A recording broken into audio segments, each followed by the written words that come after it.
again and again and again. So, funny thing that happened that I noticed earlier, I probably didn't mention, was like I was using the mystery deck last night and I guess I forgot because I barely touched it. I like shuffled a few times and did like the twin flame reading, but during the channeled messages, I didn't really use it. And I think I just forgot it was there. I left it out. I read these cards already. Maybe I had said that I would read them again after and forgot, but I left the deck out. So they're just like sitting here, face up, looking at me. So I guess I'll go over them real quick. It was in context of the Alan Watts portion of the evening, and I did not verify his personal history of whether or not he actually lost a wife and child. Don't know. But that was what I was getting from it, but I'm not sure. I am going to, it was just 1 because it was 1 minute, 11 seconds, and one person. Thank you so much. I guess, actually, let me just roll a quick ad so we get,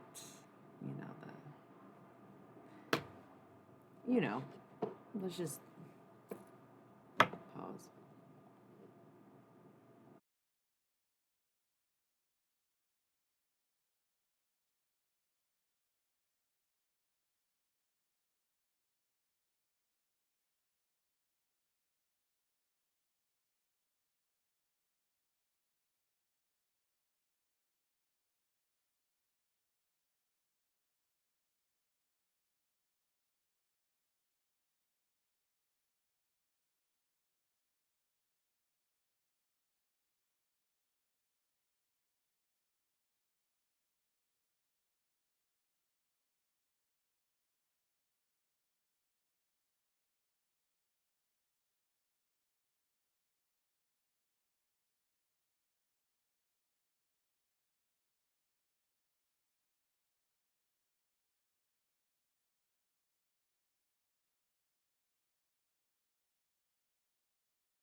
Sorry, I had a lag.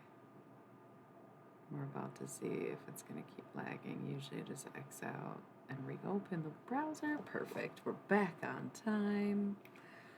And back to these cards. So I have this deck split here, and on one hand is the 14th position air, King of Air, right? And on the other we have the second position fire with the femmes, double femmes. So I do feel like, one, the masculine is pulling back on his identity of masculinity, or rather, the ideas behind the identity of masculinity, because if the masculine is representing his fire, he's probably more operating in his ego. It's not necessarily akin to fire signs, but it's almost like an alignment chart. I've gone over this before.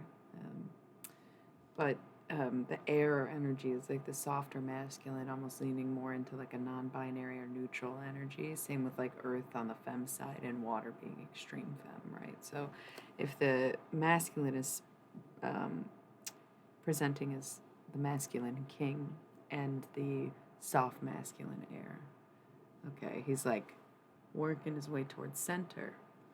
But on the other hand, we have the feminine presenting in masculine energy by showing up as fire, but still clearly representing femme. It also could be conspiring, two femmes working together. It could be duality too. The feminine understanding that just in the same way that the masculine needs to connect with their feminine side, the feminine needs to connect with their masculine side. and being able to, again, have that duality of mankind. Not men, but human. Human. So,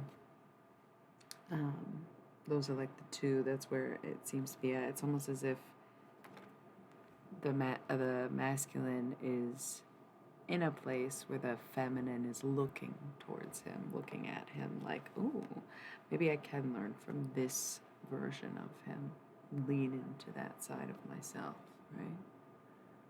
So, beyond that, we've got 19 emotions. Okay, so now that we are, oops, I guess we'll do this. Oh, these are the cards from last night? No, they're not. Now that they're both in focus, like both ends of the connection, or theoretically the union of divinity, it's like the masculine is attracting femmes, and maybe including their person, but maybe that means third-party deception.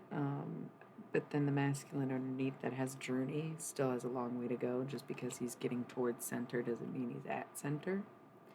And under the feminine, we have King of Earth, 14th position Earth, kind of leaning further into the masculinity, the further away the masculine gets. So, not that there's anything wrong with it. He's very well balanced. It's still presenting as Earth.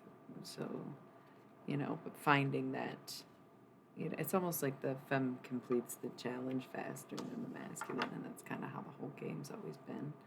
And the femme gets to the end, gets bored, it starts moving backwards to go get the masculine, and then the masculine's like, oh, you're so far behind, what are you doing? I'm all the way up here. And then the femme's like, what? Came back for you, dumbass. But okay. So it's like, underneath it all, this journey they have to go down could cause an unnecessary or a fulfilling kind of distance. So it's going to bring up some emotions, though, seeing what's really behind the mask, seeing how things have come to pass, seeing that the femmes don't really need your ass, basically. It's going to bring up some emotions. It's going to bring up some points, some feelings, some things to work out. And right next to it, it's third position, Earth in reverse. And I feel like that is to say that you've dug something up for sure. Time capsule energy, right? I just found a time capsule photo I drew this time last year. Maybe it was on Halloween or after. It was that weird, long, convoluted story I started telling, and then was like, wow, I'm thinking of too many details right now, and it's hard to get out. It was a pretty crazy experience. No less. I feel like this is about digging things up, looking back, perhaps, seeing what you've, like, it's almost like you've planted a seed and it's not growing, and it's like the act of digging to see why it's not growing. And perhaps the reason is because you're missing the feminine. Like, it's very clear here. It's very obvious out there. Like, you can't just be like, what's wrong with the seed? Like, you forgot the planter. You forgot the flower. You forgot the component that makes it grow. The feminine of your union.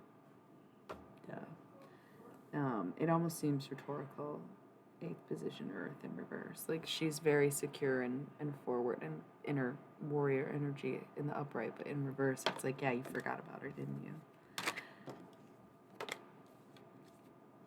You don't even know who your twin flame is, do you?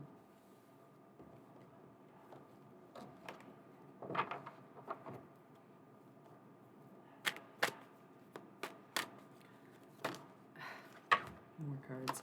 I was going to say moving on because I want to get to the channeled messages, but now I don't know, am I to use the Halloween Oracle per usual, or do I keep going with the mystery deck?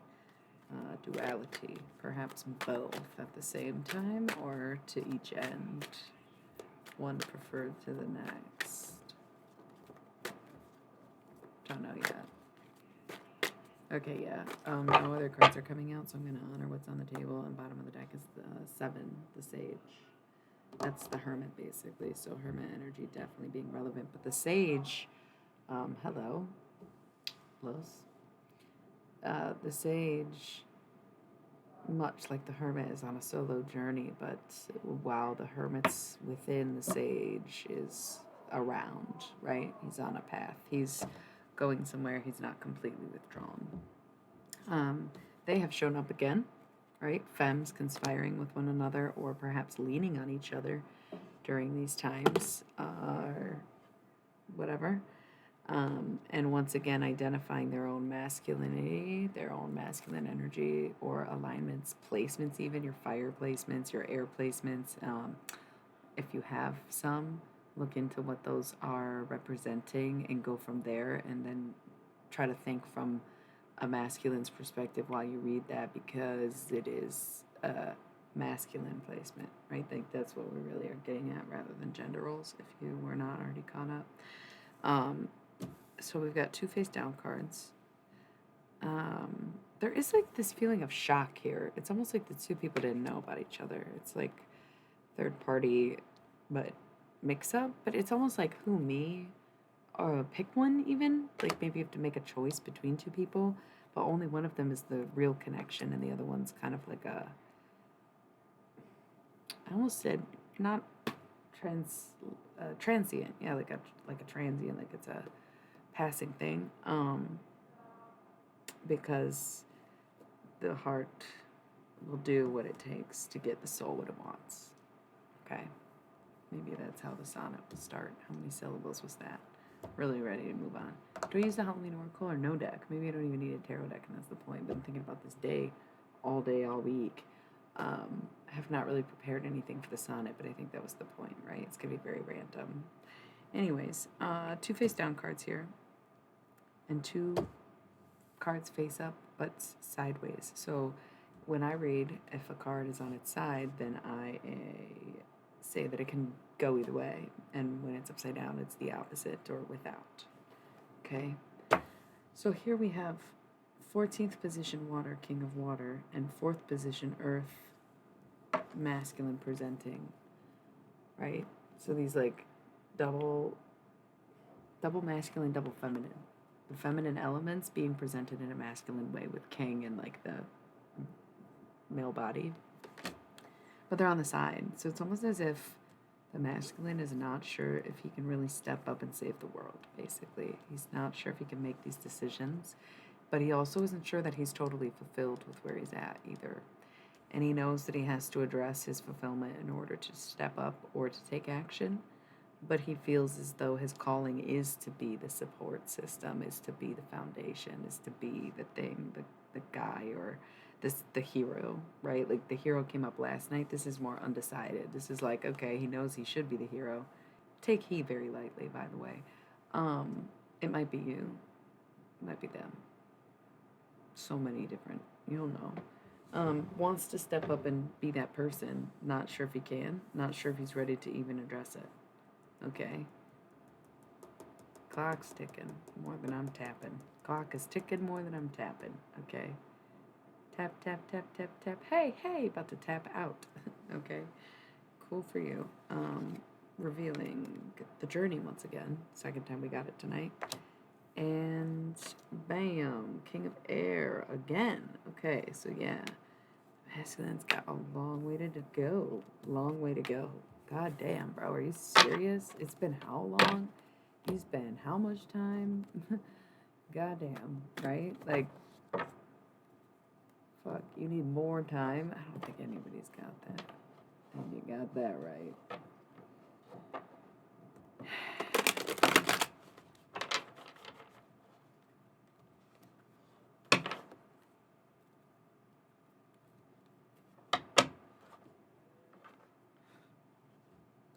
I love the way these cards feel when I shuffle them. Every card is, or every deck is different because, you know, the textures, the gloss, the cut, not fabric, what would you call it? The material of them, they're all very, very different. Top of the deck, Third position air. Do your fucking research. Learn your goddamn lessons. Make it go faster. You do not have the luxury of a whole ass journey ahead. You need to learn it in 5 minutes and move forward with it now, basically. You better study because you got a test coming way sooner than you're going to be ready for it, basically. You're like, oh, I got to do this and that and close out this and finish that and I need more time and I got so much to. Guess what? You better fucking study up because it's going to come at you fast, bro. Okay, that's that. These are kind of like future because they're all face down and they went sliding under the table. So anything that kind of distances itself from the rest of the reading, I do think of as a future card, especially if they're face down, where it's like yet to be revealed. And remember, if I ever am predicting or saying the future, I do believe in any outcomes being possible. But, the narrative will speak for itself, whether or not it is the choice that you make or don't make, basically. So we'll see. The crone, yeah. You die waiting. Femmes die waiting. Like, oh well. That's like I said, if y'all don't study and pass this test, it's over with. It's the end of the road for the masculines. It's like y'all took too much time anyway, you dragged your feet. Only getting older out here, ladies, femmes. Ninth position, air. Femmes already know that. They've already let go of the connection. They don't really care about the outcome so much. Had to disconnect because they know better than to trust your ass. Okay? What's this? Fifth position, air. Blind justice. What goes around comes around, quite frankly, and it all evens out. Remember, the fives are balanced. Okay? And this is not some distressing thing. It's blind justice. It's taking off the masks and letting things happen behind the scenes. Being not necessarily oblivious, but to blindfold yourself to it would be as to not necessarily ignore it, but to spare yourself from it. Okay. Death and rebirth. Big changes. Big changes. Once you take on that mentality, look, these are all femme cards. Boom, boom, boom, boom, boom. I know these two are air, so it's again that soft masculine where femmes went extreme fire to like, okay, pull back to air. But all femme representing femme bodies, okay? They know, we know, they know that, because I am an earth sign, I am a water rising and a sign cat at birth. These masculines, if they don't get their shit together now, they literally never will. Like, they think they need more time, but that time just makes them squander. It distracts them. It confuses them. It wastes everybody's everything. So you can't give them more time. And you know that. And if they're smart, they know it too. And they will do the work, put in the effort, and try to learn those lessons faster. Whether they seek help, like therapy or rehab or even a tarot reading just to get insight, or they, reckon with walking away entirely forever and ever. Amen. A cut cord situation. It's water, by the way. Not lemonade. But I do like my lemonade not stirred but shaken.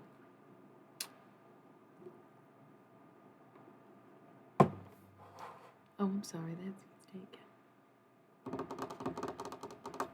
So death and rebirth. It's going to be like a big transformation for someone or the other.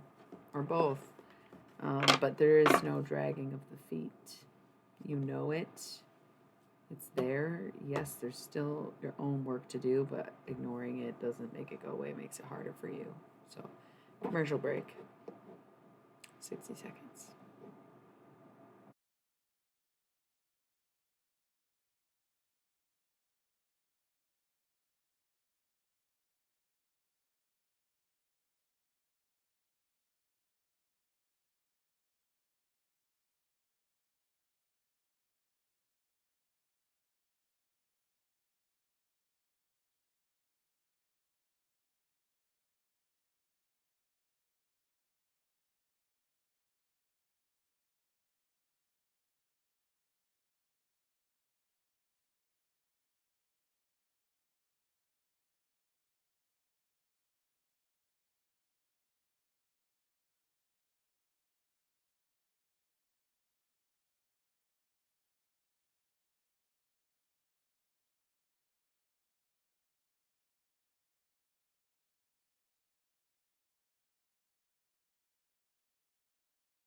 Okay, so the lag is back, but I'm choosing to ignore it for now.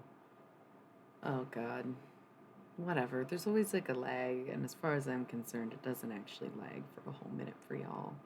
I don't want to keep doing this stupid browser shit. I guess I can. One time. What if I just refresh? Is it enough? Let's catch up. I don't know why this happens randomly.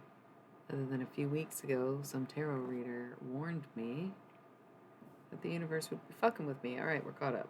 Cool. So, last 3 cards here. Future. The distant future. The year 2000.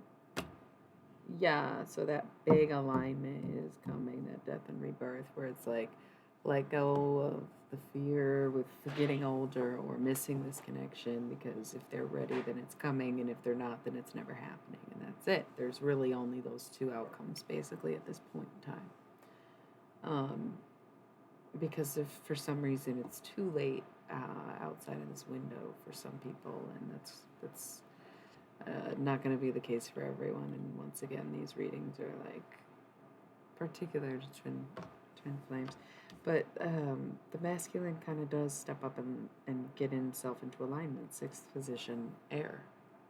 He's very calculated, but he's very concise. He's very much aware. He's self-aware. It's about the masculine becoming self-aware. Because without self-awareness, you cannot have true accountability. So you must become self-aware and learn how to operate and manage in order to be a functional cooperative. Oh, destiny and perception. Perception? Right, so femmes, change your perception. See your person in alignment, right? Imagine your masculine is in alignment coming towards you. I would never give anyone the advice to like not lose faith in a connection, because I am, I guess, in Venus and Aries, where it's like, yeah, I don't know, how much time does a person really get? Like, how much time do you give it before you just feel like you're having like unrealistic or unrequited delusions, right? Like, at what point is a crush or a connection, or, you know what I'm saying? Like, if there's no movement, you can't just like hope and pray and like try to manifest them towards you. Like, it's bad advice to say that you could manifest a person into your life specifically, rather than the qualities that a person could possess. But maybe that's the thing, is you did your chart or your chats or your pros and cons list, and you're like, okay, so that person sounds like the person that I would fuck. Yeah, right? All the boxes. So you're like, is it safe to call that in or go towards that? Yeah, I think so. Because this weird message of like, don't lose hope, so very far from what I would say or teach, right? But the kind of guides are like, keep the faith in the connection. It's crazy. I've seen it, like, 0 reason to do that, but I get it. I hear it, you know. The number 12th position, Earth, the Seneschal. It's basically a probation officer. Some legal matters, perhaps. Interesting enough. Good luck with all of that. It is like a femme presenting, so it's almost as if the femmes were in charge or keeping track or like keeping tabs. Look, mask comes off. Yeah, be real with it, right? Look, underneath it all, 10th position, Earth, taking off the mask and being who you are, showing your true colors. And 2nd position, Water, true love coming in. Okay? So, at the end of the day, you know it, I know it, they know it, whatever, like, everybody knows. So, that's good. That's good. Make it happen. So make it happen.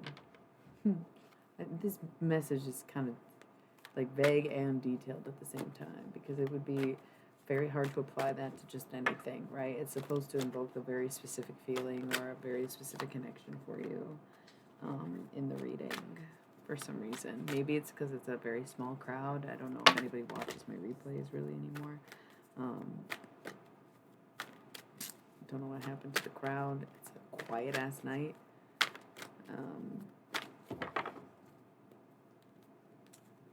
Yeah, I don't know. I'm barely shuffling these cards. They're like, focus on what's on the table. All I see is the masculine shit. Yeah, he's out of whack. We don't care, okay? Listen, here's some advice, masculines. Here's some advice. Bottom of the deck, we have 11th position, air. Body, mind. Stop focusing on what's going on in your body, what's wrong with your body, or even if it's like dysmorphia, image issues, thinking about your body instead of like health. Look, underneath, number 8, rather, union. It's a beautiful card, probably one of my favorites because the butterfly, right? The union is right there. You are feeling sick because you're denying this connection. Your headaches, I heard this in a reading today too.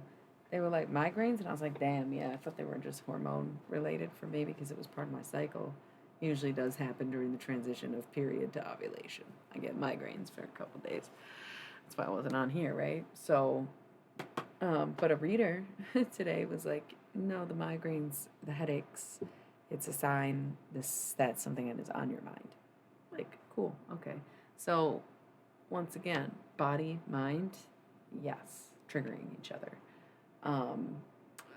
Working in tandem to bring you a lesson, to teach you something. Yeah, I felt you being speechless in that moment.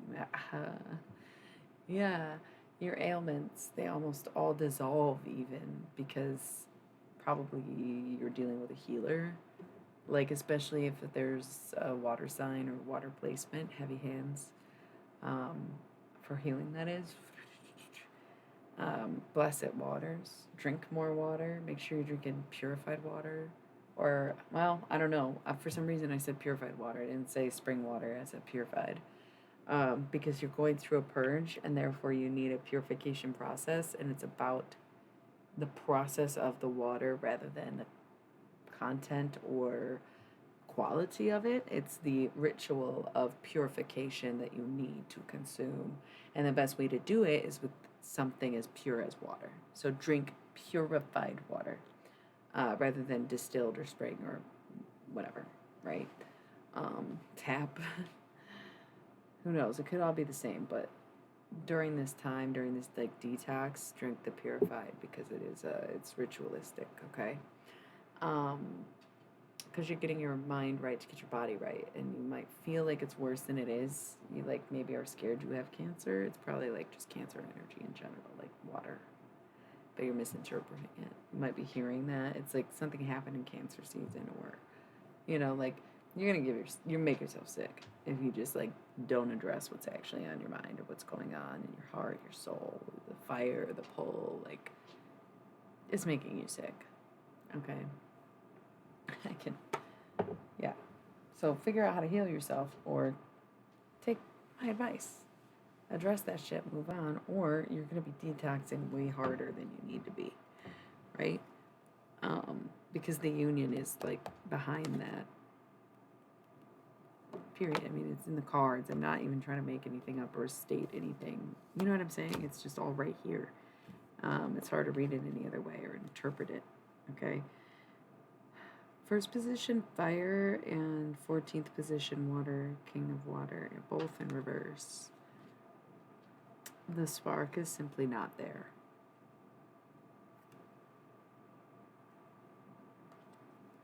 The drive is not there. The spark is not there. We've got 14th position, air, king of air, and number 12, the counselor.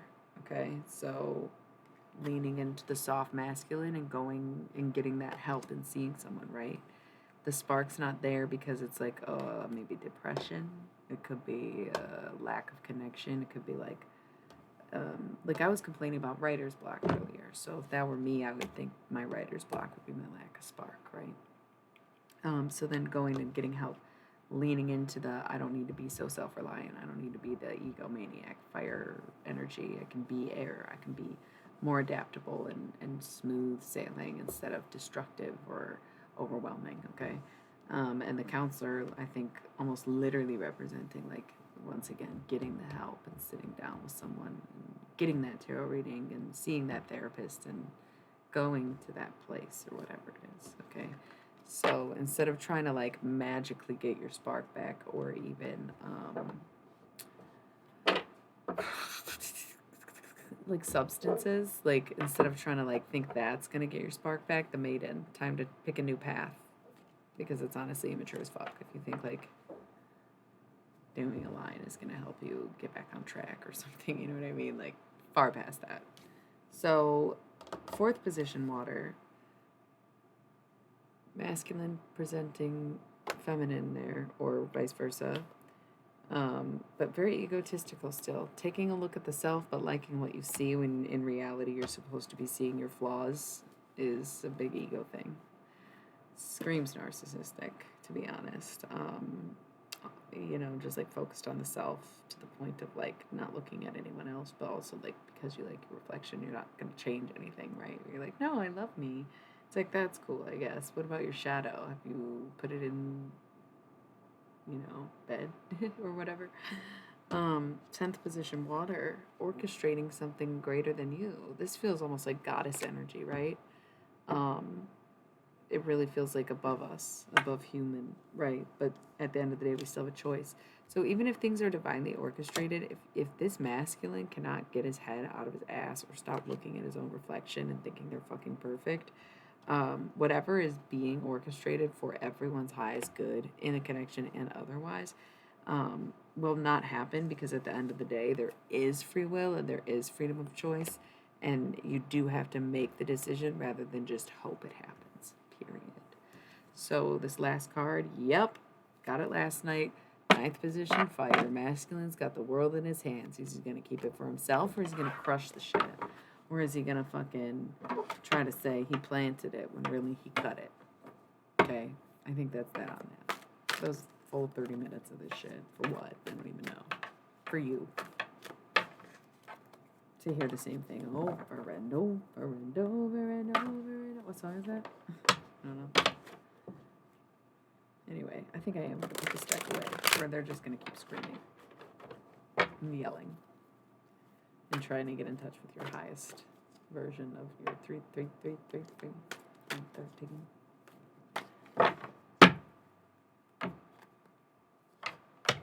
Oh, no, I don't know what song I'm going to sing.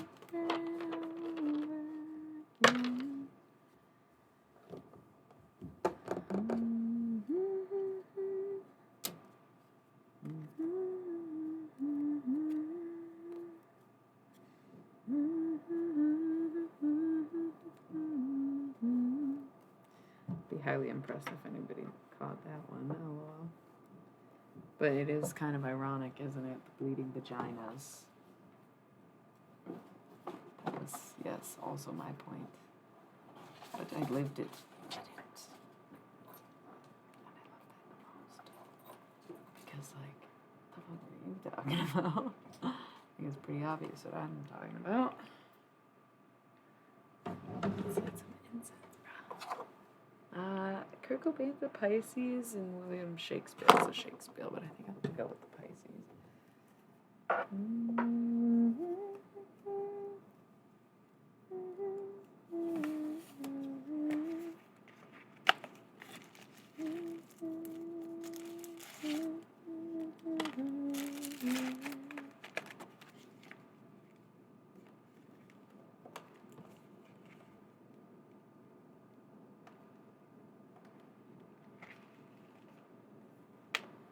Wow, it's taking me forever.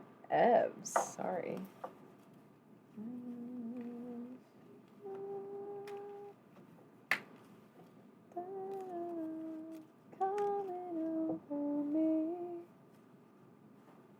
Oh my god, I just got this really cool idea for someone else apparently, because it's not my thing. Wish I could relay it to the appropriate channels. That would be so fun and funny. And yeah, maybe I will.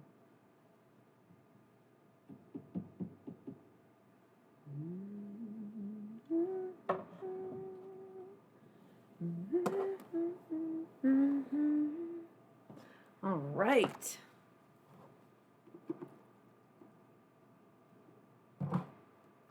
I suppose for good measure. Oh, I already pulled out the Halloween Oracle. She's sitting in a bag. And I guess I will use my buzzing notebook. for the sonnets. And if there's anything good, I'll write it down on another piece of paper. Perhaps.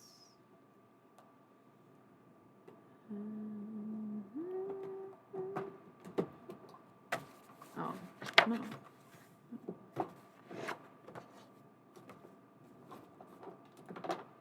Where is... Ooh, this would be fun. This would be fun, but irrelevant. But fun, but irrelevant. Okay, I kind of want the next one. This is not it either. Where is... I know it's in this drawer. It's not even that junky of a drawer. It's just like desk stuff. I admit it's looking a little crowded, and I found the pen, but now there's like a bunch of stuff on here, so let's just address it. Let's just go there. Ooh, pull out my dice tonight. It's been a while. Once again, irrelevant, but we shall see what happens.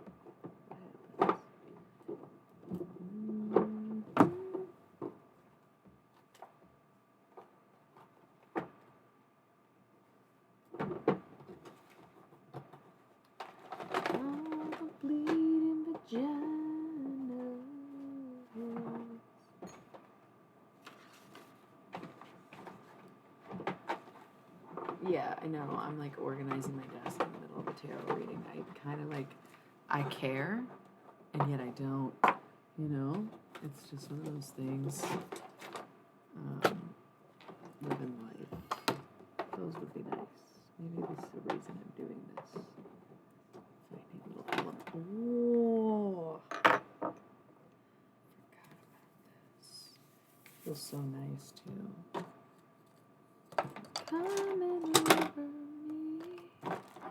over and over again.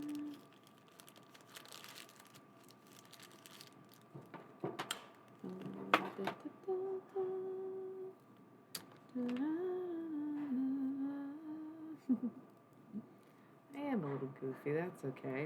I guess it's also a bit early still. The day crown doesn't like me. You see how many people walk in and leave immediately during these hours versus at night when I have people who actually are interested in what I'm doing. They're like, she's kind of weird and dark. Not sure if I'm digging that, which is totally, completely fair and everyone's own decision.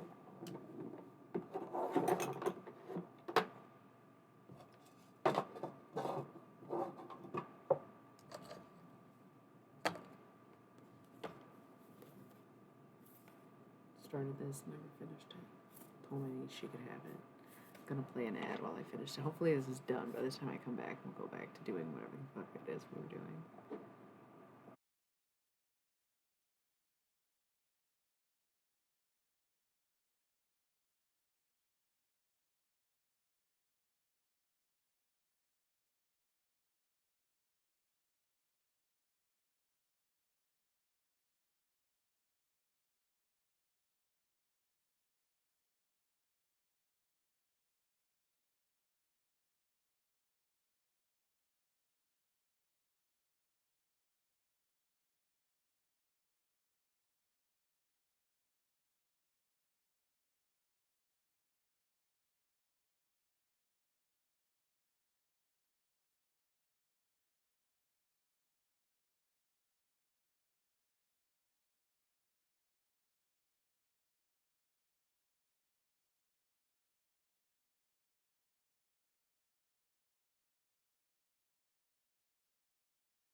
Hello again. I'm back. Oh yeah, okay. So I was like reorganizing my little desk drawer and then totally forgot how much stuff was in here. And I kind of want to pull these out for some reason.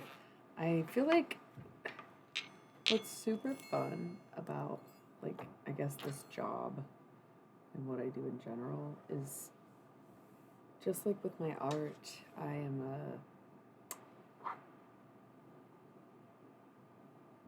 reader of many mediums, so just like I can interchange decks or sometimes not use a deck or just tap or just, text someone a message from their loved one sometimes. Kind of feel like I don't really want to use a deck tonight. I think that's why I had the mystery deck out, and then I was like, oh, maybe I'll use this.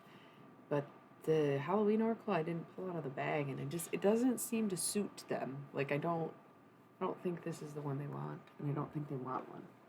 I don't think they care for the tarot. I think they're here to write a sonnet. So I'm not even sure how much personal detail will go into this account or message as much as it's going to be us working on something with the fancy pen. And I might use these. And actually, if we like the sound, I could always use them more.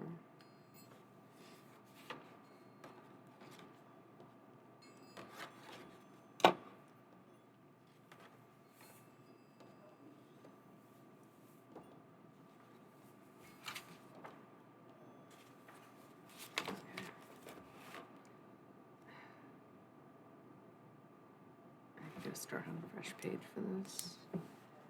So, 10, 13, 22. This is actually harder than it might appear to be, but we love a challenge, don't we? Alright. Trying to fucking spin these with my non-dominant hand. I can't remember what these are called, but I bought them when I was working at that hippie shop I worked at a long time ago. They were rainbow chrome, and I was like, I gotta have them. And he was explaining to me that you either keep them apart, like this, while you spin, or you keep them together, like this. And when you're really good, you can just go the other way. I'm not as good at it.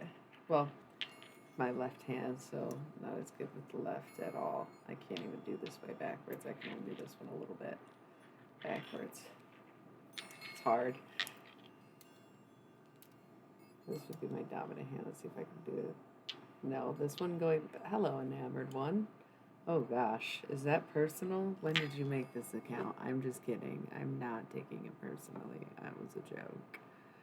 I love the name, obviously. Very cute. Can't do it with the backwards one either. Or maybe with my dominant hand backwards either, it seems. Not at all. I can do this one though, I thought. I used to be able to do it forward and backwards for both on my right hand.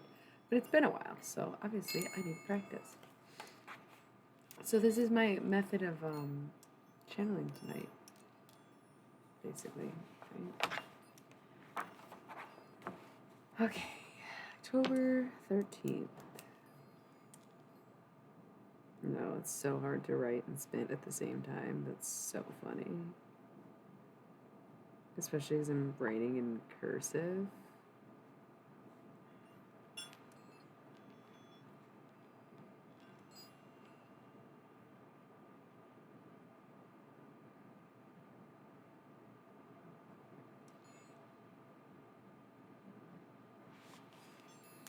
Wow, it's tricky. Okay.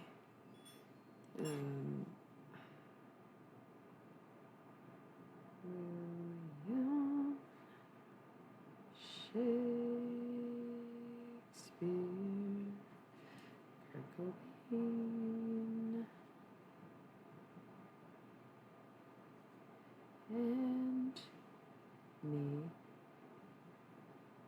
Illuminati. Why am I singing this? I don't know. Mystics.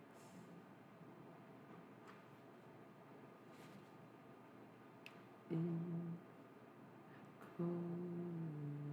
collaboration from beyond the grave. How many sonnets are we writing? Ooh, Tuller. I love that. Okay. Oh, thanks for the follow. I wasn't even paying attention. Hey.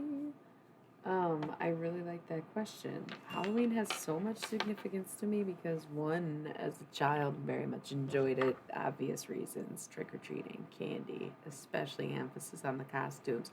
Always been a big dreamer, you know what I'm saying? And I always chose my costumes based on like aesthetically what I would want to wear outside of Halloween. For examples, first grade, I wanted to be a hippie. Got like a first grade, I didn't end up getting it. I can't remember what it was for Halloween in first grade.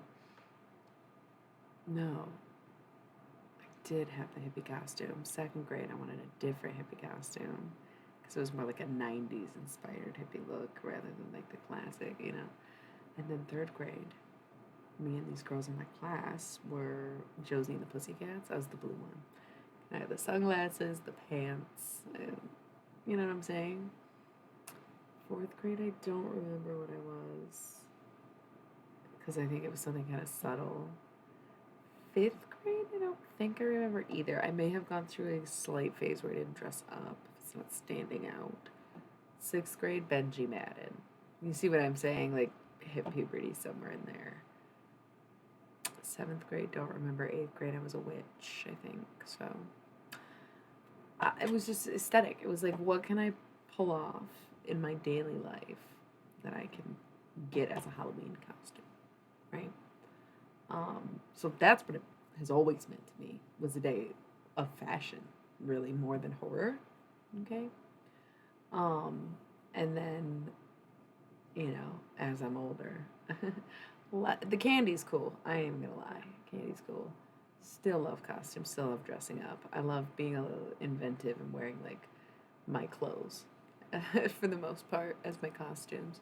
Like, tonight I was giving, like, 60s horror slasher victim vibes, but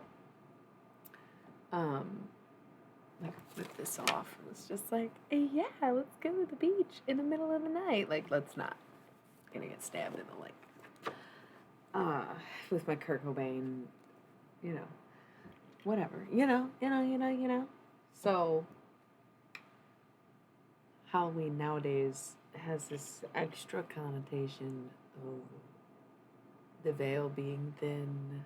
The whole month of October I consider to be Halloween. I celebrate every day. You probably noticed that on your way in, because Halloween day 13 and 14, what does that mean? What does this mean to me? Because Halloween is like, just like some may believe that Halloween night spirits or demons can like walk freely, and that's why people dress up, is to just blend them in, if you will. Or to explain odd behaviors or weird creatures, right? I kind of totally buy that. I just think it's the whole month of October, you know? And putting up decorations is like, I'm a safe haven for you, essentially. And it's a great time to talk to people like the deceased, which I can do year round, but they are more likely to already be around during the month of October. So nowadays, this is what Halloween means to me, is being able to talk to people freely, easily, interchangeably, even, where I can like stack the night. The same thing happens around springtime. Like Pisces season is like this too, where it's, and I think Scorpio season itself is a lot spookier than even Halloween. Like November, when the whole world is dead. Like, spooky season to me ends Black Friday, and then y'all can start Christmas. Thanksgiving is as macabre of a holiday as Halloween is. Like, why are they not? They're both revolved around pumpkins. Like, why would we start putting up Christmas decorations before Thanksgiving when Thanksgiving is clearly part of Halloween? Like, it's the last feast. of spooky season. So that's what it means to me, is honoring the dead for the most part. And that's the thing. The day after Halloween, All Souls Day or Day of the Dead, Dia de los Muertos. Day after that, All Saints Day. So it just continues. 11/11, love that, you know. It's very significant to me. Okay, sorry. I feel like maybe you hit a point of special interest almost on me. I love Halloween. Why do you ask? Yeah, I like get really into it. Like I've dyed my hair permanently, or you know, none of it's permanent, but permanently dyed my hair, or like bought new clothes, or you know, would wear the same thing week after week in spirit of Halloween costumes. So yeah, and I usually have like if I'm gonna go to multiple events or something, I always do like a different costume for each one, or even if I'm not going anywhere. I do mind you asking, unfortunately, but I am in the U.S. If that wasn't painstakingly obvious. On that note, let's roll a quick commercial break. I'm everywhere. What about you?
Okay, I'm back. So where do you live? I roll ads every 20 minutes so we don't get any pre-rolls. Okay, also... I'm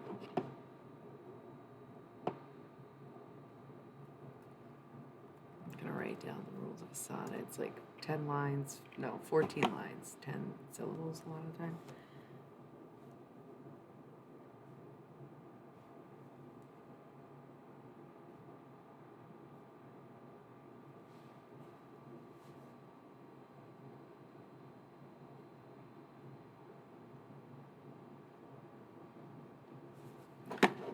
Also, I love Halloween, if that wasn't clear to you. Oh, okay, so you're in the U.S. also.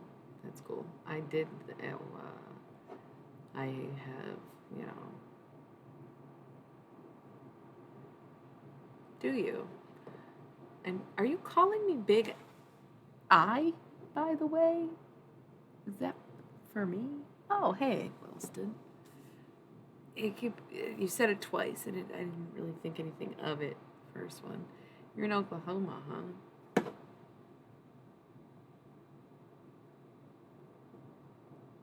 And Connecticut would be more. That's technically East Coast, right? Connecticut's small. I don't know much about the East Coast. I haven't really spent a lot of time out there. West Coast, I guess California really only, whatever. And I'm from the Midwest, so you would think that I would have gone East Coast over West Coast, but I did not. Southwest, I think, will always be my favorite, though. But I have not experienced the entire country yet, so I guess I shouldn't say. Dude, it's so funny you say, "Oh, I'm in Oklahoma," because I was.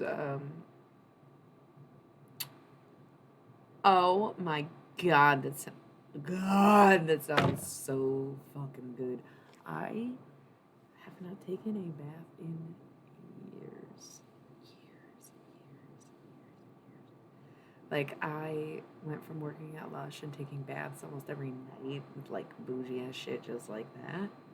Candles, wine, bath bombs, butters, like, God, just, I rarely would ever admit to being envious or even feeling envious, but in this moment, my jaw drops so fast, I think I envy you a little bit. Yeah, like it's been so long. It's just, I didn't have a shower, and then, or I'm sorry, I only had a shower, didn't have a bathtub for a couple years, and then when you live with people, it's just like you can't. If there's only one bathroom, it's like yeah, no, I'm not even gonna bother. So it's just been a long time since I've taken a bath. I think I took one at a hotel once. They put my clothes on. It was kind of fun. I think I was just like drunk and like, haha, let's sit in the bath. Um, but yeah, that's it. Not anything on that level. What is a sonnet? It's a poem. A poem that is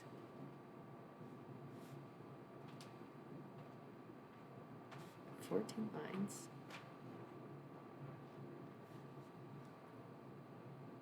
Follows a rhyme scheme.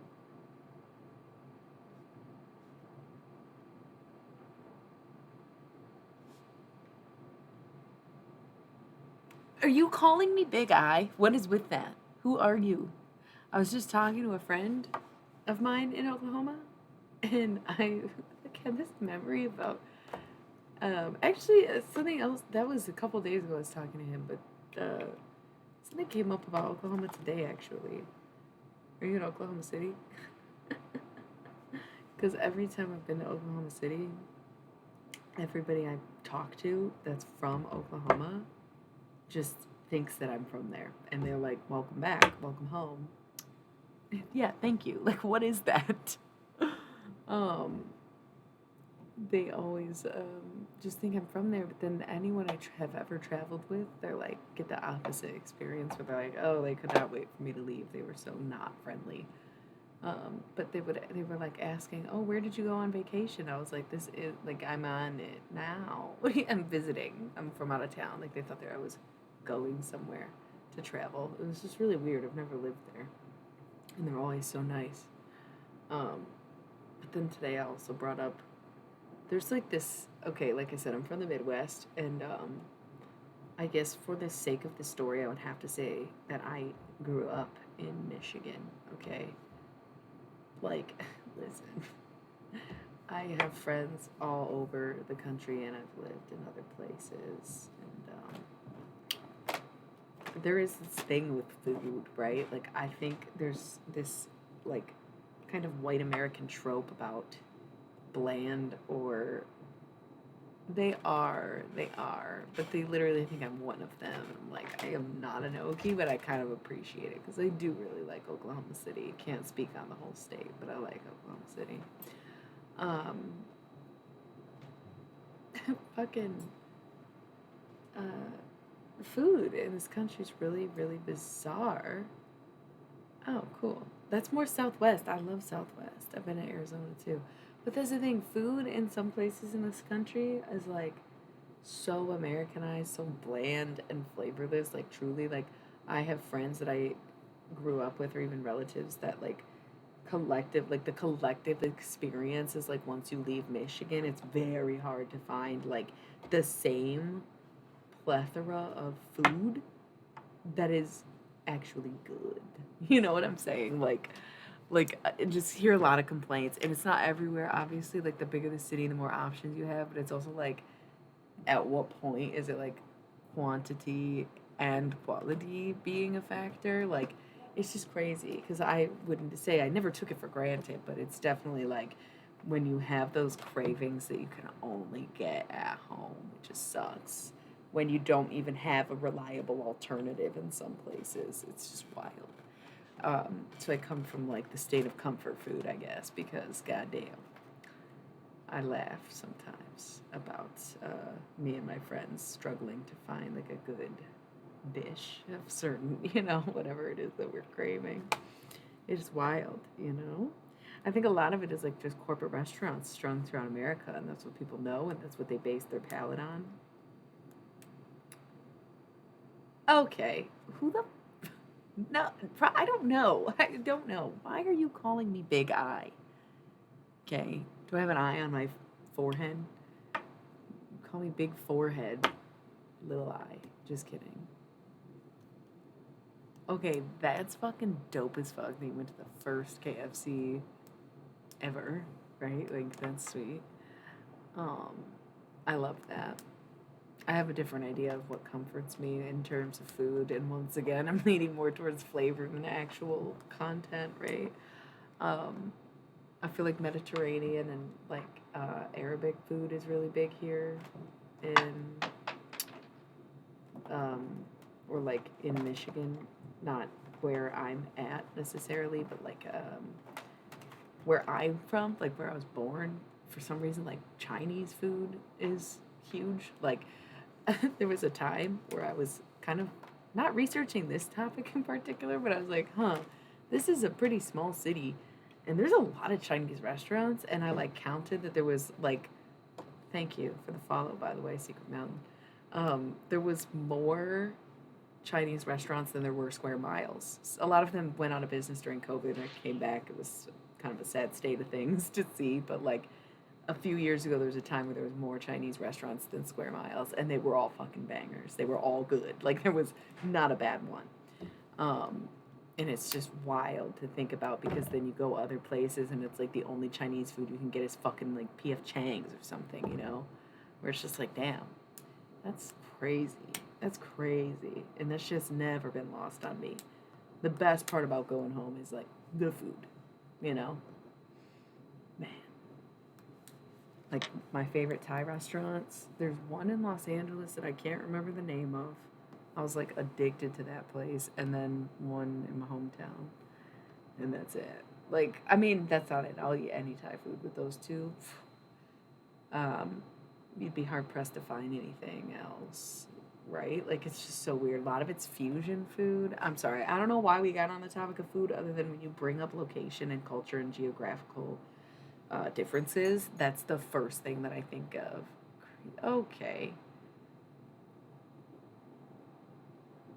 Thank you for the follow, Creeper's Chemical Romance. That's so interesting. Oh, and Blink 182. Okay, so this is a emo thing, or okay, okay. I love Ouija boards, but I don't use them mostly because I don't need to. But I've always had one. I think growing up, my mom kind of was either into it or just didn't care about it, and she was like totally cool. Like she was um, like a younger mom, I guess. I think she was like way cooler than I even could process. Um, but she kind of, I feel like she picked out the Ouija board when we went to the toy store, and she's like, "Well, it's just a Hasbro or whatever." Okay.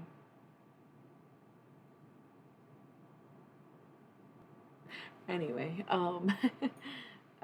she let us pick out a Ouija board. That you're probably an Aries. Um, or at least have a major Aries placement, such as your moon, perhaps your Mercury, maybe even your, not necessarily Pluto, because that would make you pretty old, I think. But, nice. Okay, so it's Aries night.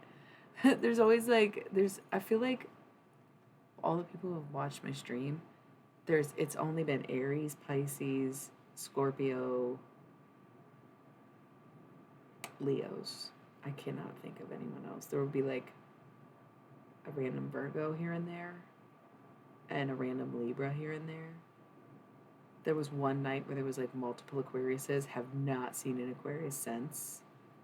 Lately, I think there was one Capricorn. Like I ask everyone their signs. You know what I mean? Like it seems like only half the zodiac shows up. I guess well. That's the thing. It's like a ton of Aries, ton of Pisces, and then just one Gemini here, one there, you know. I think there must have been at least one Taurus. It's always so few and far between with everyone else.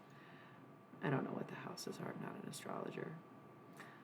So I think my first Ouija board was bought like at a toy store when I was a kid, because my mom was just cool with it, you know.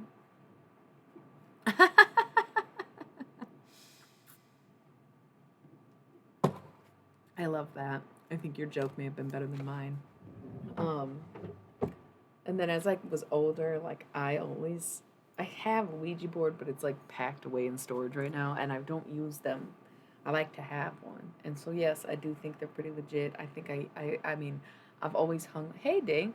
I've always hung a Ouija board.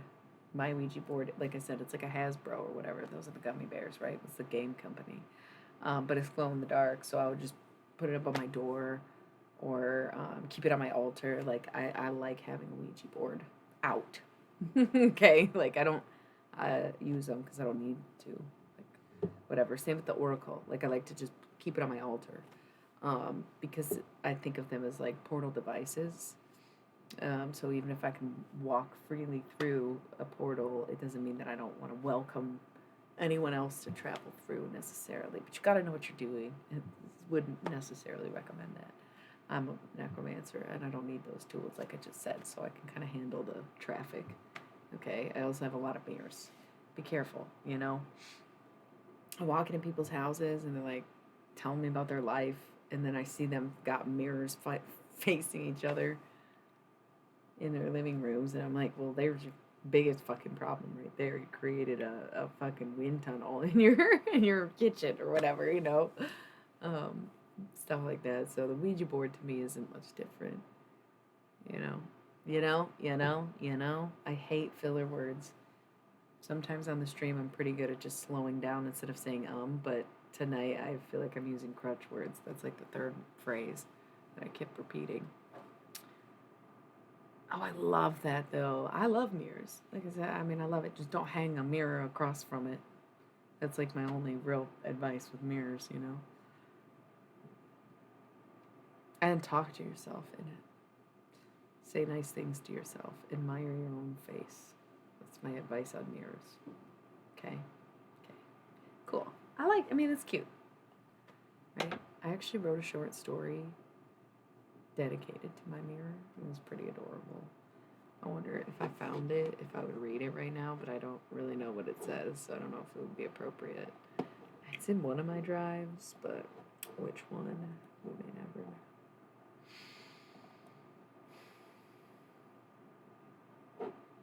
Huh. Fuck yeah. Oh, hell yeah. I recently lost, well, okay, not just recently, but like periodically, I tend to lose a lot of digital files. Like whether it be a freak accident, I delete something, or like a more intentional, like paranoia incident thing, I tend to lose a lot of files. And so when I find stuff, I try to, it's like, oh, cool. I have copies of a bunch of art, a bunch of pictures I lost are right here. This is awesome. Like these all got deleted earlier this year. This is great. Or maybe last year. I can't even keep track. I just found a gold mine of my own memorabilia. This is so sweet and fun. Oh my god. Oh my god. I was thinking about this in particular. Sorry to be doing this right now on live. We're supposed to be writing sonnets with dead people, but like this is very important, and someday you may understand why it's important. Oh fuck yes, I did. Fuck yeah, I did that. Oh my god, of course I did that. Of course I did that. I am going to wow. Pictures at my favorite Thai restaurant in LA that I just brought up. Like that's excellent. So glad I found this folder. So fucking glad. I just got all my pictures. Not all my pictures, but so many of my pictures back. This is such a sweet, genuine feeling. Like, I'm so happy right now. Not all of them, but a ton that I thought were gone forever. I think that's super dope. Super, super dope. All my cake decorating. Fuck yeah. gorgeous, gorgeous, gorgeous, gorgeous. I really love that.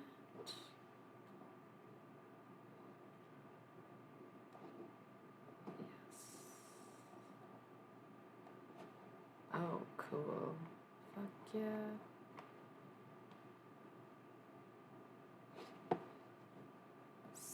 Swing.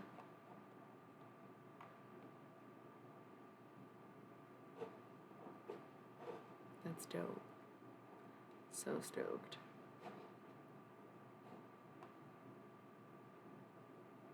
Oh shit, yeah. Fuck yeah. I'm so happy. Yup. Yup. Found the thing I was looking for on my phone and was like, huh, I must have edited that and not saved a copy.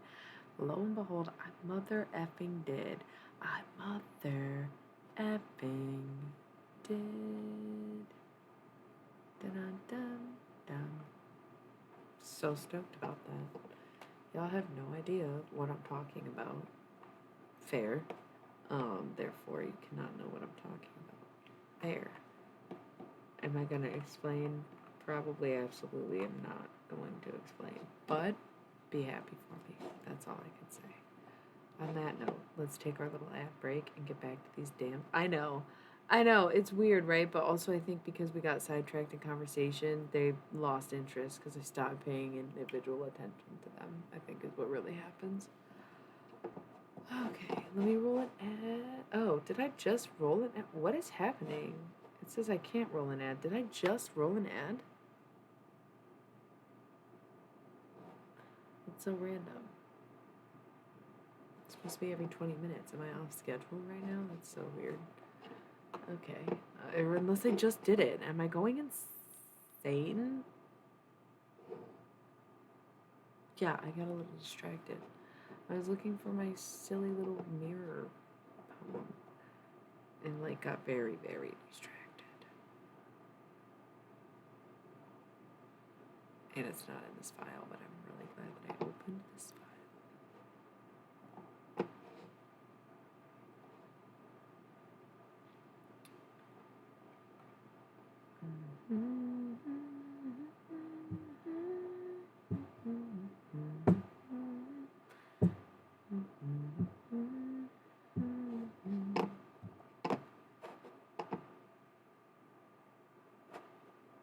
Oh,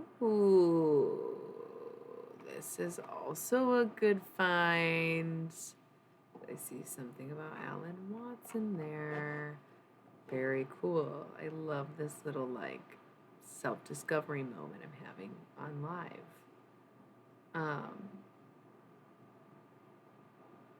Kind of sweet, yeah. Cool. Very cool. Still got all these. Cool. Didn't find what I was looking for, but I think I'm not looking in the right place. I forget that drive and docks are like two different locations, you know?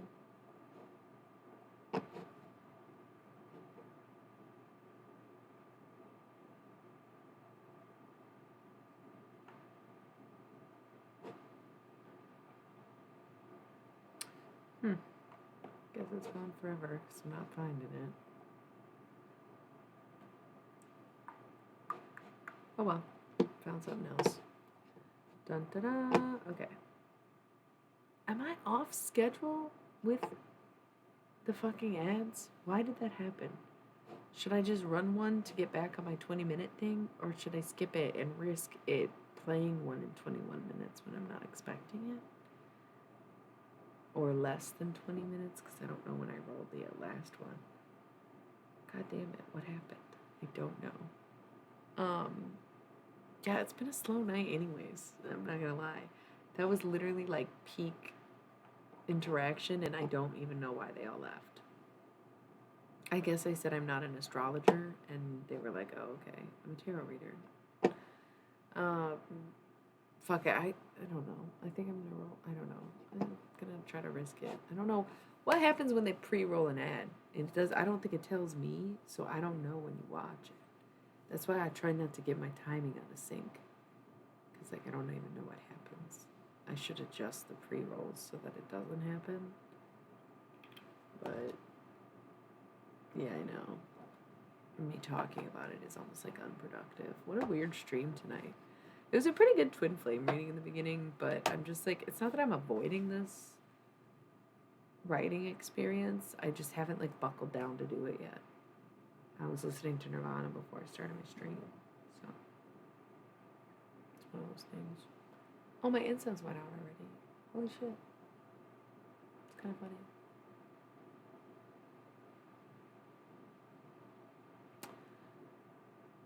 I love when, not love, I hate when something goes viral and you hear it over and over and over and over and over and over and over and over and over and over and over and over again, right? And then one day it stops, right? Like it just stops. And suddenly, months later, you catch yourself singing it again, and you don't hate it anymore. And it's such a good feeling to be able to overcome that facet of life, don't you think? And I guess my reference would be the song I'm singing right now. Because my love goes where my...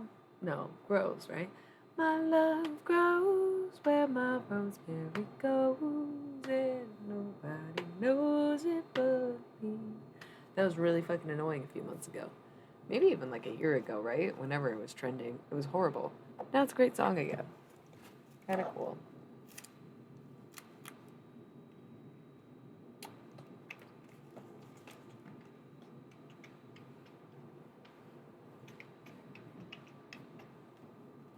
Yeah. Lighted air in this one? I think just look at it. I don't know.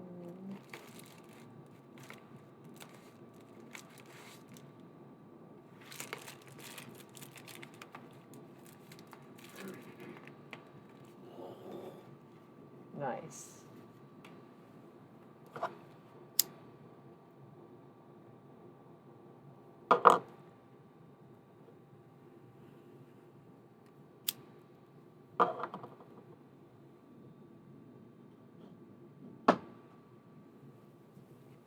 Do you think that because I made you a mod, people see that my channel's moderated and that's what makes them leave? Because if that's the case, those are some people we wouldn't want here anyways. Let's just be honest. You know, especially people with words like creeper in their name or something, secret, and, you know, like, just saying. Just saying. Alright, more details about a sonnet. Follows a rhyme scheme. Any, basically. And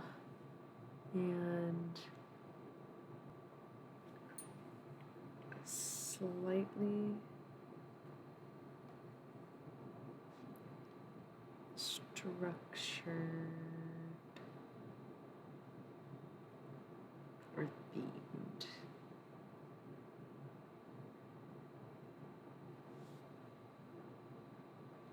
From the Italian word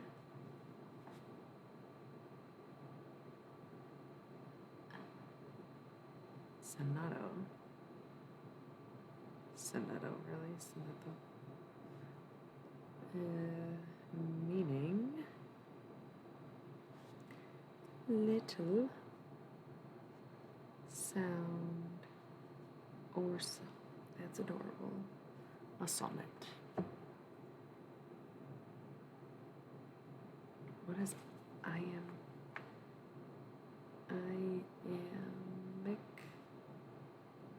pentameter? What does that even mean?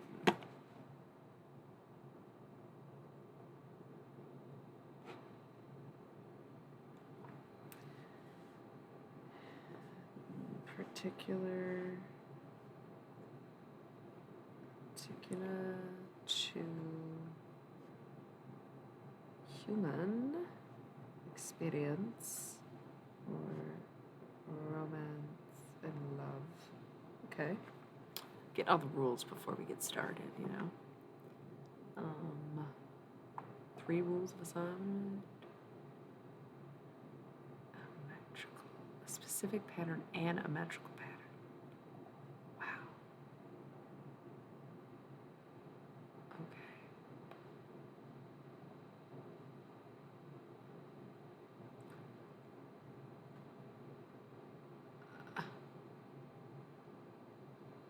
A Shakespearean sonnet. I knew that was a thing. Okay. 2 types of sonnet, Italian and English, or Shakespearean. 3 here we go. There we go. This is the one we want. 3 Shakespeare's.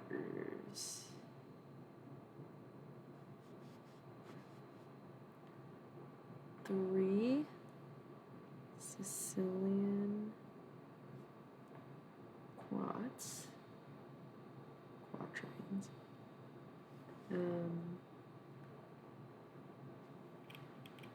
1 heroic couplet, and an A, B, C, D, C, D, E, F, G, rhyme scheme. I love it. I love it. Can't wait. This is what I was looking for. Perfect. Okay.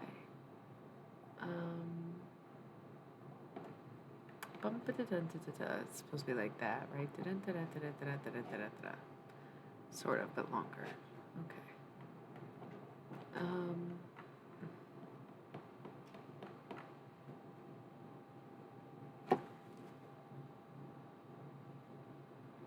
Cool.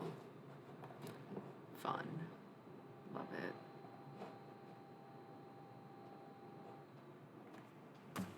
Great.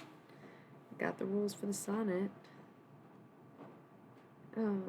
What's a Sicilian quatrain, though? I think quatrain's just a line of 4, or a group of 4 lines. What's so Sicilian about it?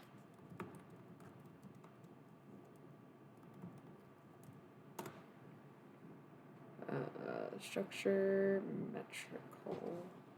What is it, though? Oh, just the ABAB is the... Okay. And then iambic, pentameter.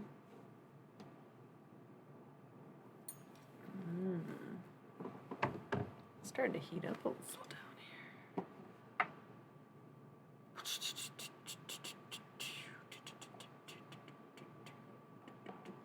We're going to do our best. I'm sure it'll come naturally to everyone involved in the writing.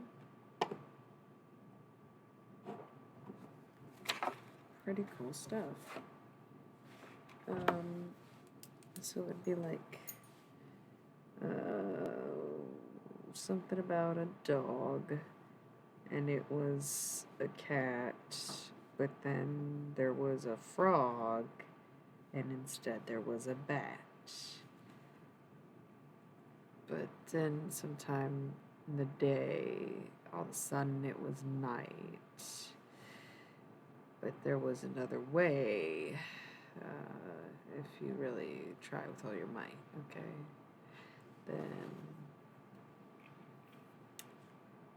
Then there was some grass among all the trees, fell on my ass, fell on my knees.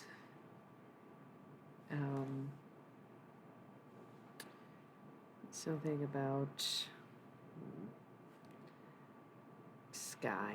It seems like, well, kind of does go in the way of things, I suppose. Sky. Ground.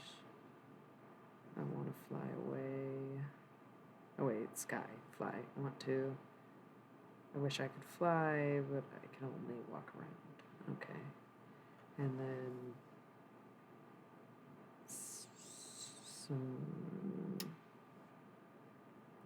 sometimes the end is near, other times it's already here.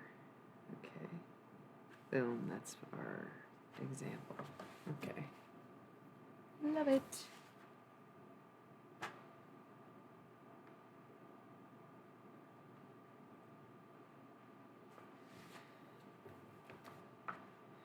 Cool. So, just like I was taking requests for the other readings, or like last night I said the request was using that deck that I had used. Tonight's request would be that they wanted to write a sonnet together, basically.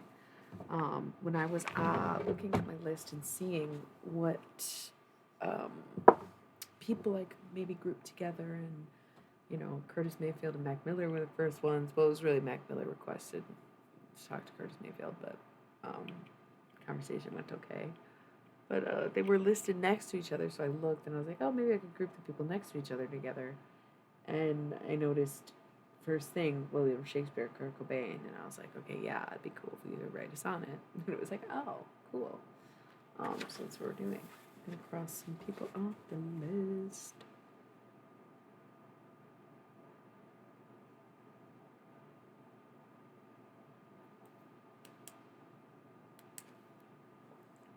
Adams, check. Alan Watts, check. Marilyn Monroe, check. And these were completed as well. Okay.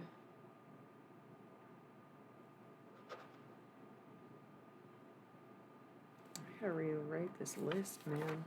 That's so funny. It's getting so sloppy. What do we have left? I guess I can do it at day 15. I'll rewrite it, maybe.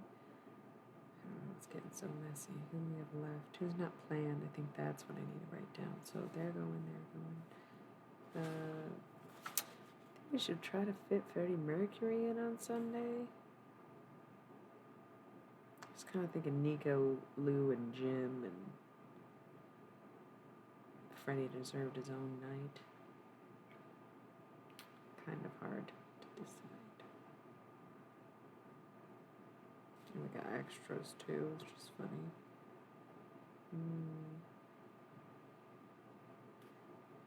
Quite a few people left, but we still have 2 weeks. And I'm more or less halfway through, almost after tonight. Yes. 31 can't be halved, but it's exciting.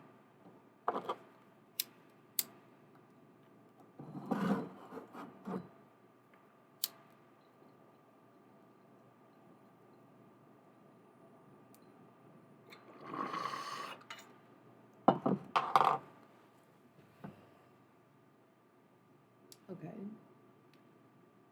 Oh, It feels crazy that it's only been an hour and a half, but I think it's because I was streaming earlier. I was on here like, I don't know, probably 40 minutes doing my makeup, and then an hour doing my angel number cardboard. Came out okay. But, only an hour and a half into this one, hour and 40. So before I crack into this, I'm going to take a second to, I think, adjust my layers, because like I said, I'm heating up. Yeah. Fix my headband, pack a fresh bowl, and get in the zone. So I will be right back. I'm just going to roll some ads because I'm planning to take a few minutes. So, and then we're going to get into these sonnets.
Okay, I'm here. Sorry, I got a little distracted because my partner and I started discussing Halloween. This is Halloween. This is Halloween.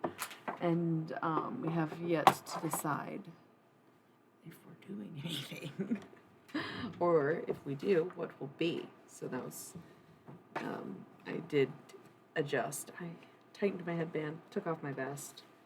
But yes, I admit I also got distracted and was talking about Halloween stuff.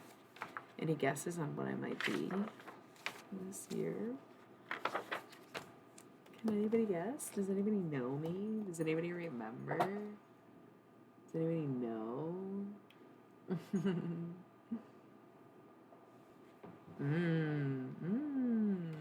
I kind of want to tell y'all. Yeah, no, I know. You really wouldn't know. I want to tell you, I always pick like that's what I was saying earlier when I went off about Halloween is because I really enjoy it. So I always pick like multiple costumes every year. And once again, I don't really need to have plans to dress up because like I'll even just come on stream probably all Halloween week in different goofy costumes, or if I'm going somewhere even remotely fall themed, Halloween themed, I'll put like a costume on. So of my casual costumes, I think the only one that I'm only going to tell you about one because it's so cute and so funny and so obvious and so perfect that I'm gonna be Klaus, right? Like the talking about it on the stream is how I came up with that one. Like, how did I not think of it sooner? Like, I'm obviously Klaus. Come on. Talk to dead people, for fuck's sake. And it's just like put on some tight pants and fur jacket. Sounds like a good day. Okay? Cool. The others, I think, will be a slow reveal as I build them. You'll find out later what I'm going to be for Halloween. For now, let's do these ABAFEG rhyme schemes. A, B, A, B.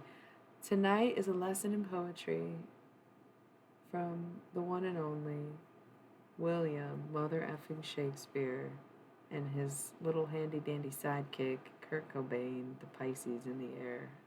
That's why I chose this color lighting, honestly. I was flipping through, trying to see what would look right with my outfit. Usually how I pick. I usually pick a color from what I'm wearing or based on the reading, the deck that I'm doing. This reminds me of the mystery deck. This is definitely like a mystery deck color. Exactly, though. Exactly. But this is his favorite color, blue, pretty much. And I recall actually in March, it was Pisces season, and so I chose this color. It was a different light, but it was the same color because it was like a different LED light. I chose the same color blue, and he unexpectedly showed up that night, and he said then too about the shade of blue. And so tonight when I was flipping through, it was like, ah, yes, this one. I actually put on my rotating light color to see which one would be most comfortable, and then it hit me when I saw this color. He was like, this is my favorite.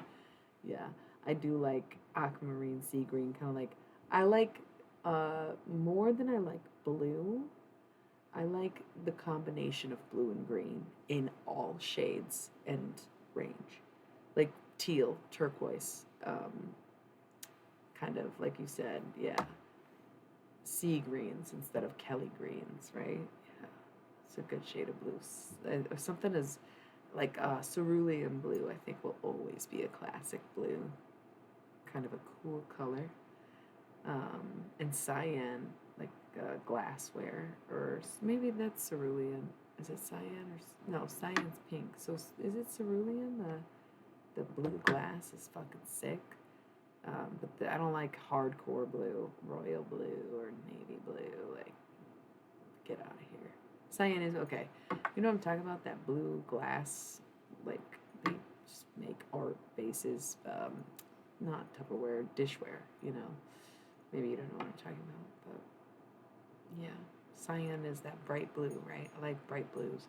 I don't like fucking hardcore any color because like hardcore red pisses me off. Like fire truck red. Cherry red, sure. Like black cherry or like candy cherry. You can do that. I look good in red. I like burgundies, purple red. But that fucking like hardcore traffic light red. I don't know. It just like it does invoke a little bit of anger in me. It does kind of remind me of the Odyssey or whatever it's called, 2112. No, you know the one, space one, Odyssey. Yeah, 2001. Shit pisses me off. And coming back to it, same with green. Basic ass Kelly Green just doesn't do it for me. If you look like you're gonna fuck a Christmas tree, I probably don't fuck with you. You know what I mean? Been so vulgar lately. Okay, I'm actually only really like extremely vulgar on stream or on Reddit. It's like not real life that I'm being vulgar, so it's like I'm taking it out on all of you, which is probably inappropriate, but you gotta channel it somewhere, right? And it's all in good humor. I made a joke on Reddit today. It did not go over well, and I was like, yeah, no, it was vulgar. I get that. Someone was like, you sound salty. I'm like, oh, I was joking, but it was a bit vulgar. Yeah, I see that now. What are you gonna do? I'm not gonna back down. Not back down. I can admit to my mistakes without trying to alter history, right? Okay, that felt like a personal dig. It was unintentional, but I know you're laughing. Thank you. Were you shaking? Y'all, be careful with caffeine intake, okay? It's good to take like tolerance breaks from caffeine, but then you know you ain't gonna have the tolerance that you usually do. I can tell you that. Oh man, going from French press to espresso from the coffee shops, man. Be careful.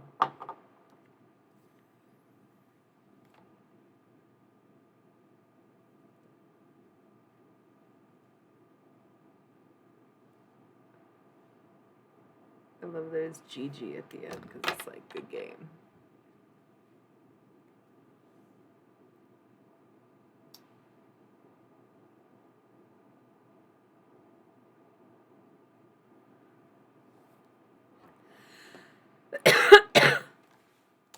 All right, let's talk inspo.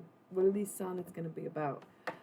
Essentially, the theme of a sonnet is to be in tune enough to be sort of like a song. Okay, I feel like I'm getting some Shakespeare vibes right now. It's weird seeing him as a human. It's like he's like, picture my portrait. Now this is what I actually look like, and it's like, whoa! I guess I haven't ever seen a photograph of William Shakespeare, have I? He doesn't quite look like the paintings.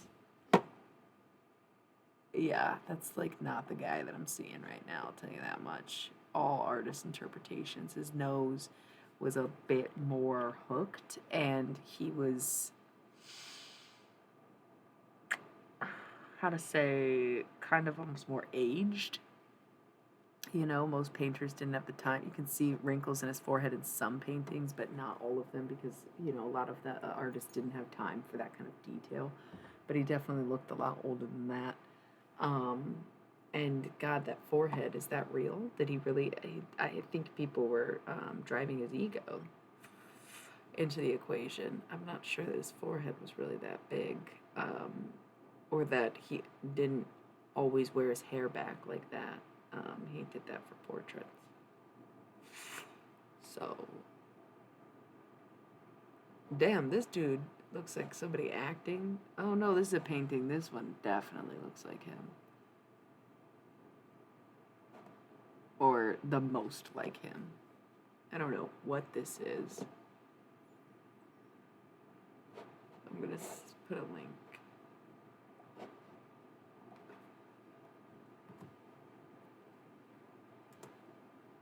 See if that works.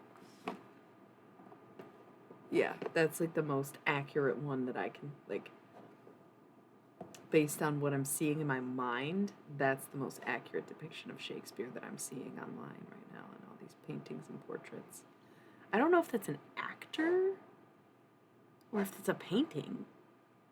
Like, is it someone pretending to be Shakespeare, or is it a painting of Shakespeare?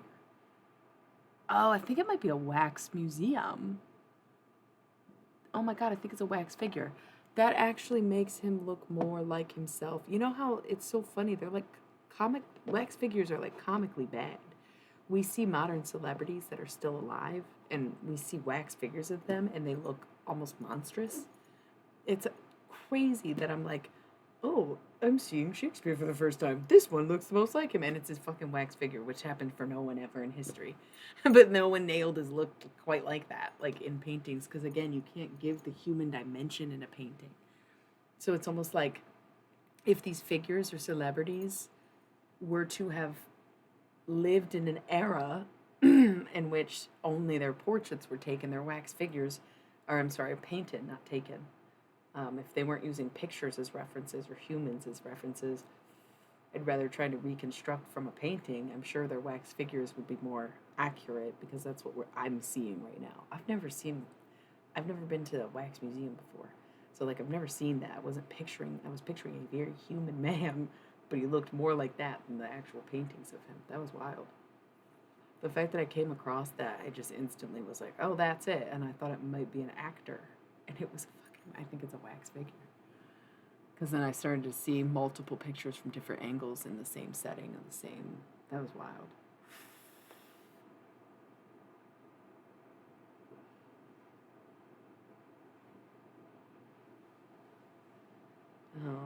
Pretty cool. So, that forehead thing does make me think he is a Taurus. Again, because, like, same, homie. Am I William Shakespeare? Because everyone depicted him with that forehead. And he's like, it wasn't that big. Like, I don't know, homie. It may have been. So, common themes for sonnets is like music material. It's supposed to represent a song without music, essentially. Like, that's the definition of a sonnet is a little sound or song, right? That's what we just, the Italian translation. So, that working also with the idea or concept of human experience, love, romance. I'm literally picturing like William Shakespeare on like a theater stage, like in full, like exactly what you would picture some dude doing theater back then would be wearing, like giving a lesson right now. I knew I didn't need the fucking cards. Oh, he told me to stop that. He's like, I'm here. My bad, dude. Okay. So think of the human experience. What is more binding, more human, more connected than such things as love and all they entail? Because love entails life. Love entails death.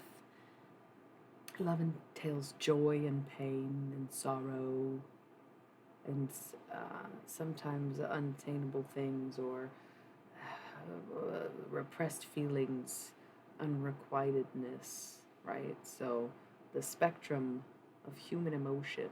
I don't know why I think this wasn't like a fuck you thing, and he used to conduct with his middle fingers. But once it didn't mean the same thing. Like me putting my middle fingers up seems like what's that about? But he it was almost like he calculated things that way, privately, could just sit back. There was no typewriter. It's weird. He would like type before typing, almost as if he was channeling something, not necessarily from the future, but kind of could have been in a sense where it doesn't feel natural to me right now. Maybe it was only when he was conducting. I don't know what that means though, in context. But I think that I can't quote you on this. Is where it became where people thought of it as pretentious and that he was downturning on people because pointing is rude, right? So pointing is rude. So he was, okay, well, I won't do that, but I'll do this. And so it became kind of like a jest and then developed into like this kind of I guess saying his reputation didn't remain flawless his entire existence, to say the least. So things he was known for at some point were the point of clownery. Okay, like very poetic to say people were making fun of him. And that's sort of how it developed, was it just was his natural way of his hands, like this. And it just became a trope associated and evolved into more modern. I wonder if we could actually look up the history of that. I'm going to check it out on this ad break that I'm about to roll. I will be right back.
Okay.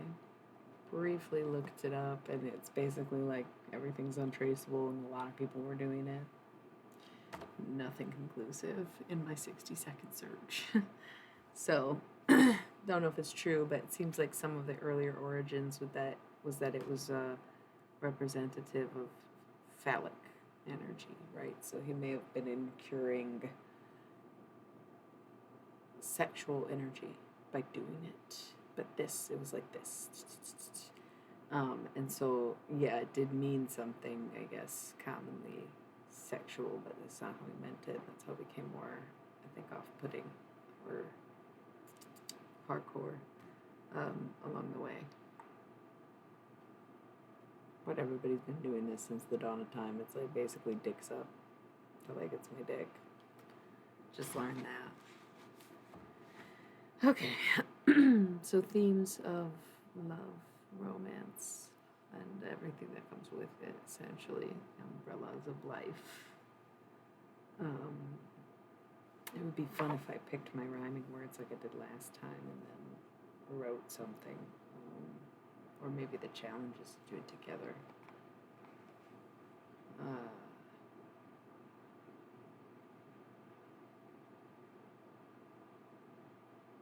You know what's so funny is it seemed like a random pairing because I happened to write their names next to each other. But now that I am pondering upon it, the first song that popped in my head today when I was thinking about Kurt Cobain and when I went to go put on Nirvana and just now was Lithium. And then I was thinking about it. I don't really know the words. I'm so happy because today and I'm wondering if he uses a similar rhyme scheme in that song. Let me see. Lithium.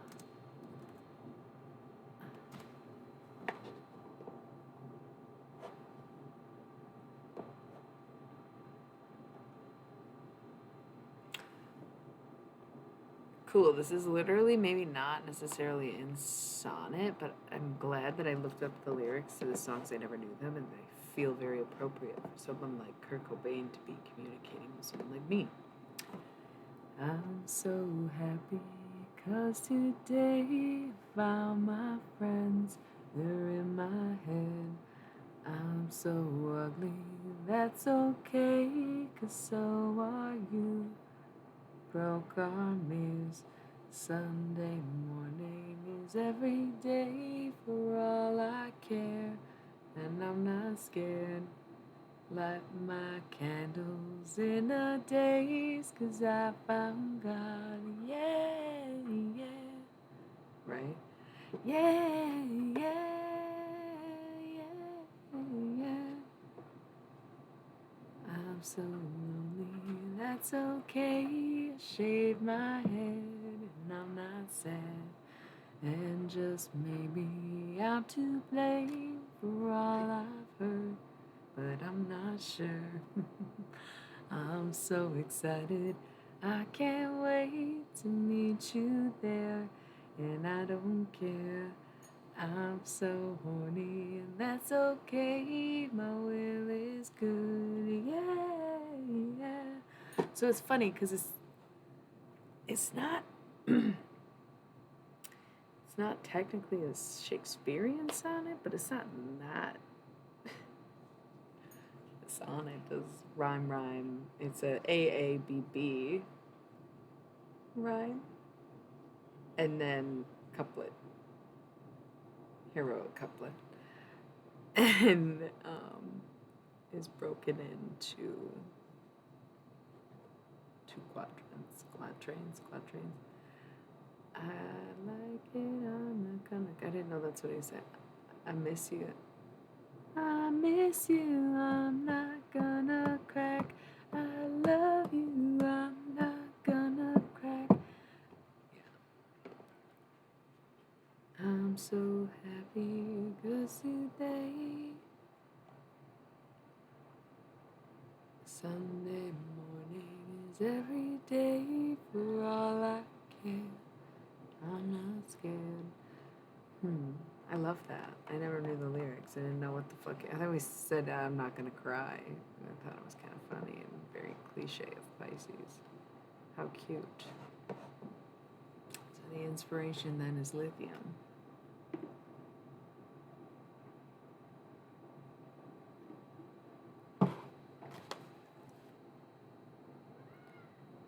Heavy metals sit in my chest.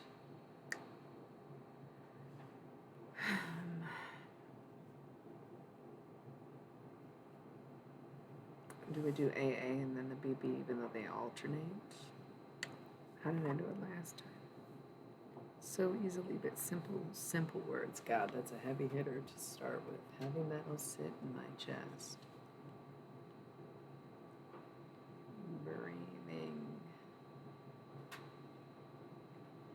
in such toxins air.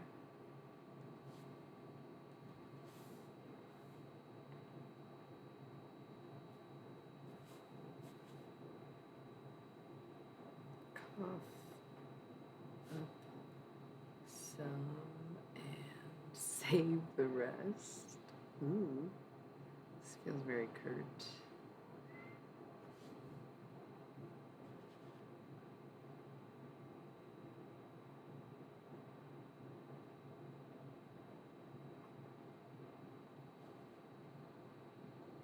The slow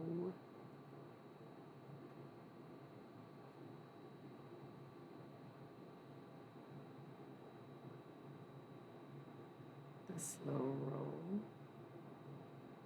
No, it's too long. Hi, John's on Johnny. Very good. That is a thing in my life. Hello. All right.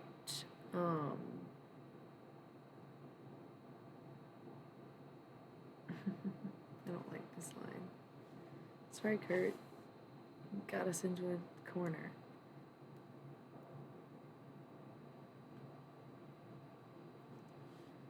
Prove to you I didn't care.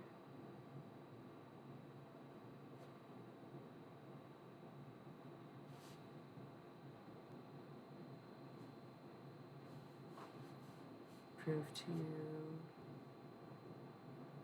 I'm not there.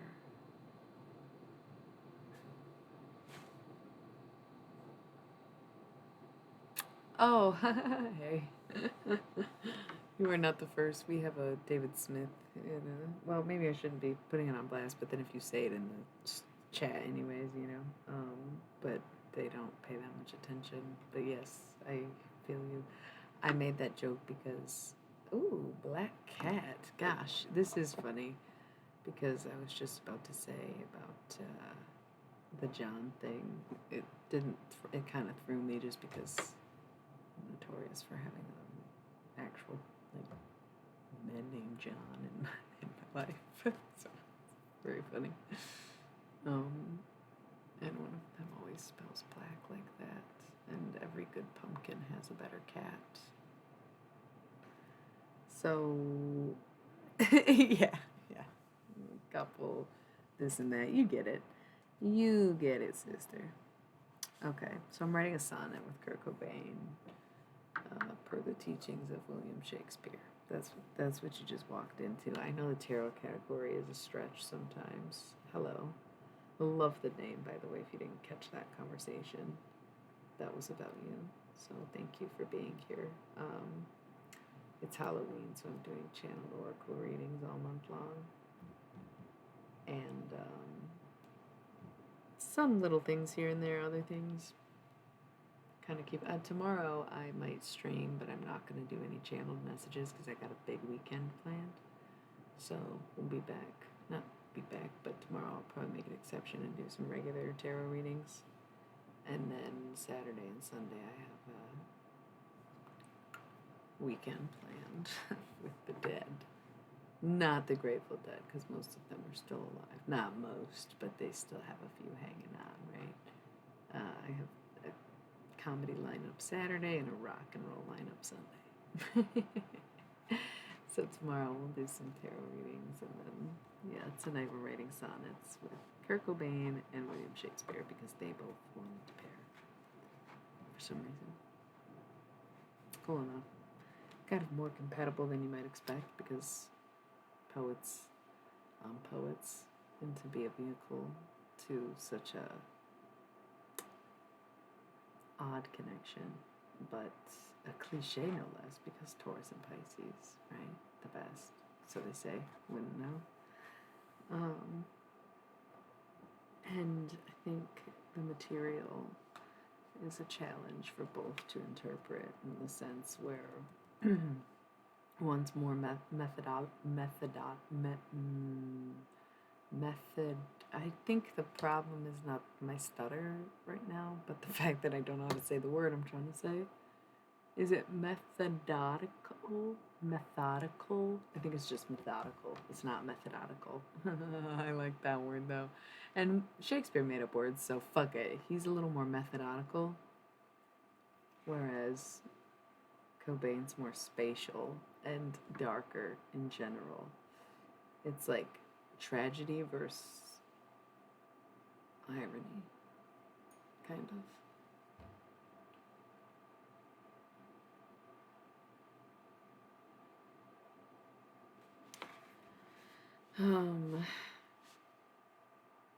What's more the morn of that I scorn? Sounds like Shakespeare.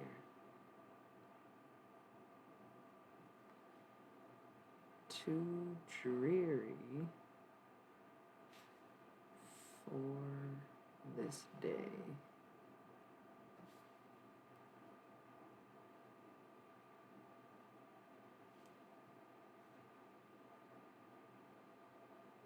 In my heart is sounds of horns, though silent, I must stay. Okay, so I guess it would be my turn now. Fuck. This is kind of fun. Okay, pull back. Maybe this is Cobain. Oops, that's a B. Ooh. But I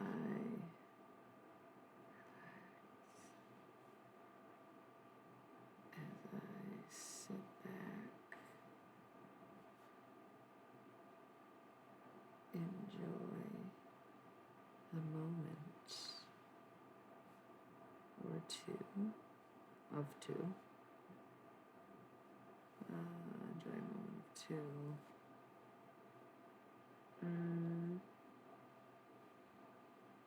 Back.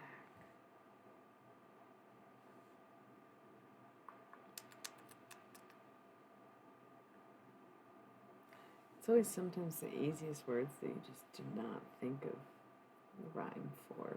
Black would be the most obvious, right? More to, okay, before, yeah, actually, that's perfect. Before it all goes black.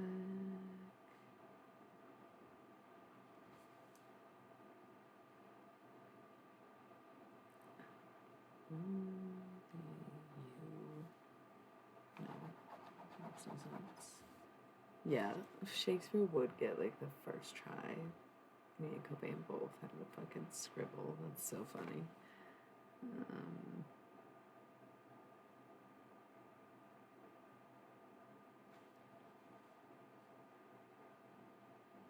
It's just a vision of you. And now we need our banger. We need our couplet, our closer.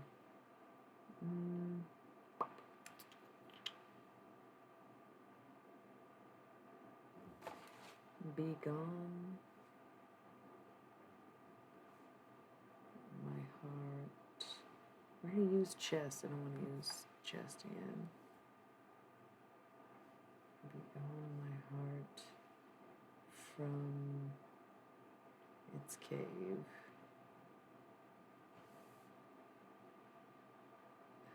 Could not bear to see. We already used day.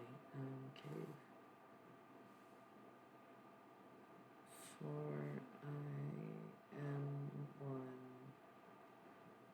you cannot save. And call it a fool in love. Boom, boom, boom.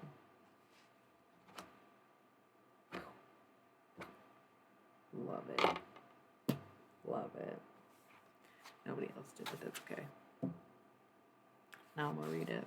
It goes Cobain, Shakespeare, page. Me. Heavy metals sit in my chest, breathing in such toxins air. Cough up some and save the rest. Prove to you I'm not there. What's more, the morn of that I scorn. Too dreary for this day. In my heart is sounds of horns, though silent I must stay. But I relax as I sit back, enjoy a moment of two. Before it all goes black, it's just a vision of you. Be gone, my heart, from its cave, for I am one you cannot save. A fool in love. That's great. That's super dope. Alright. I'm gonna do another one. I don't care if nobody else likes it. I do.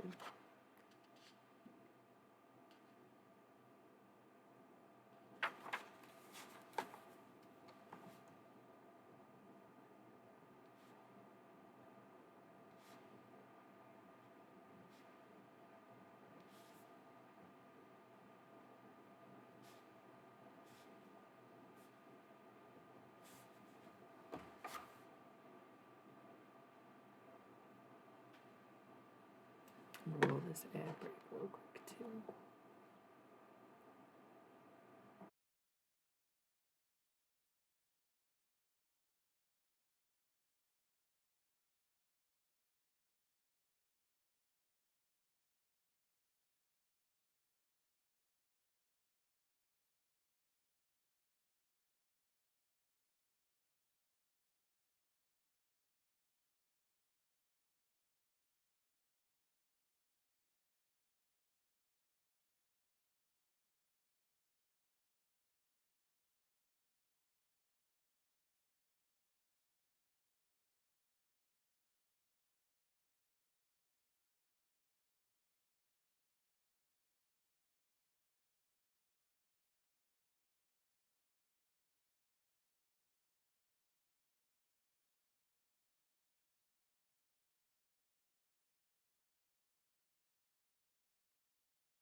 All right.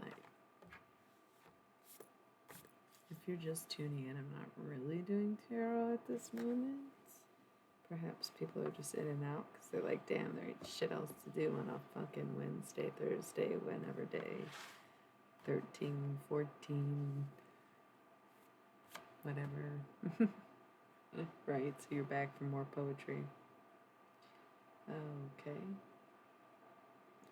Because round 2, it's going a different direction. Lithium. Is lithium going to be our inspiration for the whole evening? Or perhaps there's something, maybe this, I have this white rose here. I'm just going to show you because I keep moving it around because it doesn't really have a permanent place yet. I want to hang it right here. I just have yet to figure out, I think it just came to me, but I have to do it. So hopefully this will be hanging here soon.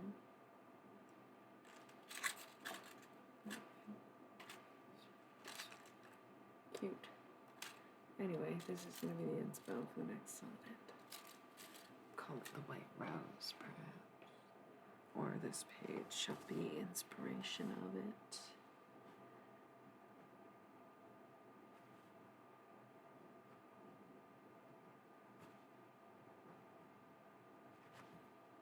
White Rose.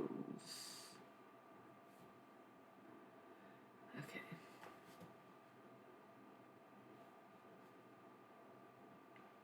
Cold down days of summers past. I think this might be Shakespeare. Kind of feels like Cobain inspired by Shakespeare. Of summers past, drift by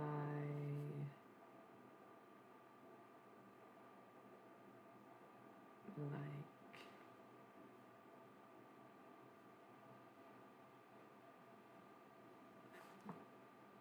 lake.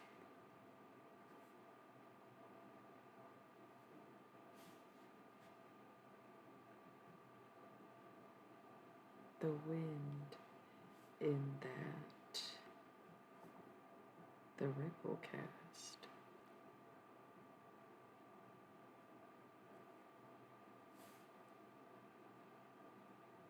can be the float that takes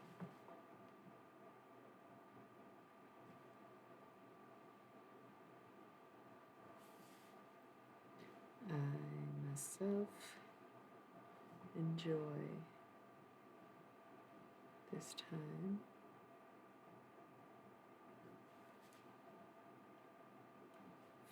I am not afraid. This one's mine.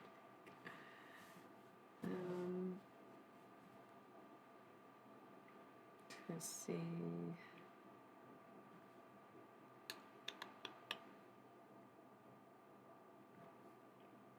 Stumped myself.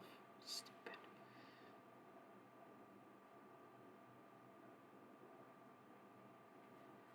To see the leaves.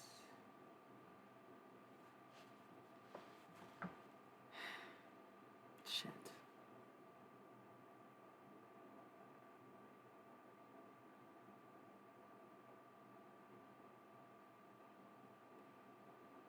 I was gonna use the word chime, like use the analogy that the leaves sounded like chimes, and then I was like, how would I even do that? Ambitious for such a simple word. Once again, sometimes the simple words are the ones, like rhyme is always the most obvious with time. But of course it's overdone for that reason, right? So I was like, chime, but how? For a view, not a sound.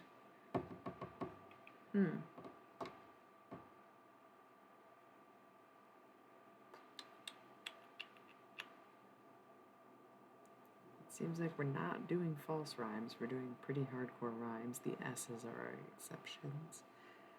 Time. Mind would be great, but that is technically a false rhyme.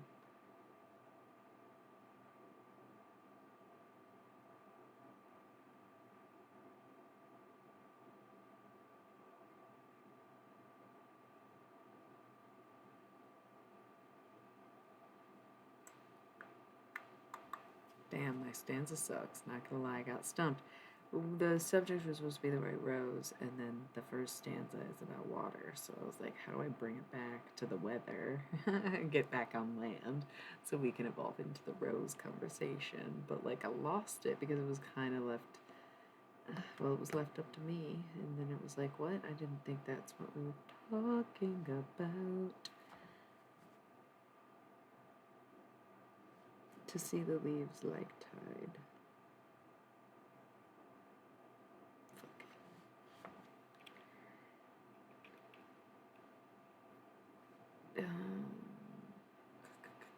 Gotta be a fucking solid rhyme. Fucking exact pair, right?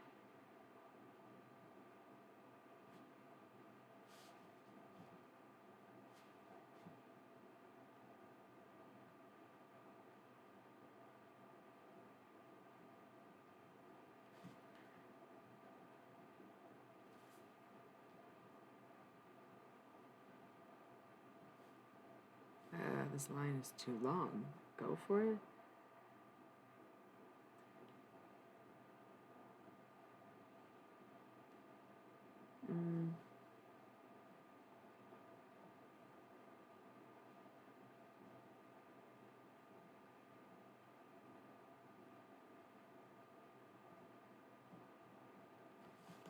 It's not. Okay, so there's something, whatever, I don't know what's going on there. He signed off on it, okay.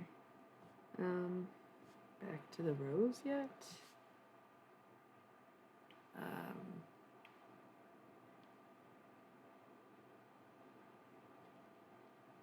Drained of life. All about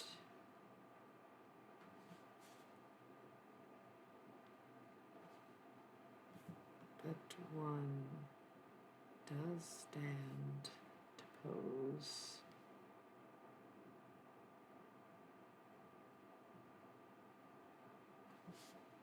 When all the colors have run out. This one feels like mine. Does that mean Shakespeare shit at the bed? Not me. Because if we were going in stanza order, this one feels more like mine.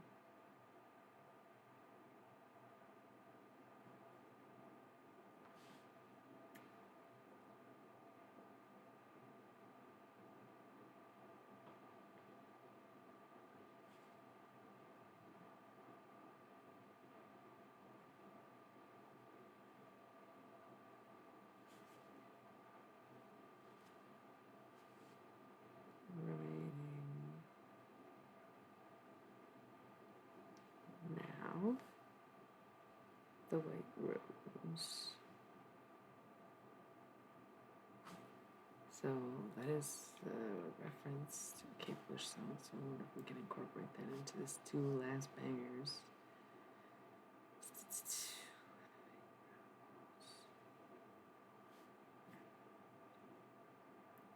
For seasons to come. Seasons must go.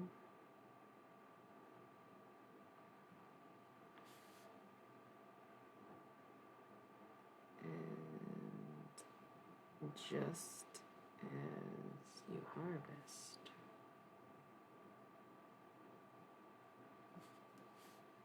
you reap what you sow.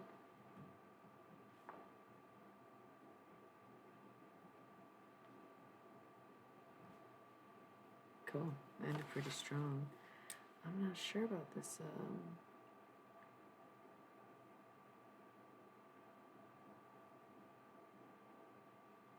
one here. I gotta fix this. Yeah, I don't think this is good at all, Will.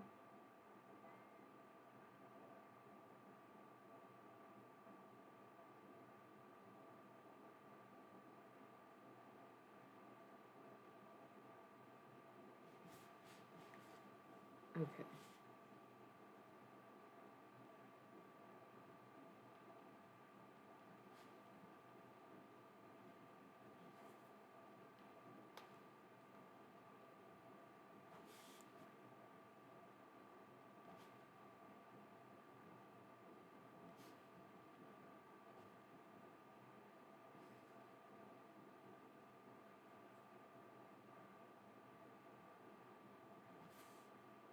hate that he's reusing this rhyme.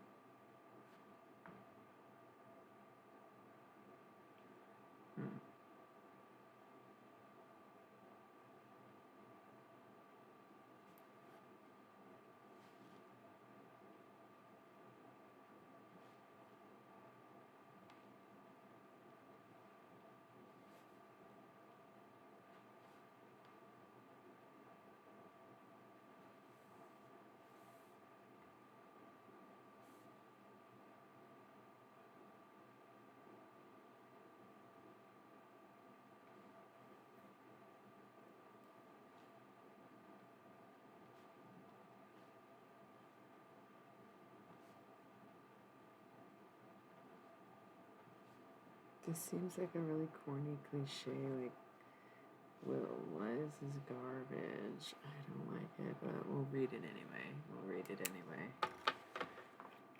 Okay. Cobain Shakespeare page. Cooled down days of summers past drift by like the lake. The wind in that the ripple cast can be the float that takes. I myself enjoy, no, wait. I myself enjoy such time, light beyond daybreak. I look back to see sunrise and see God makes no mistake. Drained of life all about, but one does stand left to pose when all the colors have run out, remaining now the white rose. For seasons to come, seasons must go, and just as you harvest, you reap what you sow. The white rose. That was good. I liked that one. I could do this all night, probably. Forewarning to anybody who's coming on this channel. It is sonnet season, apparently. Because it's funny because it wouldn't necessarily be my style choice in writing. They definitely chose that. Like when I was making my list, it was kind of funny because I was like, sure, we can write sonnets. And I knew I've written one like in high school as an assignment in class. But it's funny because I haven't thought twice about structuring poetry. Like it was never really a goal to follow a certain note because it's more about the expression or the words that are getting to the paper rather than like the way they're delivered for me. It's just whatever comes out naturally. It's maybe slightly more difficult to try to follow a rhyme pattern, as you saw a couple breaks in the stanzas for us where it's like, whatever. But still they turn out pretty good. It doesn't sound like it would be that good, and then when they're read out loud, it's like, oh, it's pretty good. Thank you, Miss Balloon Hands. Oh, I miss the Balloon Hands. You miss Balloon Hands? Get the fuck out of here. Miss Balloon Hands. It's fucking kids in the background going crazy. Yeah. Okay. What's up, Miss Balloon Hands? Kinda love you.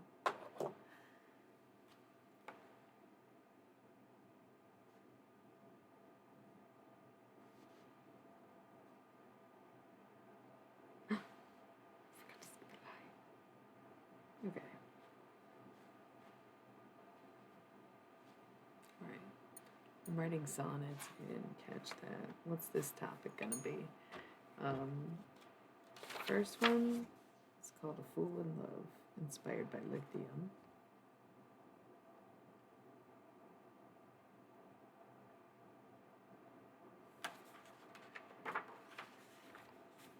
Second one is The White Rose, inspired by nothing in particular.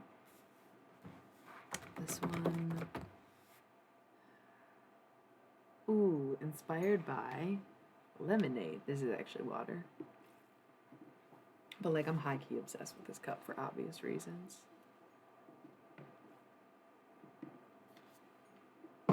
So,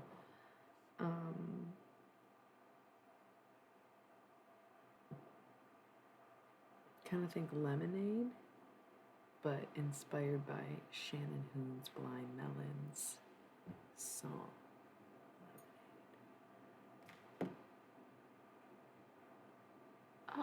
You verified your account just to talk to me?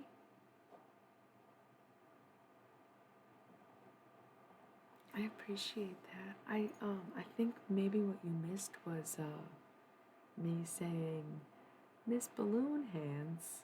I missed the balloon hands. What do you know? There's some kids in the background going crazy, talking shit. I was kind of like thinking in my head, man, what if that's not what the handle means? And I'm going off about these jokes. And, okay, yeah.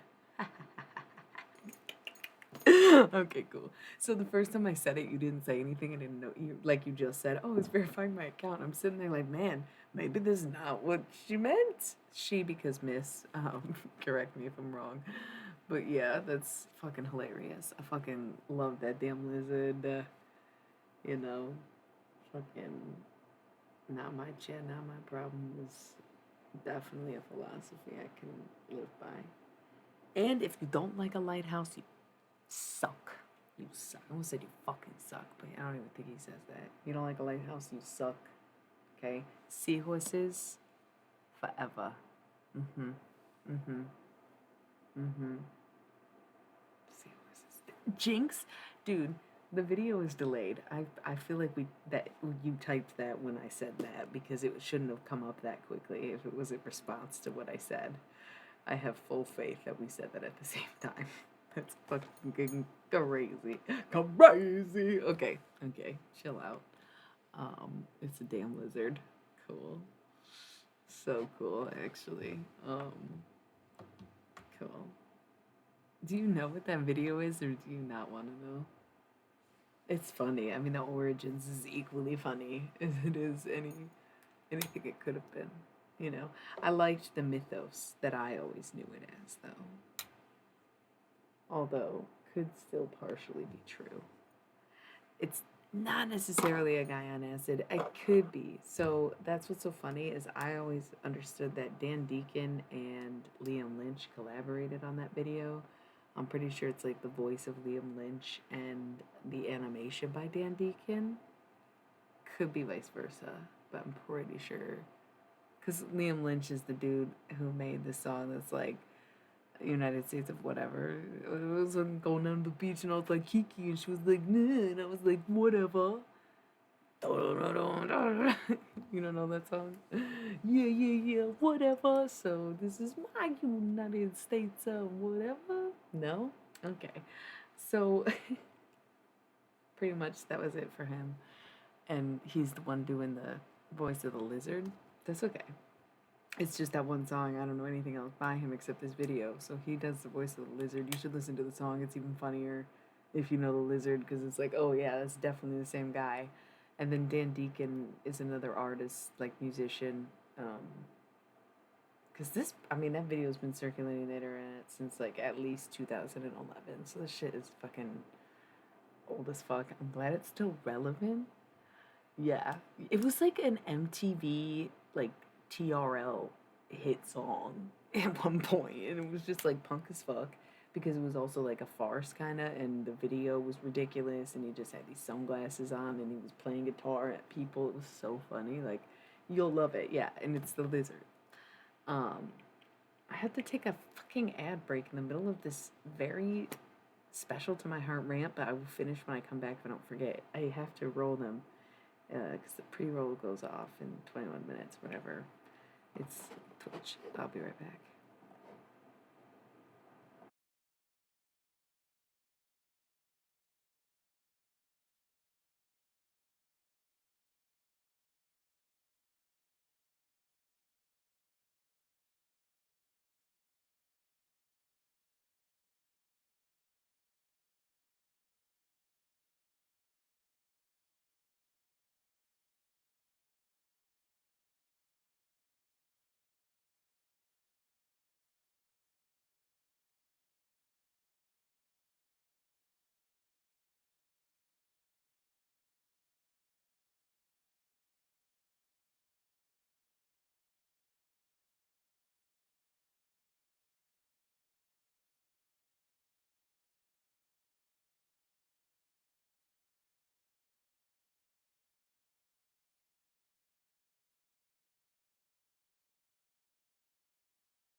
So, before we move on to like 6,000 other things like I tend to do, plus we're writing a sonnet with 2 dead people right now.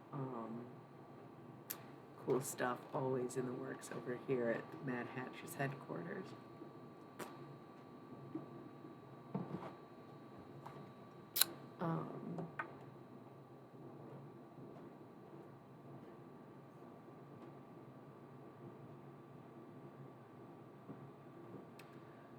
Forgot to do something earlier. I just remembered. Stupid. Cool. So, Mr. Balloon Hands. No, I'm just kidding. Yeah, no, not kidding. That's what I was like. Where was I going with this? Right. Random. Dan Deacon made a video, but the recording is Liam Lynch doing his New Jersey accent that literally, like, I guess made him famous because he does it in the song too. I guess it's not like he does this as exaggerated, like, capitalist consumer version of a New Jerser. Fuck, they would probably beat my ass for saying stupid shit like this. But his like cliche New Jersey accent and flipping through TV commercials.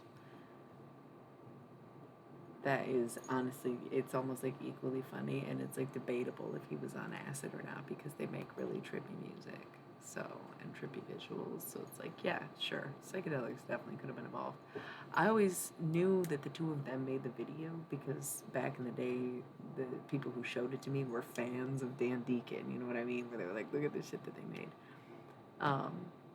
But I always just like kind of not assumed, but it sounds like some dude walking, like tripping in a cabin in the woods, looking at like a picture of kids going background in the crazy, or walking in the cliche like mid-90s ocean themed bathroom, or like, you know, the up north reservation gift shop, like, you know, because he says something about Indians and teepees in the beginning, which is probably didn't age well, but he was mocking whatever television commercial was on.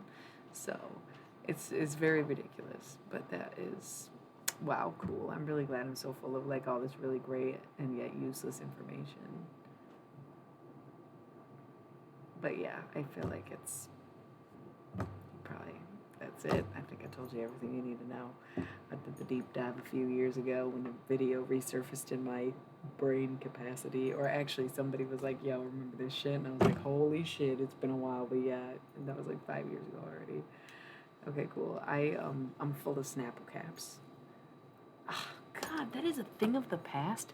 This is so tragic. Can I just share a personal sentiment right now? Because 2 4 4 4 4 4 4 4, boom. It was 2 hours, 44 minutes, 44 seconds, and 4 viewers. So I guess I'm going to share this personal anecdote about how what the fuck I just said doesn't make sense anymore.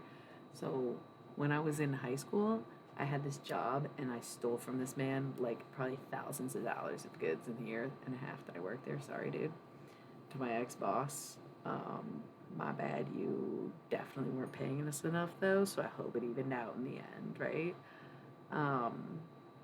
Anyways, I was a teenager. We were fucking whatever. So I was just like me drinking mad Snapple. Like, so many Snapples. Because it was just, I just would, oh my God. That is so cliche of me. Okay, I don't want to, no spoilers, but oh my God, that just really clicked in my head. Okay, so I would just drink Snapples. And back in the day, Snapple bottles were glass and they had metal caps and they had fun facts on them. For example, in Holland, they used to not only grow a shit ton of tulips, but they actually used tulips as currency. Or there's a 3.5 mile long mushroom growing under the state of Oregon, which that was, I don't know, 12 years ago. It's probably much bigger by now. That's what I'm saying. They're not glass anymore. They don't put fucking facts on the caps anymore. And the thing is, that's so wild that what the fuck is wrong with me? Literally, I don't know. And it's not what's wrong with me. It's exactly what's right with me is that I'm always on fucking point. Because why are those 2 random Snapple cap facts that I remember? Because get this. I drank so much Snapple. And like, yes, I was really into recycling. But I also like to upcycle. And I was super into like making creative projects or whatever. And I kept like dozens of Snapple facts because I was like, oh, these are cool. Like, it's good to know, good to know, good to know. Like, it was just one of the many things I collected. And I made some of them into art. Yeah, it's kind of adorable. But, like, I think I got rid of them. And then they stopped making the glass bottles. And I'm bummed now that I think about it, where it's like, damn, I think I finally did throw that shit out because I was like, I haven't used these in years. And now I regret it so much because they literally don't fucking make them anymore. Hope and pray that they are in my craft bin somewhere in storage. But I don't think they are. You know what I'm saying? Like, that would have been so clutch of me to have such a relic. What an icon. But no, I only have two that I actually put resin pours in. God damn it. Okay. So, cool. Thank you. It will be so long before we actually know the answer to the question that hopefully I forget and just, yeah, keep.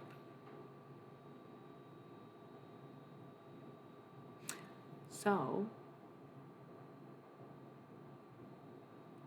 kind of want to go back to a sonnet. So I am a beatnik. I'm a total beatnik. I'm not a hippie. I'm just really psychedelic and a total beatnik. And it's not because I do drugs. It's because I'm a poet, right? So, took the opportunity. I made a list of deceased people to talk to for the month of Halloween, in case you're like just tuning into my stream, which I think you are. And tonight, as in the title, Shakespeare and Cobain, because they decided they wanted to pair up and write sonnets with me. It's been a fun time. Open to inspiration, suggestion, word rhyme. Blah, blah. Thank you. We've been doing it's 31 nights of Halloween, but instead of doing channeled reading every night, I've just been packing a couple in each night, and that's why tonight's 13 and 14. And the last one I did was a few days ago. It was like 9, 10, 11, 12, fitting 4 people in one night and then taking a night off. Or wait, that was last night. I don't know. I'm taking tomorrow night off of the channeled readings and might just do regular tarot. I think a couple new people were interested in me doing regular tarot, so I think, yeah, Friday night. And then Saturday, I have a comedy lineup, and Sunday I got a rock and roll lineup, and then Monday I'm going to have to sleep for probably 3 days, but I got plans Tuesday, so we'll see. Maybe I'll just sleep all day Monday, because I don't find it exhausting. I think I get exhausted and don't realize it. Get grouchy, get ornery. If I spend too much time with death and don't reinvigorate myself with life, then yeah, I don't know.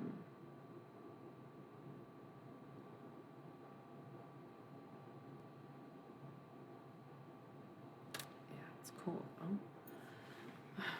was talking about that a little bit earlier on my stream, a lot bit earlier, at the beginning, where I was maybe even in my makeup video I was talking about this, I don't know, or my art, it doesn't matter. I did 3 separate streams tonight.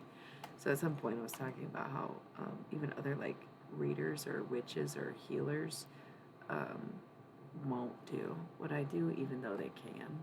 They can hear or talk to dead people, but they don't like to sit there and do it. Right now, tonight I just had planned William Shakespeare and Kurt Cobain. Sometimes I like to surprise people with their loved ones, but I've been striking out apparently, when in reality I feel like people are uncomfortable with what I do and deny it because I've nailed some with randos. Because it's exhausting, it's creepy, it's draining, it's weird, it definitely alters and warps your mind. I'm a very strange person on the inside and outside. There's no hiding what I am, but I also grew up Catholic and was a devout Christian, and so they encouraged necromancy in the church, and I developed that gift a long time ago. So I have no problem with it. I don't know life outside of it. It's just not for everyone. And no, it's not as simple as prayer. It's just you do? When's your birthday? Are you a Pisces? Because Kurt Cobain's a Pisces, and a lot of Pisces watch this channel for some reason. Most of my, I don't know if you call them regulars on Twitch, but I'm from the bar. I'm a retired bar rat. Oh, you're Scorpio. That's dope. I'm a Scorpio rising. Happy birthday almost. I mean, it's still Libra season, but holding on for dear life, right? We got another week of Libra season, and then it's time to party. Then it's for us. Because I do celebrate hardcore Scorpio, because that's my vibe at the end of the day, the beginning, in the middle, the whole time. That's my vibe. Let's light a Scorpio incense and dive into this reading.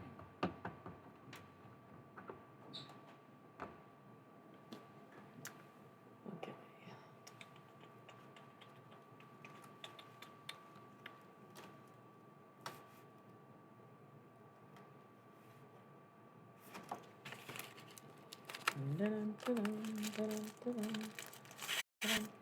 Ooh, running low on these.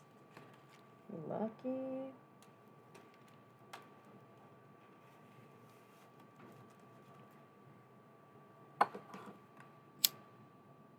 I would not. I don't do full readings for private connections, but sometimes I like to just like take a moment to establish a connection with someone that you can verify my connection with, if that makes sense, because we have no way to actually verify if I was really talking to Kurt Cobain or William Shakespeare. But if I said some shit that only you and your brother would know, then like obviously we'd be able to establish that connection. I don't like putting people's personal like family stuff out, but it's like the other day, the only message that really came true was I warned somebody that like they were not to ever take money for tarot because there was a straight up curse on their family about it. Like sometimes you don't always know, and then some people, there was someone where I got a very distinct message and like they denied it, and I was like, okay. And then another one where they're like, I don't know what you're talking about. And it's like, again, I think it's sure I could have been inaccurate, even though I've really never been.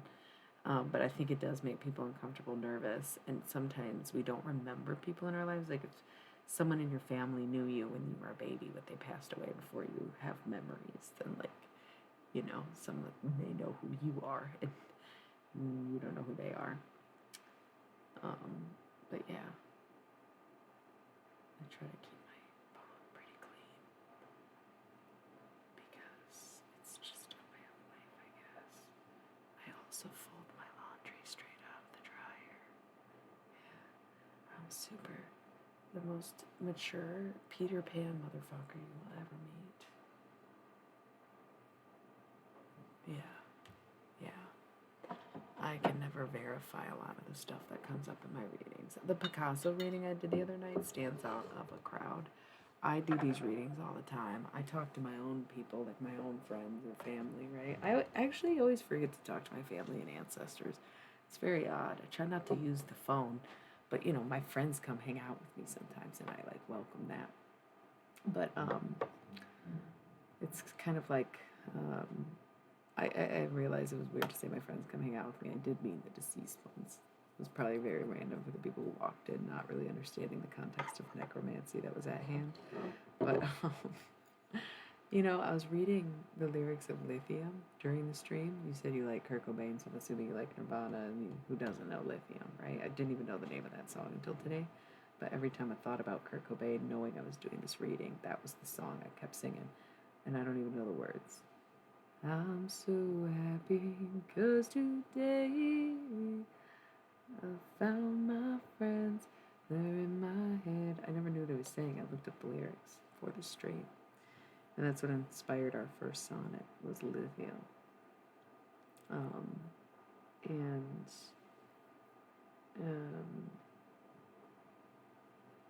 as I found God, yeah. It was really, really wild to read those lyrics, though, because it did almost make me feel like perhaps the reason I connected to him in the first place, which tonight was not the first time, last Pisces season, or like this, well, my year for me is the zodiac year, so last year's Pisces season, but would have been this year, February, March. I think it was this lighting, actually, this color light that triggered him, where I just had my Halloween oracle out and I had no intention of who I was going to talk to, and it ended up being Kurt Cobain, which was like a very pleasant experience. He's a super softy, romantic, poetry-hearted person. Like, I completely adore his energy. I just more recently was trying to get into their music. I still haven't. It's, sometimes it's like, I don't know. This stuff is, I don't know, different. It's just different. I'll get there. But Lithium is the song that kept playing. I think it used to scare me. I think that's really appropriate that you would be here tonight. It's really wild, right? That you were probably just scrolling through tarot and maybe you saw Cobain in the title and you like popped in for this weird experience. Like, I'm glad you're here. We've only written 2 sonnets. The night is young. you know. I can't. Like, I love that for all of us. For you, for me, for everybody.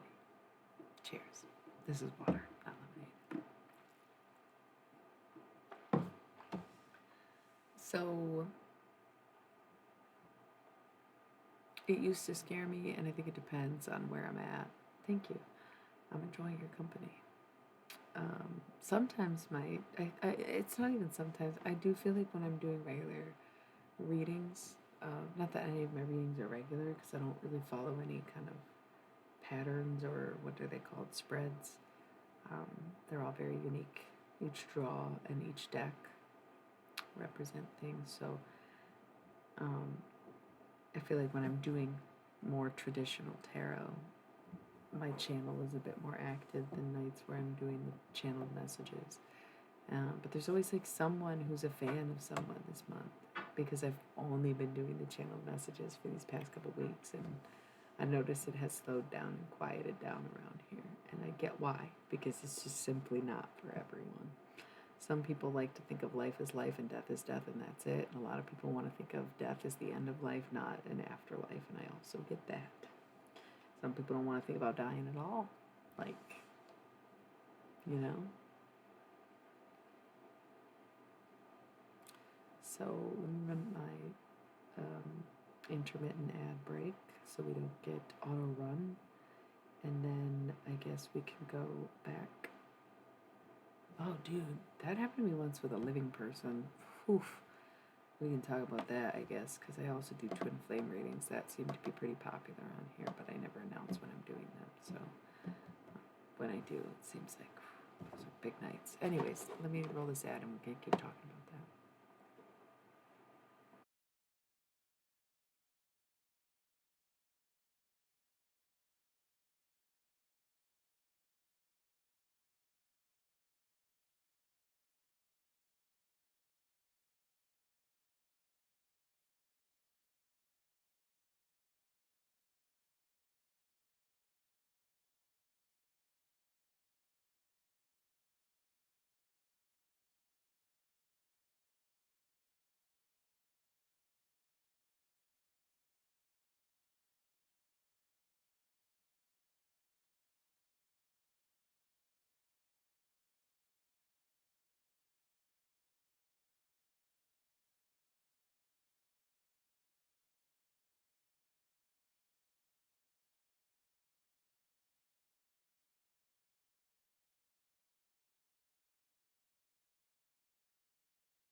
All right.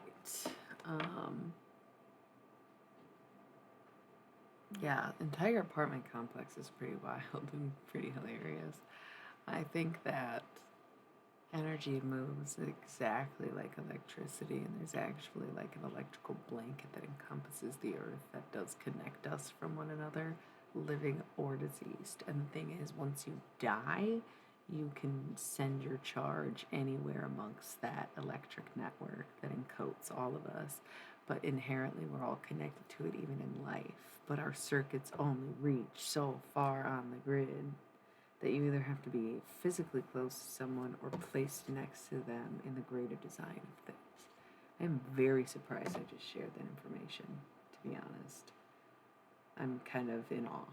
So that's so weird. This has been something I've been meditating on for almost 3 years, come to think of it. It was like I had this huge accident that I started going into a couple weeks ago because it's like this is why I started talking to John Lennon and why I don't hate the Beatles anymore. Because I'm not so stubborn of a man that I can't admit when I was wrong, man. The music fucking is good. Like, have you ever listened to Across the Universe and got lost in your own life? Like, please, like, have a dramatic moment, okay? Let him be the drama king that he is. Alright?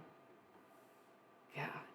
The fucking trope of Libras needing to be likable goes out the window with John Lennon, right? Because he was very unlikable. He was popular, but he was extremely unlikable. Everybody knows that. Anybody who knew him knew that. That's why I always fucking hated them. And I didn't mean the musical movie. I think the movie fucking sucks. I meant the literal song. But, like, sometimes I do put the movie on just because, like, it's kind of fun. But it's fucking terrible.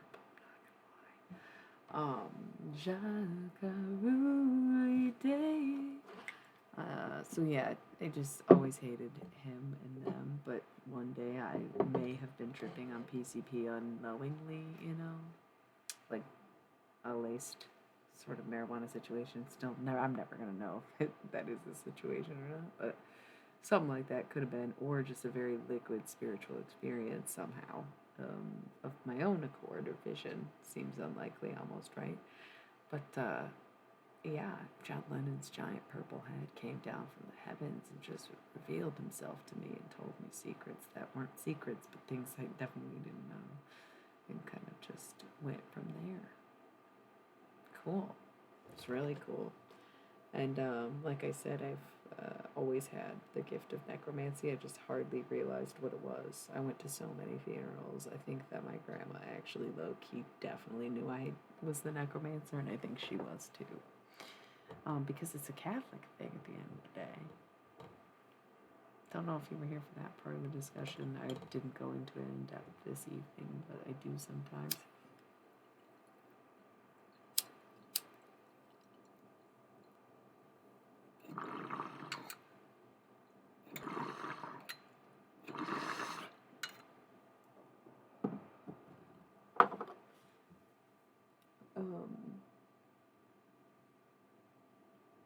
But yeah, John Lennon was the one who was like, listen, you're really good about what you do. Okay, we can try it. Hold on.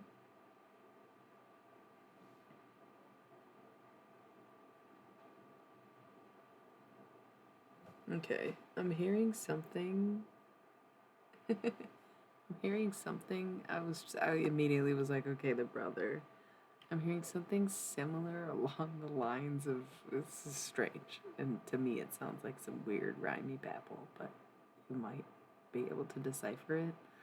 Example, last night I was talking to Marilyn Monroe and she was like, Tracy Ellis. And I'm like, what the fuck? Tracy Ellis was not alive when you were alive.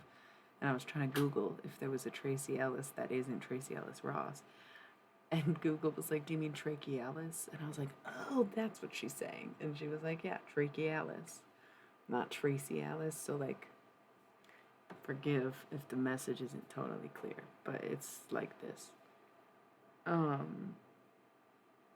don't know if you were like 80s babies. It could be Ricky Tikki Tavi, but it's like the first initial thing I heard was like rickshaw, tinsaw, Timothy, crawdaw, something. I don't know, like some rhymey stuff. But am I trying to think of Ricky Tikki Tavi? But if you're young, you would not. I don't even really know what it is. It's like a mongoose cartoon. I don't even really know what it is. But something like that came up. or something about a saw, or the name Tim. Those are like the. Okay, yes, that's what I'm saying. You're probably too young for Ricky Tikki Tavi, but something about a saw or Tracy makes sense. It's weird that I would reference something that happened last night. Maybe that's why I was going through the words. Okay. Was he military?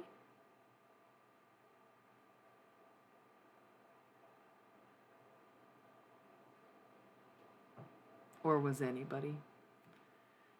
Kind of seeing someone in camo. Yeah. Um, did he actually get a limb blown off? Not to be graphic, maybe he saw some things. I don't want to indulge on how he died. That's exactly why you're like, I don't want to do this. But like, did we just, I mean, I don't like, maybe that was too much. I don't know why he would take it in that direction, but okay, oh, military. Whatever I was saying was probably some kind of code where he was like, rickshaw, tin saw. It's probably like some kind of letter coding that I don't understand. I don't know what that means. I have no idea what that means. But okay.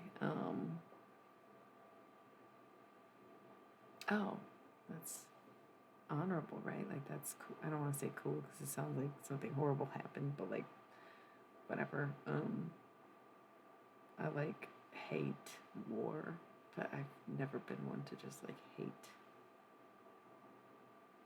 the military or the army because like people have so many different reasons for signing up for that shit, and they're like almost not even given a choice anyways because if people don't sign up they're gonna get drafted. Like anyone could get drafted, so it is really like it's an honorable thing to do regardless of like your personal motivations.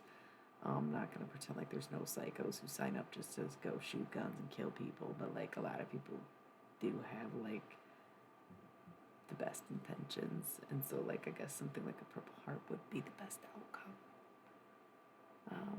I can't. I mean, that's something I agree with, but maybe that's the message that he would like to convey is that like not everyone's a total fucking psycho, and he's still scarred for life because he saw someone's legs get blown off. I think. Okay. Like fuck war, but thank you guys for sacrificing your fucking lives for us to not have to get drafted. Literally, like if no one signed up for their bullshit, they would be like forcing people to do it, and then like I don't know, you'd have to have a civil war without their compliance. Even though I think the idea of war is evil, and like the whole branch of military is like unquestionably out of control with this country, but I guess it's like everything's amping up where it's like you'll not regret it later when we're protecting you, and it's like I'm not even someone you want to protect though. I'm like the damn fucking local witch, fucking ex-Catholic, Satanist, whatever. I'm not any of those things, but I am Catholic, not ex-Catholic or Satanist, but that's how they see me, right? Queer, fucking girl loving, dick having. No, I don't have a dick. I like getting dick. You know what I'm saying? You know what I'm saying. I'm not who they want to protect theoretically for their America that they think they're protecting. Um, so of course we'll have qualms with it, no matter what it is. I feel like this is such an appropriate conversation. I feel like I'm getting a little Kurt Cobain in here now because I think perhaps like your brother definitely made himself present, and obviously how else like this is what I meant by like I like to establish contact. I'm not going to spend too much time delivering too much. I don't think he was super emotionally open anyways when he was alive. But if you ever want to book a private reading, they're available anytime. That's kind of why he's very detached from life now, I think, where he's like, yeah, it was hell. It was kind of miserable. What a path to go down. But at least I did, like, die a hero, I think, you know? Um, but Kurt Cobain then interjected with thoughts on the military, but now I think I feel like, not that I lost it, but it almost feels irrelevant after hearing that message from an actual soldier because he felt like had he not pursued music, then he could have easily been drafted in Kuwait, I think would be at the time, 1990. Well, he died in 94. That was the other thing, is that there was the very real reality of Desert Storm was happening in the 90s, and there was no telling if there was enough radical kids who were protesting and ending a war, or if there were enough people signing up and going door to door. Could he have been drafted in his situation? Like, he thought about that a lot, and his early days of his career kind of was a big motivating factor. And it's funny that we talked about Across the Universe, because you'd be surprised what people can see and what they know is happening, okay? But that character in Across the Universe reminded him very much of himself, the blonde one, because he sees that if he would have fucked around and stayed on drugs while making music rather than getting into drugs, having made his music, then he probably would have had to been forced down a different path and been more scarred and come back and had a very different music career. And it probably would have been country western.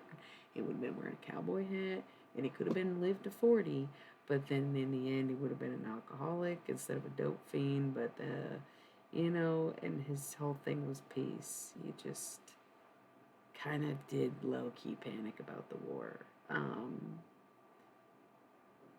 There's no questions about the way he died, by the way. It's off limits. I have my eyes closed. I apologize if anybody said anything, but earlier I was looking down and having a conversation with my friend who was typing in the chat, like as me, not channeling messages. But, okay, you didn't ask. That's the thing. If you were thinking about asking, don't.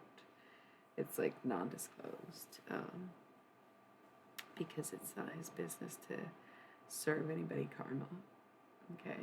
But the consensus is pretty obvious in this life and in his recollection that he was clearly incapable of pulling that off. Anybody humanistically would be, right? That's kind of the dimensions of the whole situation. But he's not to speak on it for whatever reason, because I am not the one to bear that witness.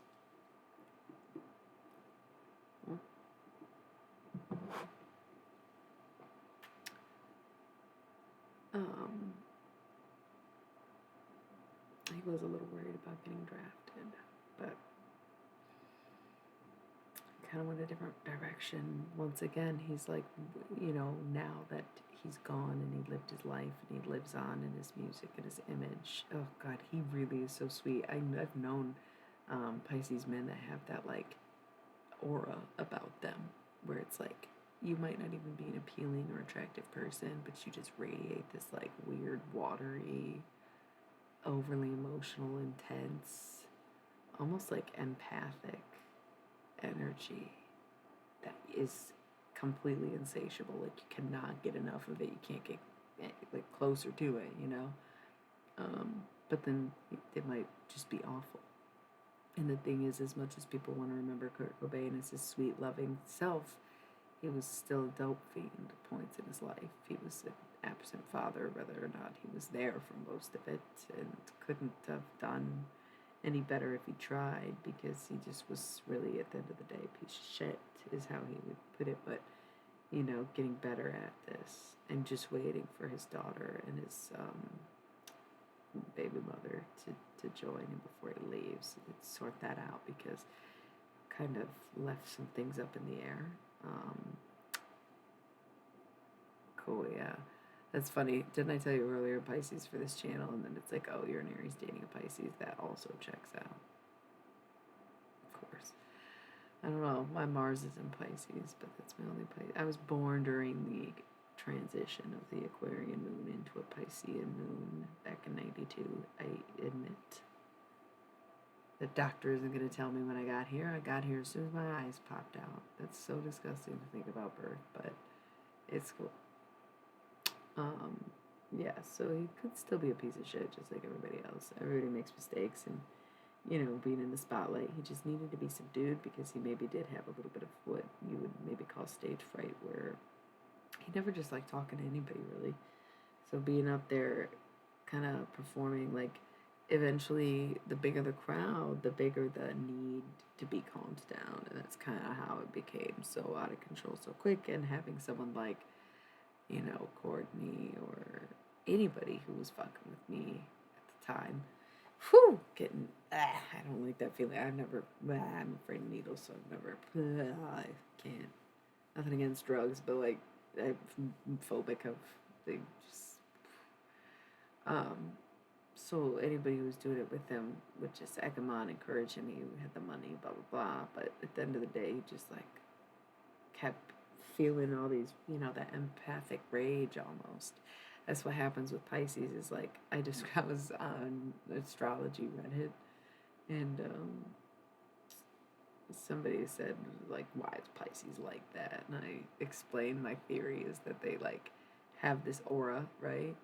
And at the core, that's probably who they are. But in between the aura and the core is just this like gate of metal, chaotic, like gross, violent, detached, fucking furious, like all over the place, evil energy. And like the unevolved Pisces lets it become, and the more evolved Pisces learns to calm, right? So it's like the ones who can like master that kind of rage are the ones who adapt to things necessarily, right? Pretty cool. Pretty cool.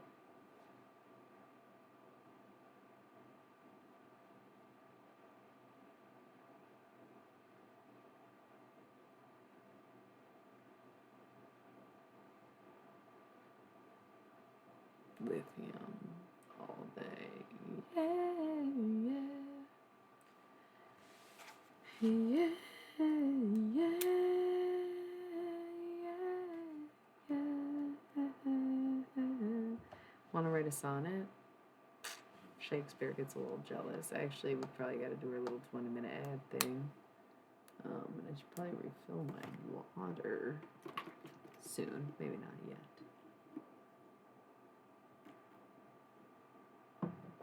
The other sonnets are cool. I already read them, but I can read them again because no one was here to hear it. And now you're actually interested, but it's kind of a fun thing. You can watch one live before we read it and maybe read them all at the end. I kind of have been enjoying writing them, so give me a sec or 60 secs, really? Not sec, not okay. Sounds weird, right? 60 seconds.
Alright, I started snacking, not gonna lie.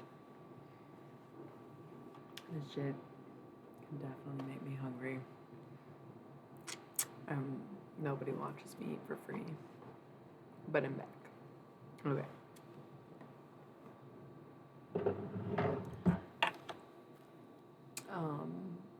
Okay, let's pick this whole conversation as our inspiration for this sonnet. Maybe your bro will participate in one of our stanzas. Quatrains.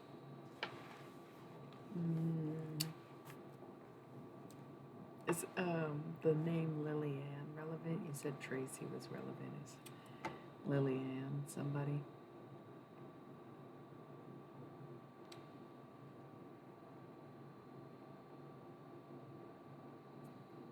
The Iliad? Okay, yeah, no. Could be Iliad, like Homer, or yeah.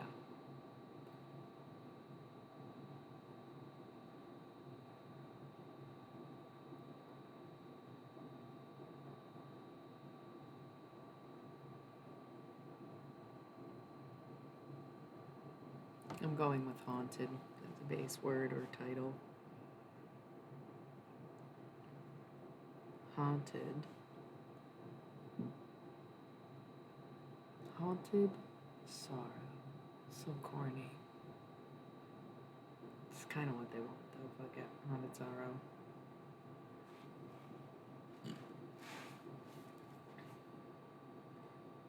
The haunt that hangs so full of sorrow.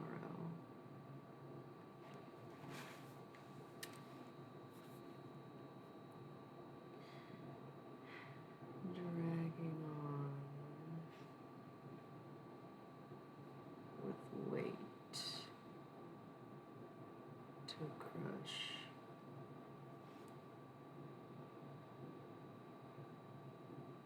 Of any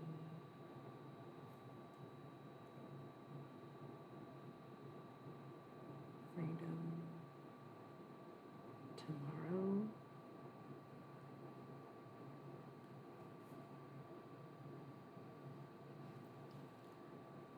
And now the drag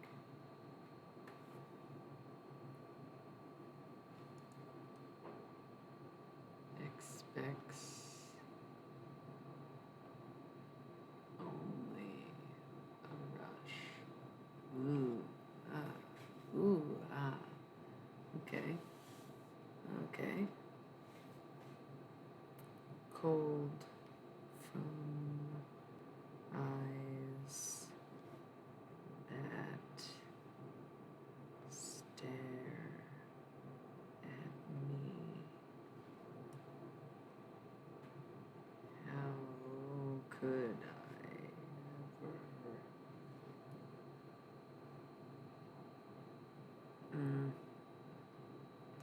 Kind of fuck this one up because that will be the next rhyme. Okay. Cold from eyes that stare at me.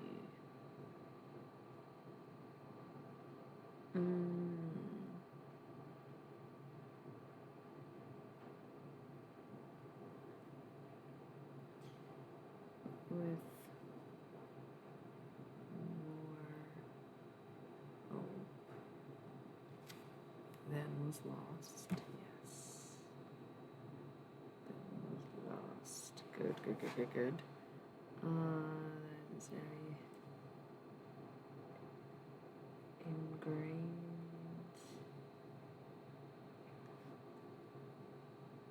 but short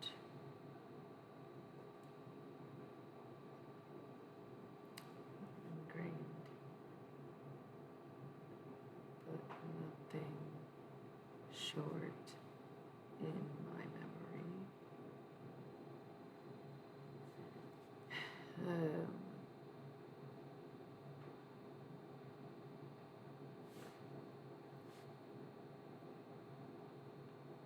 being what the moment costs. Yeah, what the moment cost. Cool, cool, cool, cool. Okay, it's like war, but also it's like okay, it's like Alice in Chains too.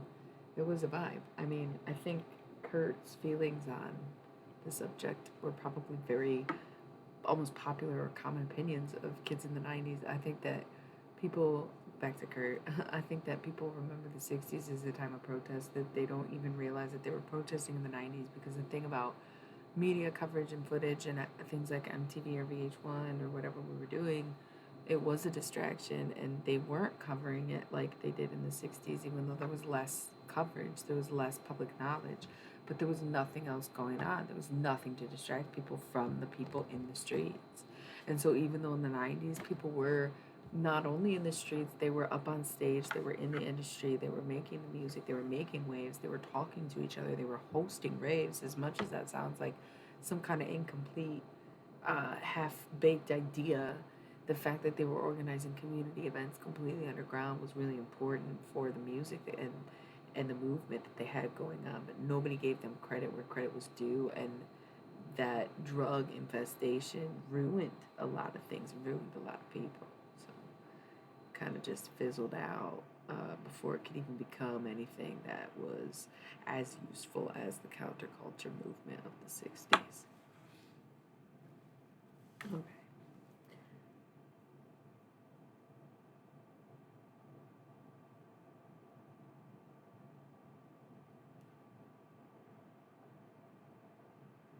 All right. In the end, if I could forget, I would make that choice.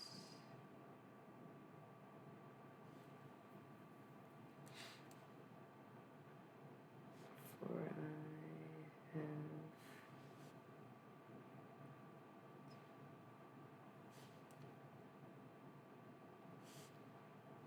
not received payment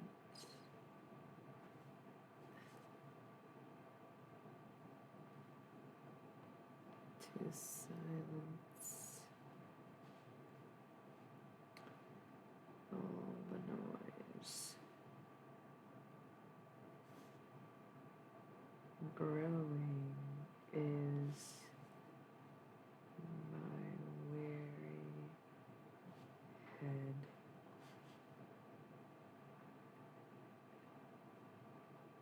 Let me lay it down.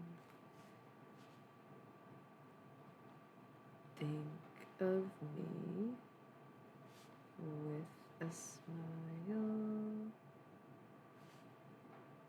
even though I frown.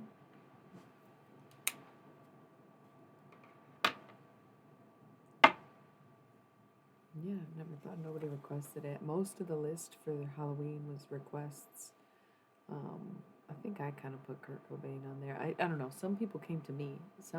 Requests came from my viewers requesting people, but some of the requests came from the deceased coming in and being like, "Hey, can I get on the list? Can I get on the list? You guys thought?" So a few of them, I put on there, and then there's been adjustments and add-ons, and I figure Halloween's fun. I want to do more Demon Oracle. I'm not giving them enough time and attention. I'm probably going to use the demons tomorrow night. But the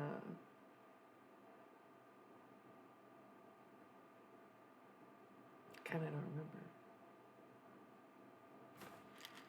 Oh, the whole idea of November is that it's almost just as dead as October. It's just not as creepy or haunting. It's a different kind of sorrowful thing. Whole deal with Persephone's and Hades and Dios de los Muertos, amongst other things. So But the demons get to do what they want on Halloween, and I'm not even giving them the time of day, so maybe they're gonna have to fold on it, or I don't know, they're pretty into the karmic thing, so. Cool, let's read this sonnet. The haunt that hangs so full of sorrow, dragging on with weight to crush, of any freedom of tomorrow, and now the drag expects a rush. Cold from eyes that stare at me with more hope than was lost, ingrained but nothing short in my memory, being what that moment cost. In the end, if I could forget, I would make that choice, for I have not received payment to silence all the noise.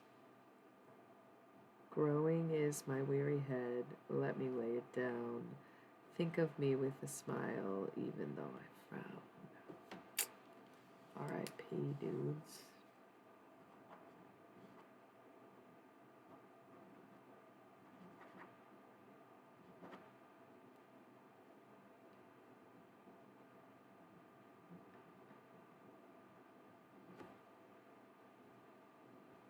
We wrote, we salute you. R.I.P. We salute you.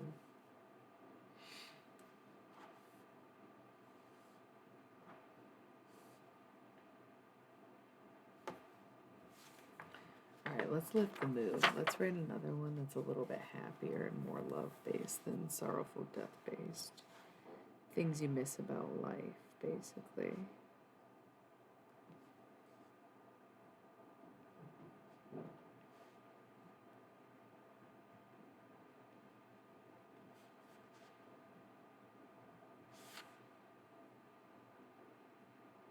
Well, I can write poetry that quickly, but that was supposed to be like a collaborative channeled effort message. And get this, 3 hours, 33 minutes, 33 seconds, and 3 viewers. Don't you love to see it? That was cute as fuck. So the 3 of us wrote it. Your bro, Kurt Cobain, and I. Shakespeare's signing lines. Earlier, the sonnets were me, Shakespeare. Well, it was in order. Kurt Cobain, me, Shakespeare. No, Kurt Cobain, Shakespeare, me. So, I do write poetry. I'm a liquid writer. I think my biggest talent is writing. The necromancy is my greatest gift, but my strongest talent would definitely be writing. So, it's kind of crazy though. I was reading this poetry book on live that I published in like 2013. Thanks. And I got creeped out. I was reading it out loud for the first time in like years. And something I wrote kind of was like, it came true. It was just so creepy. But it didn't come true. It was like I wrote a message to myself from, I don't know, I guess I'm the type of guy to believe in time travel, right? It's a lot easier to go back than it is to move forward, I'll tell you that much. But, well, that's not necessarily true. We just have to wait for it to play out in order to know if the future vision is real. Appreciate it. I'm really weird, and it's not even that I have time on my hands, it's that I have these strange gifts where, like, I have no choice but to listen. I have no choice but to move towards them. I have tried to, like, satiate the need of being normal or to be perceivably helpful to society and done the 9 to 5 or 5 to 9 whole bits, and I'm better off doing this, I'll tell you that much. Because it's disruptive if I try to do anything else, pretty much. Like, it's a disruptive energy. Like I said, I randomly get messages from people. And if I'm in a certain space, like anywhere, I don't know, anywhere that people die, it's like hard, you know, or not hard, but just like, yeah, I can hear that. So this is what I do. To be in the throttles of it. I feel like there was a laughing, oh yeah, so reading the work back, it was just the wildest thing, because it did not, there was like a drastic tone change in the short story, where it was like, you will do this, and this will happen, and then this will, and don't do this, and da da da. But it was almost like it was written, because then reflecting on it 10 years later, I'm like, I wrote that in 2011. Published the book in 2013, but it was a collection. I was working on it over time. I maybe even published it in 2012. But I can't rightly remember, so I'm guessing it was 13, but it may have been 2012 even, because nothing I wrote in there was very late. It was all around the same era. It was my 17 to 20 years old poetry collection. But there's just this part in the story where it was like drastic tone difference, didn't no longer sounded like my voice, no longer matched the rest of the story, just kind of telling me what was about to happen. And then 2 years later, it did happen just like that. It was mad creepy. And I was just like reading it on live while I'm having this realization, like, what in the actual fuck is that about? Kind of nuts, right? Kind of like, what? How would anyone have known? There's just no way. Yeah, there's just no way. And it's something I debate on telling these stories, but like it's hard because I don't mean to associate with people I don't associate with anymore. So when I think of these stories, I think of them fondly, but things kind of got chaotic after that, and it's hard to reflect on such things when you have no idea where you stand. So I hesitate to go into detail, but it was really trippy. It was really trippy because I remember where I was when I wrote it, and the thing is like sometimes the ability to travel time is just to be able to access it at all, and that's not really some good secret, but I'm notorious for having a photographic memory for a reason. So don't ever let anyone obscure your vision, right? Yeah, it was trippy. So, oh, maybe this will be our time travel. This will be the time traveler. I'm not going to title it, but the inspo is time travel.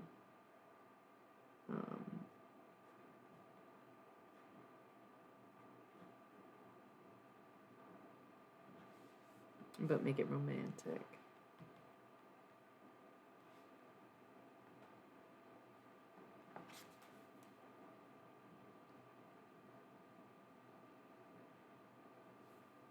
All right, gonna roll this little ad break. Gonna knock out this sonnet, and then I will see where we're at, what we're doing.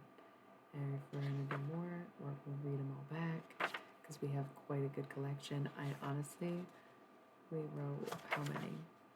1, 2, 3, 4. This is gonna be the 4th one. Maybe we'll do 5. Seems like a good number, like a straight up handful. Probably gonna aim for 5, so I'll be right back with those 2 sonnets coming up fresh.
Yo, I was snacking again.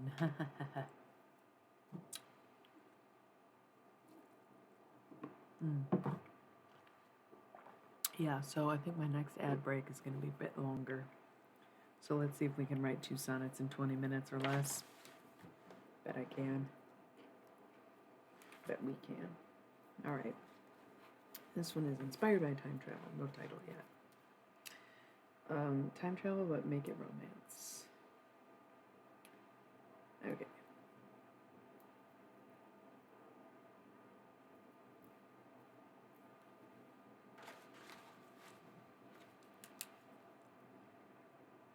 Starting with Shakespeare, the lovers, tropes that I do know. Were never such to bear. Excuse me.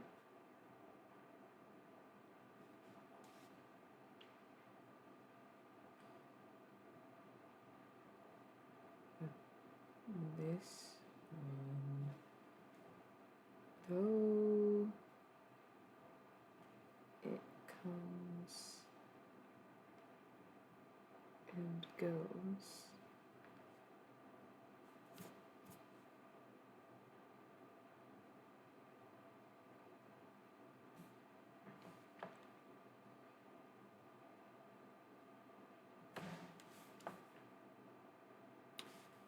for ages I have cared.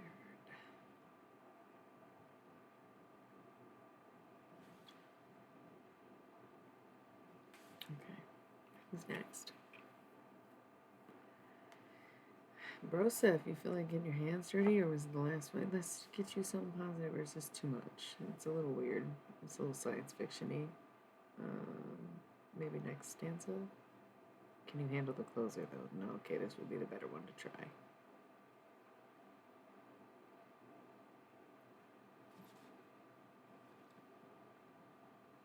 I look through mirrors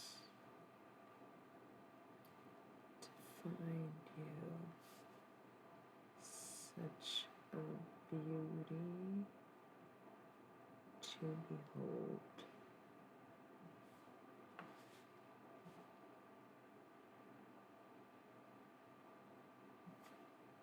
If only I knew how to let time all unfold. Beautiful, beautiful, beautiful, beautiful.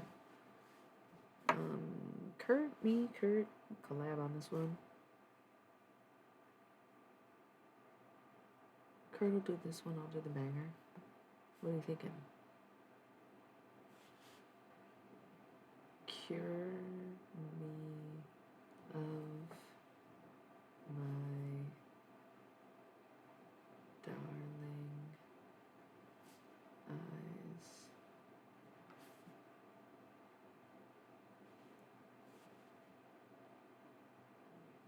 As nothing they can see.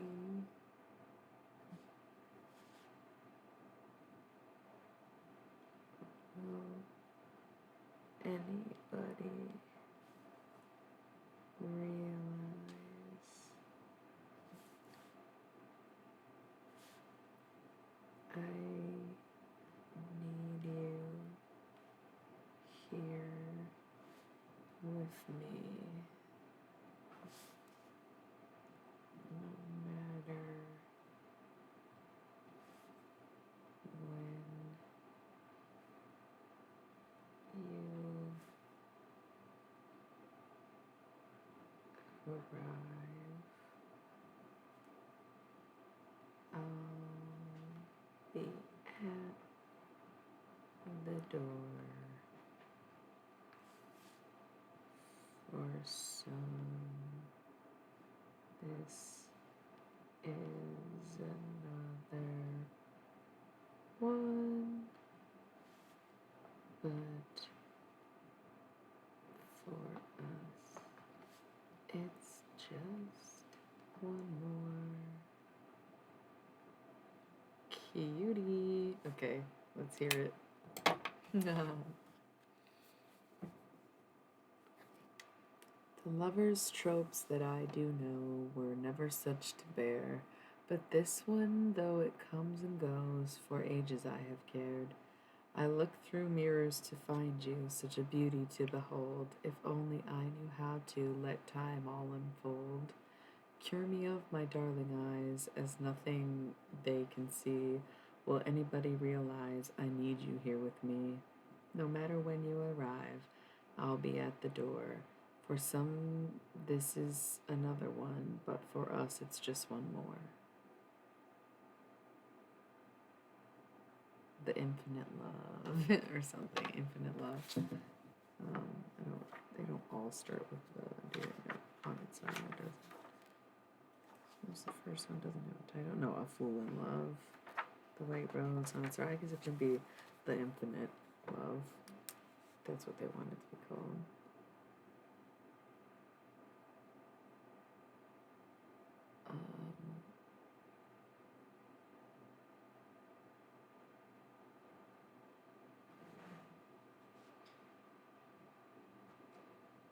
The Time Love Spectrum.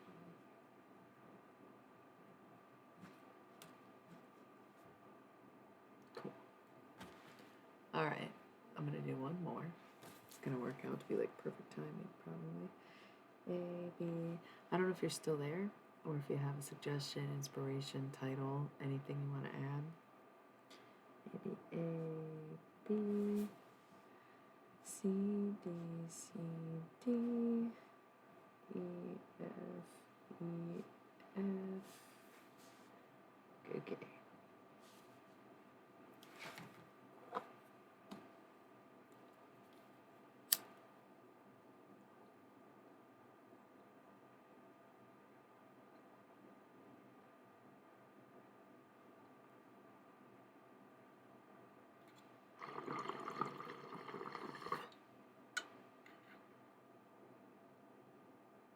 Thanks.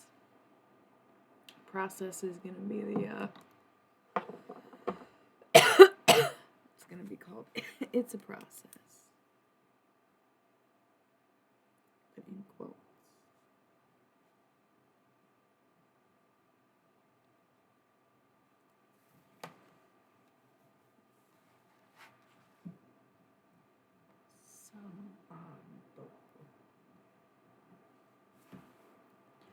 All right.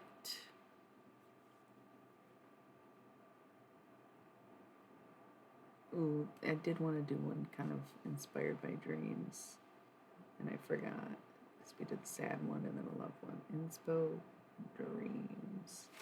I started writing a song this week that was about a dream, not about a dream, but just it's the whole thing. I don't know. That's the line. Anyway, doesn't matter. Okay.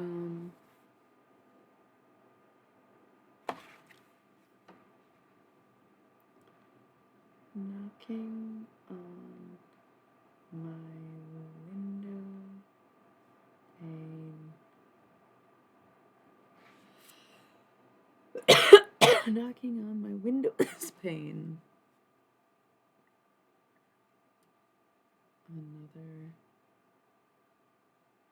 cloud to bust. An ode to Kate Bush, right? It's a process. An ode to Kate. I feel like I have to include Bush. Ode to Kate Bush.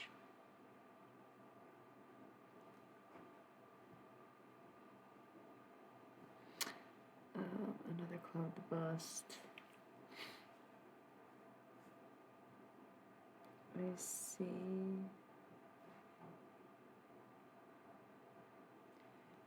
the smiles from the rain.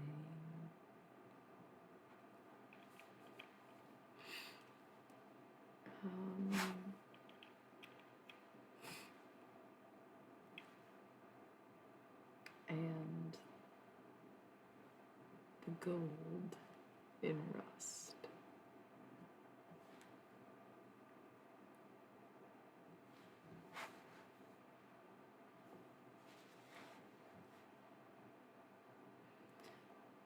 But as the rain seeps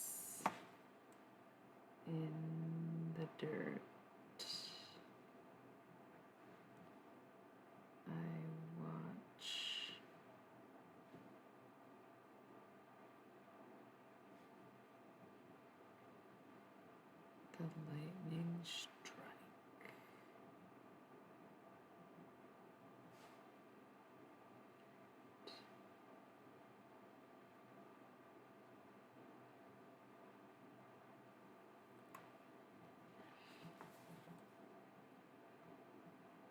I wonder if it lands to hurt.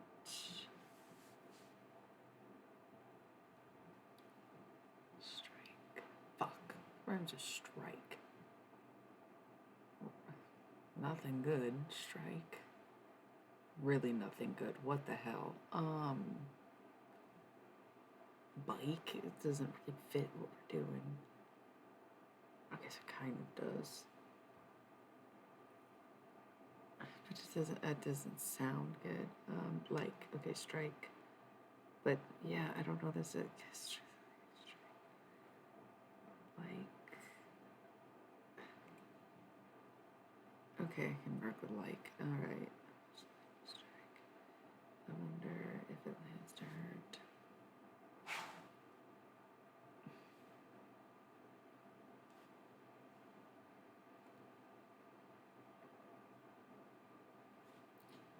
Or something.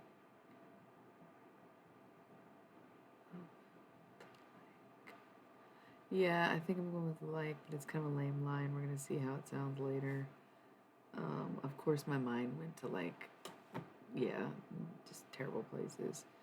Okay,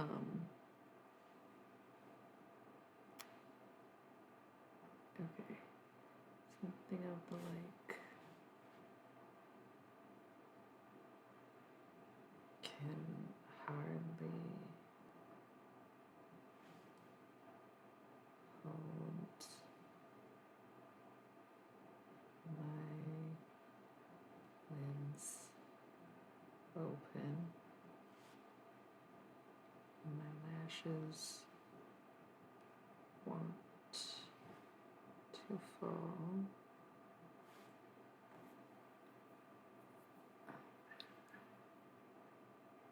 I'm like, what rhymes with open? Clopen, not a real word. Open.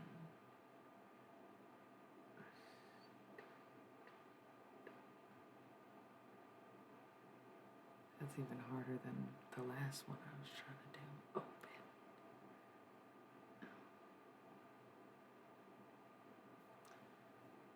Can't think of a single damn word, not even a naughty one or anything. Open, except clopen, and that's just open with clothes in front of it. Open.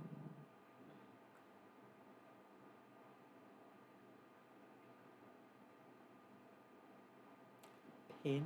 Oh, it's so cheap. Clothespin is like the only thing. Why is my brain not working? Or is it a tough rhyme?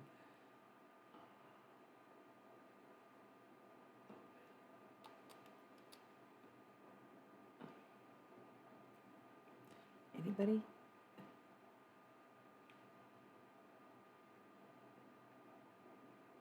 Within?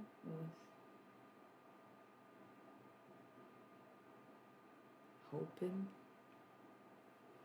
We'll go with hoping. Yeah, that's probably the best one. Thanks, Will. And my lashes want to fall. Open. What do we just decide? Hoping. Alas, my heart was hoping for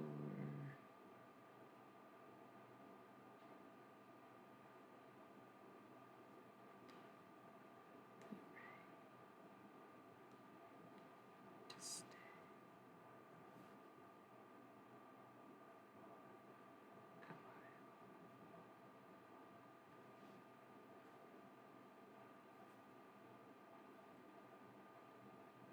Because when the earth is watered,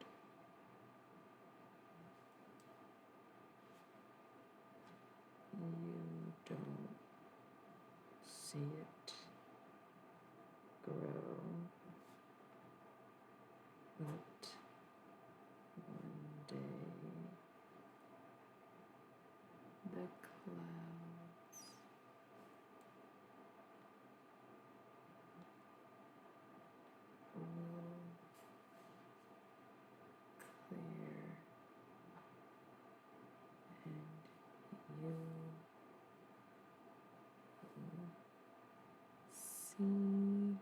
the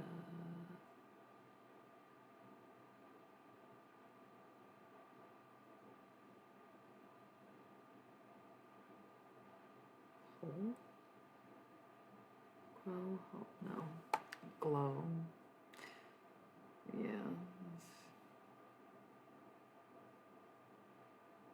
Okay. I don't know why it's called It's a Process, but I did it. 17 minutes, approximately. Knocking on my window's pane, another cloud to bust. I see the smiles from the rain and the golden rust. But as the rain seeps in the dirt, I watch the lightning strike.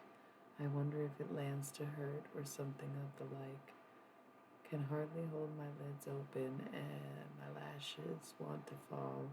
Alas, my heart was hoping for the rain to stay a while. 'Cause when the earth is watered, you don't see it grow, but one day the cloud will clear and you will see the glow. Cool. Very cool. I like it a lot. Makes sense. Cool, cool, cool. Pretty beautiful. Thank you. Next. No, I mean, I wrote 5. So I feel like that's good. I could probably keep going, but I've been doing this for 4 hours straight. I'm going to take a quick break. It's late. I don't know. Where are you again? You said Oregon. But I don't even know what time it is here. So, yeah. I mean, I don't know what late is to you. I'm fine, but most people usually give up on me around this hour. And you're like, I'm just listening. Oh, that's sweet. Thank you. I have always really downplayed everything that I do since I was like very young, and I'm not even sure why, because I feel like everyone I know, I don't know, it just never seemed like, yeah. Right, I think I might too. That's why I'm like, I might take a break. I might just go at this point. It's a pretty quiet evening, and I don't want to make you feel like you need to be held here. Or if you want, I can roll a quick 60 seconds instead of taking a few minutes and then come back, read you all 5 sonnets in a row, and close up for the evening before we hit the hay. I'll take the 60-second ad break, and you decide.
Yo, got distracted. My bad. What the fuck? I sometimes literally forget what I'm doing. So yeah, definitely probably time to be calling it a night super, super duper soon. What is this? Okay, we will get to that later. Yeah, I'm a high on. It's part of the gig. As cliche as it sounds, it's actually quite true. I think that's where, we associate alcohol with the term spirits or liquor, so to speak, because many believe, as I do, that you're much easier to inhibit when you're intoxicated on anything. And that's why I choose weed, because I'm a stoner and I like smelling weed. So, whatever, that's fine. And it helps me be a vehicle rather than be in the lead or be overly conscious of what I say when I'm trying to channel something from someone else and they can register their own, you know? Yeah, yeah, yeah. I meant in particular when I'm working, but it's also my recreational choice. Yeah. And I love edibles. I feel like a bunch of people on this channel are like, edibles are my jam. And it's literally been said before, I swear, in this chat. Not tonight, but like, it's a vibe. And I don't even really eat them lately, but like, I was the edible queen of 2018, that's for sure. It was a good time. It was a real good time. So, absolutely love that. Since I don't have any tarot cards on the table at this point, you can always like, not trying to encourage you to like listen to me, but if you ever fall asleep to stuff, you can catch the reading at the beginning, because it's one, less interactive, and it's two, straight up like a twin flame love reading if you're interested in that. And then you get some of the channeled message and then get into the poetry, so you can watch that. But I usually want to close up the readings, but there's no cards. And then I like to talk about the readings, but we haven't done a reading in a while, so yeah, yeah. It was actual tarot. Well, it's my mystery deck, so it's a tarot deck, but it's my gods, goddesses, guides, and galactics deck that I also use for twin flame connections, because you guessed it, they're extraterrestrial and ancient. Cool. Okay, so I'm gonna read the poems we wrote tonight, starting with the first one. A Fool in Love. Heavy metals sit in my chest, breathing in such toxins air. Cough up some and save the rest. Prove to you I'm not there. What's more the morn of that I scorn, too dreary for this day. In my heart is sounds of horns, though silent I must stay. But I relax as I sit back, enjoy a moment of two.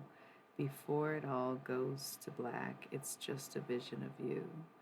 Be gone, my heart, from its one. No, I'm sorry. Be gone, my heart, from its cave, for I am one you cannot save. A Fool in Love. Right? Okay, number two, The White Rose. Cooled down days of summers past drift by like the lake, the wind that ripple cast. Wait, hold on. This doesn't sound right. Let me try this one again. This did not have any rhythm. What the fuck is this? Cooled down days of summers past draft by like the lake. Drift by like the lake. The wind in that the ripple cast can be the float that takes. I myself enjoy this time, for I am not a... Nope, this was a messy one. Okay, 1 second. Gotta recalibrate and start from the freaking top. Because this was not good, and we are down here. Okay, taking it from the top, because this is a weird one. This first quatrain's not that good. Cooled down days of summers past drift by like the lake. The wind in that the ripple cast can be the float that takes. I myself enjoy such time, light beyond daybreak. I look back to see sunrise and see God makes no mistake. Drained of life all about, but one does stand left to pose, when all the color has run out, remaining now the white rose. For seasons to come, seasons must go, and just as you harvest, you reap what you sow. Pretty cool. Pretty cool. Okay, number 3, Haunted Sorrow. The haunt that hangs so full of sorrow, draining on with weight to crush of any freedom of tomorrow, and now the drag expects a rush. Cold from eyes that stare at me with more hope than was lost, ingrained nothing short in memory, being what the moment cost. In the end, if I could forget, I would make that choice, for I have not received payment great enough to silence the noise. Growing is my weary head, let me lay it down. Think of me with a smile, even though I frown. That was probably Broseph. He was proud of that one. That was good. Okay, number 4. The Time Love Spectrum. The lover's tropes that I do know were never such to bear, but this one, though it comes and goes, for ages I have cared. I look through mirrors to find you, such a beauty to behold, if only I knew how to let time all unfold. Cure me of my darling eyes, as nothing they can see will anybody realize. I need you here with me. No matter where you arrive, I'll be at the door. For some, this is another one, but for us, it's just one more. So fucking cute. And number 5, the last one, It's a Process, an ode to Kate Bush. Knocking on my window's pane, another cloud to bust. I see the smiles from the rain and the golden rust. But as the rain seeps in the dirt, I watch the lightning strike. I wonder if it lands to hurt or something of the like. Can hardly hold my lids open, my lashes want to fall. Alas, my heart was hoping for the rain to stay a while. 'Cause when the earth is watered, you can't really see it grow. But on the day the clouds will clear, you will see the glow. Cool. Beautiful. Love it. 10 out of 10. Oh, 5 out of 5. 10 out of 10. Easy. Don't care. Love it. Gorgeous. Beautiful. Everything to me. That was such a fun thing. It was really, that was cool. Yeah. Super cute. So I'll probably go back to working on my song and just, come back with some regular tarot tomorrow and then a jam-packed weekend of more channeled messages. So, I think it's a good night, right? I think this is a great night. I think everything has been fantastic and even amazing. And perhaps it's been incredible. But we're 4 hours in. Yeah. I thought because you were the only one who was really interested. Like I said, it was a quiet night. I don't mind calling it. And I love that you were here for the end. It was just 11:11. Oh, 41114. Very cute. I thank you for coming in and not necessarily saving the stream, but to have interest and to listen to me and them and everything. So it was great to tune in. Miss Balloon Hands. Miss the Balloon Hands. It's a Bond vibe. And with that, I'm going to roll out with some ads again just for the fuck of it, but I am ending stream, so I appreciate it. Thanks for the follow. Thanks for the camaraderie. And like I said, you can always catch the beginning of the stream and just get some straight tarot. And tomorrow we'll have some actual tarot readings rather than channel messages. You do this every time. Except the one time you didn't. Isn't that funny? Good night, Miss Balloon Hands. I was about to leave. Listen, I don't have to go. Like, I was plotting to do this for a little bit longer, but it's been a quiet night. I do need to take an extended break if I keep going, and I need like 5 minutes, not 20 minutes. I was about to, yeah, because the one person I was talking to was leaving, so I was like, it's quiet night. I just wrote 5 sonnets with the help of Kurt Cobain and William Shakespeare. There wasn't much going on. I'm down to clown, but I have to take a bathroom break, which I have not in the last 4 hours, and get more water. Hence why I have to take the bathroom break. Um, so I will come back, but if you're not here, I'm not gonna chill. You know what I'm saying? It's like I'll keep going down the clown like this. Like this is us down in the clown. And I'm down with the clown. Whoop whoop. Carnival. Stark. You Australian? I'm from Juggalo City. Not really, but pretty close. Okay, so are you gonna be here in 5 minutes or no? Be honest. I guess it doesn't hurt to come back and check. All right. I just, like I said, I have to pee. I need to get water. I just need a minute. It's been 4 hours. Okay, cool. Hopefully, I'm back right on time for this to be at 4 hours and 20 minutes because stoner vibes.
420 ASMR.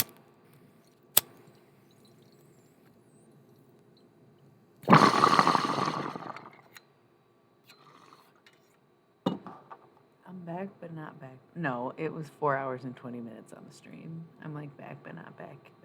So give me one more second, minute, whatever it is.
Okay.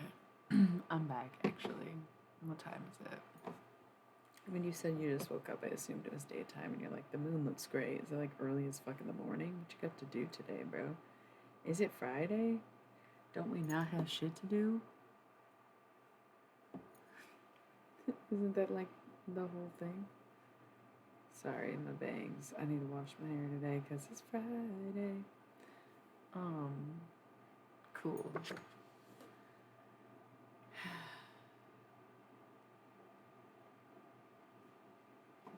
LOL. I just meant the Friday. We all got shit to do, baby. It's Friday, everybody's rushing, you know. It's the rushing. It's too much internet sometimes. Okay, I feel like maybe I should do like last words of Cobain or William Shakespeare before we close out the reading from them, which wasn't a reading, but 5 sonnets. Sonnets say it all. I think it was a great night, well composed, beautiful, eloquent, gorgeous, perfect. Very entertaining, 10 out of 10. The whole experience was great from everyone. Respect. Words of advice.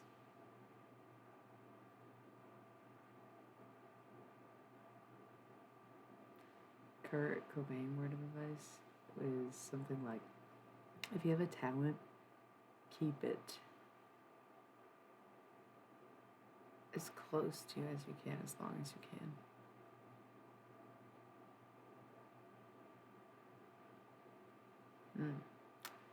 Okay, and Shakespeare, any words of advice?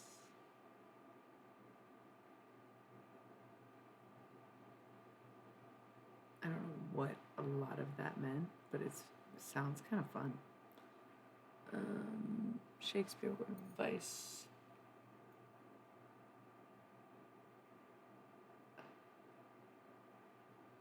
Never be discouraged by an outfit you wouldn't wear. Goddamn, that's good.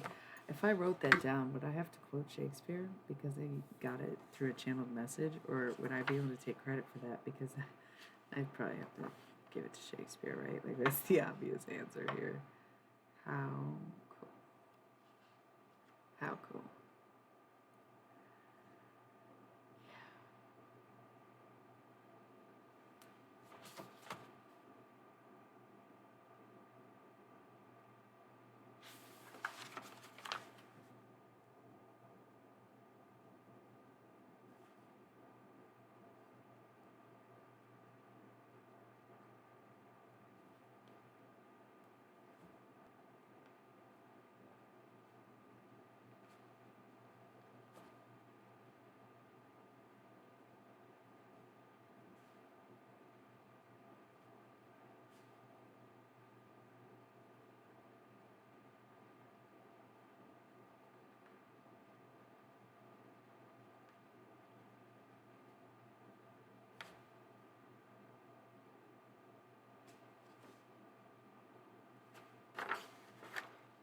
Kind of forgot I was on stream. Yeah, I just wrote it down. That's funny, you typed it while I was writing it, and I forgot where I was, so cool. Gonna close out. That was a great session. I absolutely fucking literally loved that so much. It was so good. So fucking good. So fucking good. Okay, I think from this point on, I might look at a calendar. You caught like the very end of the whole night, but I kind of want to like not plan the rest of it. It's only 2 more weeks of Halloween, right? And I have shit to do probably next week, not this next weekend, but the weekend after. But I don't know. I want to rewrite this list so bad. It's messy as fuck right now. And half of the people on here are crossed off, and then some are add-ons. So let's do coming up section. So I can rewrite this messy ass list because that's how I am, man. Okay. We've got Saturday, October 15th. Comedy. And Sunday, October 16th. Rockers. Alright. Okay. It's great. My stream was awesome. My night was treating me fine, but it was slow and quiet, which maybe I needed because I am having my anxiety days of my cycle, so it's probably better than no one was here to harass me this evening or ask for readings. I was pretty clear with my intentions and what was going on, and a lot of people didn't stick around, and that was fine. It's not their thing, but I wrote some beautiful sonnets and met someone very lovely, so it was a good night. Treated me right. And the list, I'm just rewriting the Halloween Oracle list because this is what it looks like, and I can read it, I just don't want to. I don't know if that's like an ADHD thing. I don't even know if I have ADHD. It just seems akin to what my problem is, where it's like my notes are messy by the nature of my thoughts, but then it's just impossible to deal with, and I have to start fresh because I just reduced it. So my comedy list is going to be Betty White and Joan Rivers, Robin Williams, Richard Pryor,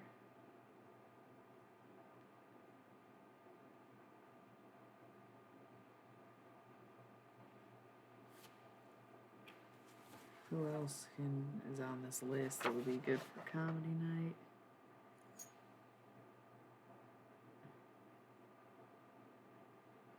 Nobody.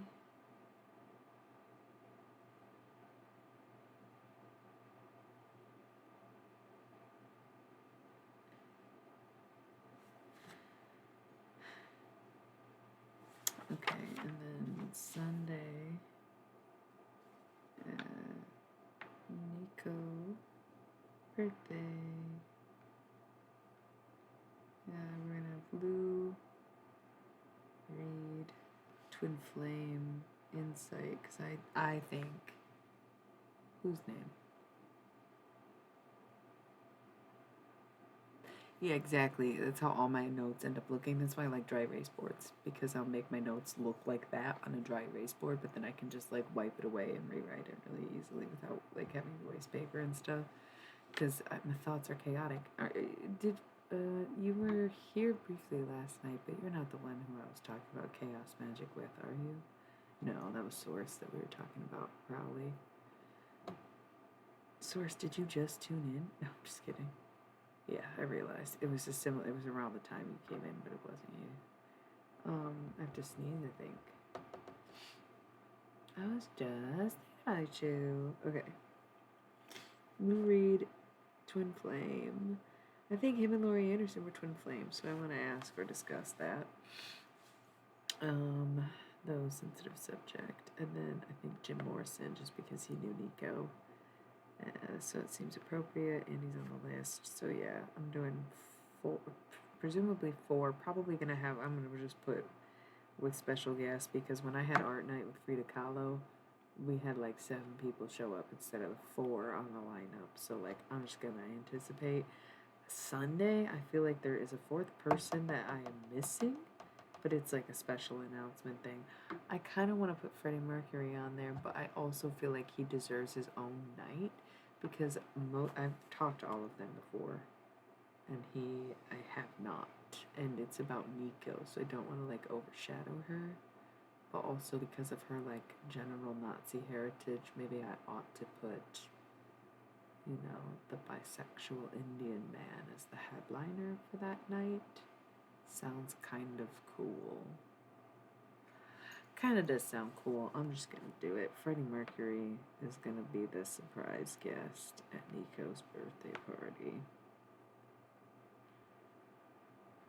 Happy birthday, Nico. I don't even know if they would have ever crossed paths when you think about it, because Queen was in England or the UK, and Nico was in New York, but like spent her 80s, her whole career in the 80s was like her going back to Germany and touring Europe, spending time in Italy, and Ibiza is where she died.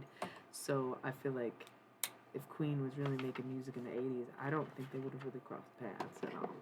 I'm not really sure in her state of mind that she would have even known who Queen was, come to think.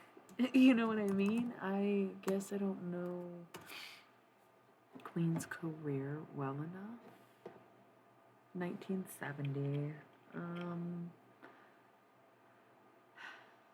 Cause like still right British, so I'm not really sure they had any ties there. Like Queen's not even associated with bands like the Velvet Underground. Like they're not a part of the drug scene. They're not really a part of not straight culture, but you know what I mean. Like a certain style of rock. Like they're almost like theater, Kiss, bigger act names even than the punk scene. So he doesn't really fit that bill.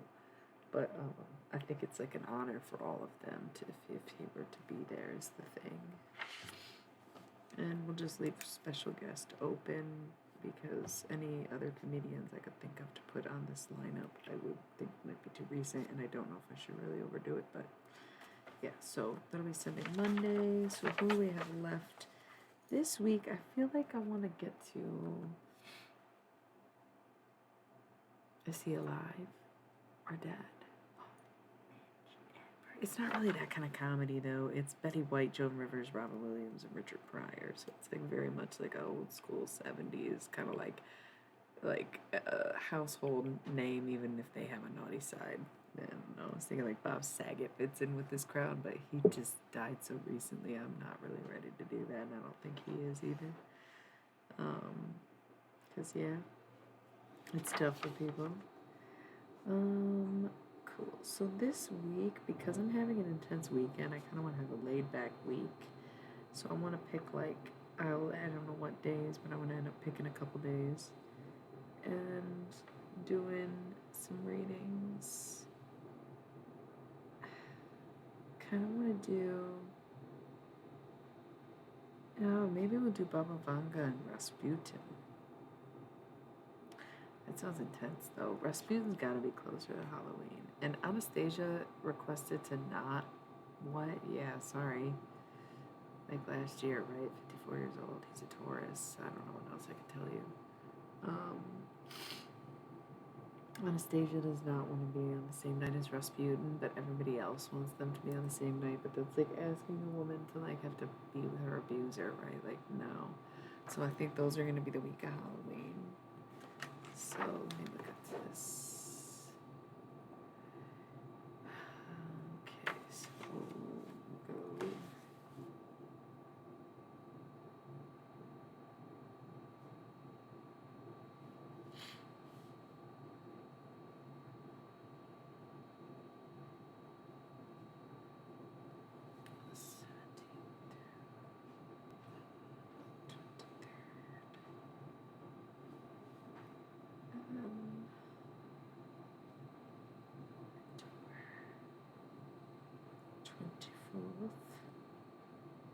Through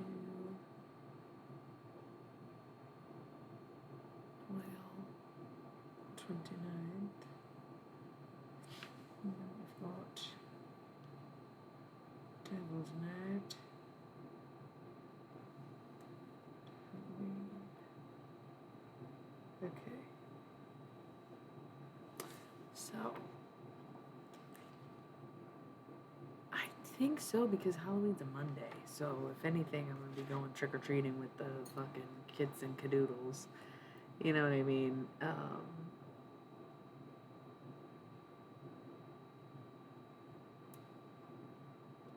Yeah. I love that my list making encouraged your list making.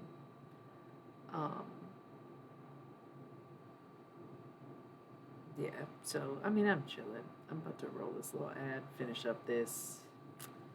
We're gonna get our days on. Well, I'm gonna be going back to sleep. It sounds like you got shit to do, but I'm gonna have to sleep soon. But let's take 60, and then I'm gonna finish my list and do whatever we want and say whatever we want and yada yada yada. BRB.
Gosh, I can't tell if you're making fun of me or not. I was kidding, but that's like, of course, la la la. Are you just kidding? Are you messing with me back?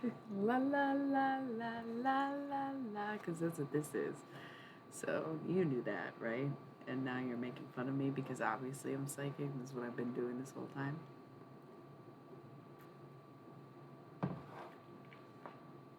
Laws are pretty ambiguous. That's also my nickname. My nieces and nephews call me La.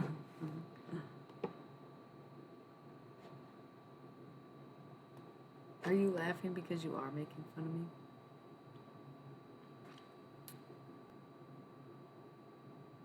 You're only allowed to laugh if you're making fun of yourself. Otherwise, it's bullying. Okay, so you were really singing frogs? I don't believe you. Why would I be so specific, but also I sing it all the time, but also I cannot recall the time that this ever came up. I think you're making fun of me, right? You're joking, or am I joking? Okay.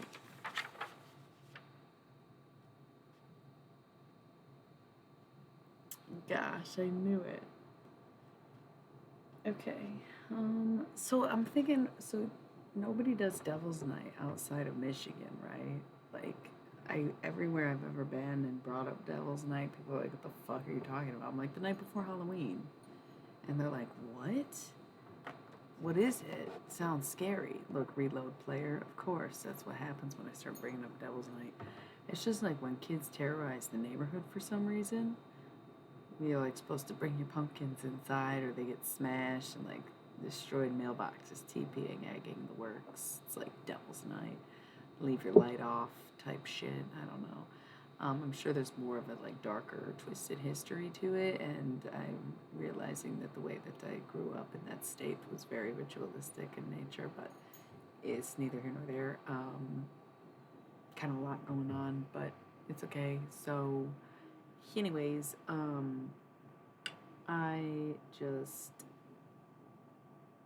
no, it's the night before. That's what I'm saying. It's like this weird kind of like ritualistic practice. But then in American Horror Story Hotel, they do bring up Devil's Night. I don't know what they call it. Maybe they even say it's Devil's Night. I don't know. But no one else seems to be doing that anywhere else, like in the country that I'm aware of. And yeah, it's just and they fuck shit up in the neighborhoods for Halloween for some reason. Yes, he's on the list actually. That's why I'm bringing up this conversation. Do you think he would be a good choice for Devil's Night? I considered H.H. Holmes, even though I kind of have qualms with like who I'll talk to. 4 hours, 44 minutes, 44 seconds, and 4 viewers. I think I should talk to H.H. Holmes. I know it sounds creepy. He killed so many people, but he never rose to power. He was a total fucking hack and a Taurus who died during Taurus season, so he like definitely like fulfilled the life cycle and was the greatest of his kind, right? I know it's creepy. But Devil's Night, it seems like Aleister Crowley, H.H. Holmes, Rasputin. That would be a badass lineup, right? Or too bad. Would it be too bad of a lineup? Like, kind of like, I'd be canceled if I did that. Like, what's the verdict, you think? Is H.H. Holmes crossing a line? Because I wouldn't even talk to Prince for his situation with a 17-year-old and critique for, from Sinead O'Connor. Cute. I don't know what uptime means. Somebody someday maybe will tell me what the fuck commands are and explain it to me. I figured it out myself just from people repeatedly saying exclamation point with random words. I don't have any of it set up because no one will fucking tell me what it means. And I just deduced that this is what the commands are, and I downloaded some extension, and I was having trouble with the extension and thought they weren't working, but then lo and behold, they're there. Kind of a while, but not even quite a year. So probably like, well, I was streaming. I don't remember if I started in January or I think I started in February.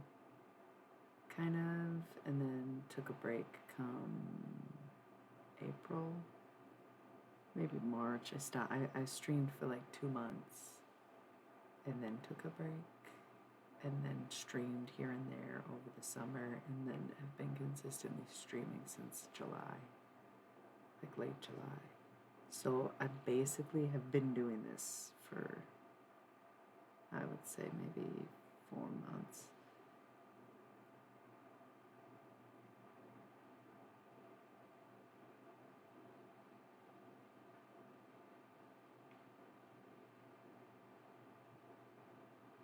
Okay, that's kind of funny and cool. I will look into that. I just have asked so many times when people are like, exclamation point, join, exclamation point, list. I'm like, I don't know what you guys want from me or what you're asking for right now. I don't know what that means. It's not going to work.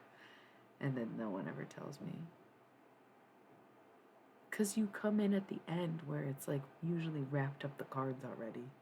And also with the channeled messages this month, I haven't been using the tarot decks as much. I did a full tarot reading at the beginning of the stream. And I considered before, like, doing tarot towards the end because I know that people come later, but I also get increasingly tired and I'd rather just babble and not mean anything and do my channeled messages when I'm in like a clearer, more competent working state of mind. No, not exactly. I pretty much do general readings. Like, I get pretty annoyed pretty easily, and people have left here feeling pretty bad, I think, and I don't do it on purpose, but I'm pretty, boundaries up about that shit, where, like, there never will be a list. I'm sure there will be other commands that can be fulfilled, but there's never going to be, like, a list. Yeah. Because a lot of times with tarot, you can definitely understand that, like, me too, thank you. Perhaps a celestial body may have an influence over the general vibe or conditions or situations that unfold. And you could imagine that if it is affecting the world around you, then it would affect you. And if there is a specific effect over a general group or collective, then you can imagine the messages that you'd receive individually would be very similar during times of certain transits, like a full moon or an eclipse or a retrograde, right? So that's why, like, because especially I'm talking to very small groups of people. We have 5 people, and somebody's just lurking endlessly on this channel all the time. I don't know, you know. And so the more, I don't know, the more interactive you are, the more you listen, or the less you listen, then when you do hear something and you're tuned in, it's yours, you know. It can be however it resonates. And I sometimes, when I'm listening to general readings, if something doesn't resonate with me, I'll just sit and think about what pops up in my head, if it's like work or like a person or a show or something, and just try to find a lesson or someone else in my life that a message could apply to instead of making the whole thing about myself. And I think that's a big teaching on this channel, is like not getting too self-obsessed and not seeking answers, but receiving the knowledge that you need to know and the messages you need to hear. And people don't get that, and that's why I put it in my rules. And that's why I'm really not that nice to people when they ask for a reading, when it literally says in my rules, before you can fucking say anything to me, do not ask for a personal reading. So I'm a bit short with them. And I don't, like I said, I don't mean to make people feel bad, but I have to be firm with those boundaries, because people come on here and they're just trying to drain you. It can be a bot, it can be a troll, it could be a really a spiritually unhealthy or just unspiritual person in general. It can be someone who's seeking validation for the wrong reasons, narcissist. It doesn't matter who's on the other end. There are people who come on here to drain you. Vampires, whatever. Because they will sit there and be like, can I get a reading? Can I get a reading? What, yes or no? This is my situation. They trauma dump. They info dump. First of all, I never said you could do that. Second, why are you doing that? Nobody else needs to know your business. Keep it to yourself. I put that in my rules. Like, I don't like to know people's stories, because then I have a personal opinion. Because now my personal opinion is that you're unevolved, you're unaware, you're unactualized, right? So keep it to yourself in the proper channel. There's always a time and place for things, right? because they jump from, and that's the thing. It's like some people I get into conversation with and I learn about their life and they'll be like, "Oh yeah, that applies to this and that." Completely different vibe than like people who join the chat just to do that. Does that make sense? Like if you showed up a few times and then, you want to divulge and we get to know each other, I do know things about people's lives that I constantly stream with. They're here every night and they do tune into the collective readings. Like it is more personal. The longer you're here, the more personal it gets. Because I do like to know who's on the other end, right? But the people who come on and then want to dump and then get the reply that they get from me, like my opinion, because if you tell me the story, I'm gonna fucking give you my opinion instead of like you needing an answer and getting a reading. Nothing. It just comes naturally. You don't ever be here for tarot, so there's nothing that would be divulged incidentally. Because that's the thing, if there's only 3 people watching and they're chatting with me and something comes up in the reading, then we all damn well know who and what we're talking about, right? Like, it's kind of like that. Or whoever catches the replay is going to feel more called out than anybody did in the moment. It's not, okay, don't be sassy. Anyways, yeah, so like I do personal readings all the time. You can go on my website and book a personal reading. And I mean, I really enjoy streaming. Look, I almost said something. But I did do better with personal readings before I started streaming and making YouTube videos. It's been like 2 years and I've noticed nothing but a decline in my personal readings, and it was way more lucrative than streaming has been so far. So sub or fucking buy one, damn. That's exactly why I don't do personal readings, because at least with collective messages, I also benefit from them, and it's the most beneficial to the group because I can do things for the greater good, but I will not work for anyone in particular for free, right? Kind of cool thing. So I've thought about doing a sub list, but I don't have that many subs, and anybody who has sub to me is not super. I only have one like actual active sub. That I can think of, even though I have more. So, but then like that's the other thing. I wouldn't want my personal business blasted in a personal reading anyway.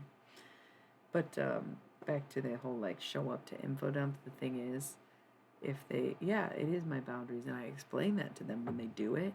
But what the real trigger is, some people be like, "Oh my God, I'm sorry, I didn't realize I was doing that," or "My bad, I didn't mean to. I'll be quiet." But the people who are draining you are the ones who just like up and leave. Don't say anything, never come back. You know what I'm saying? Like just leave them as soon as you turn them down. Whereas, like I said, there's like natural conversations that happen. Things come up, and you can share details about your life without it being totally trauma dumping. But like, yeah, it was. It's just little signs like that, and that's why my boundaries are pretty stiff. But some of my like regulars, like I said, I'm a retired bar rat, so my terminology is not Twitch inspired by any means. But some of my regulars have gotten some readings where I'm like, oh, this is all you, and like, look, this is them, and this and that. Yeah, speaking of bar rat, right? Yeah, okay. This is water.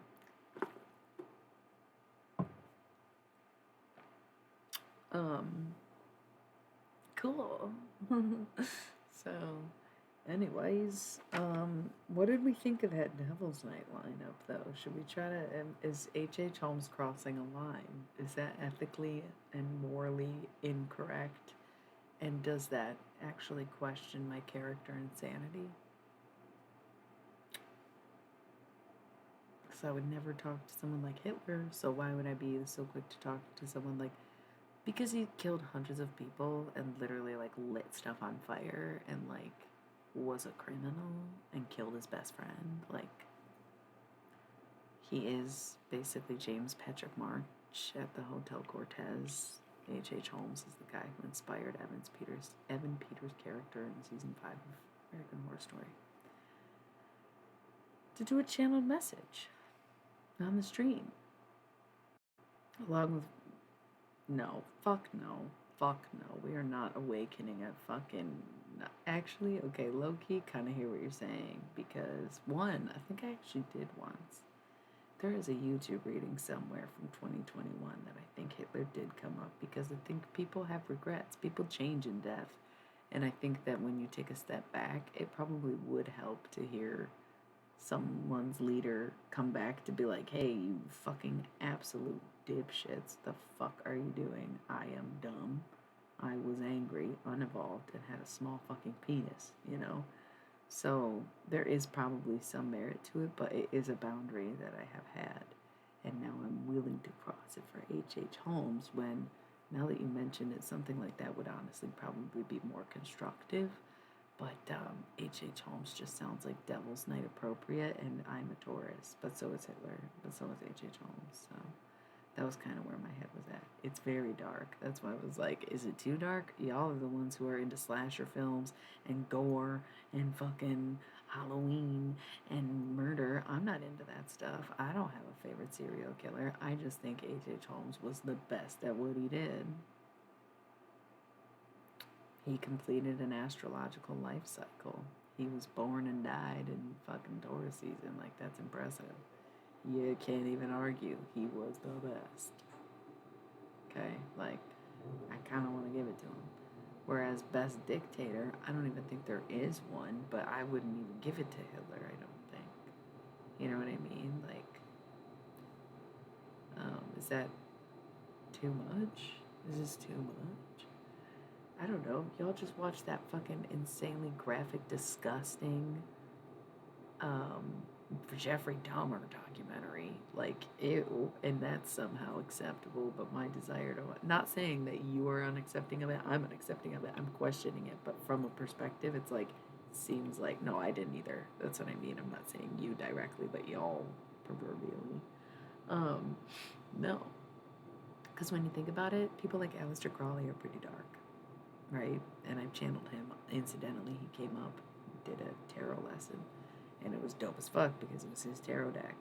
John Lennon was a fucking abusive and douchey asshole prick of a disowned dad, right? Like, you gotta admit, he did not have bright energy either. But talk to him. You know, because people change in death. It teaches you a lot about life that you didn't already know, right? So let's think about that. Let's meditate on that for the next 60 seconds and then move on with whatever else we were doing. Okay.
I had a friend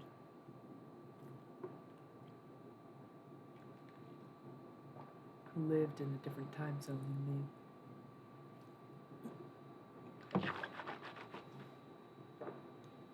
And we'd talk on the phone and hang out and be stoner queens. So anytime the time, no matter what time it was at 20 something, we would always say, it's 4:20 somewhere. and then cheers and smoke weed virtually. And even though I haven't talked to her in a while, I love her and I love that we did that. And somewhere, proverbially, it's 4:19, which means it's almost 4:20 somewhere. So have your pipes ready. I love that. You know what I mean?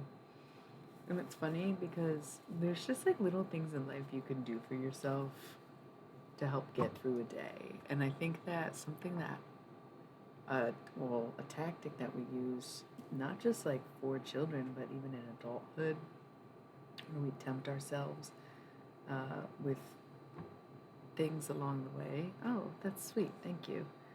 And we kind of wait or hold out for certain things, like certain seasons, or like New Year's to make changes, or Christmas to buy presents, or 420 to smoke weed, right? Or Valentine's Day to go on a big date.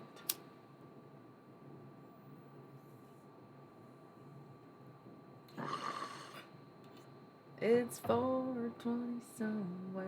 Like, where's the fucking theme song, right? Alcohol has one, but weed doesn't have one. It's like Afro Man, sure, because I got high, but like, I wanna.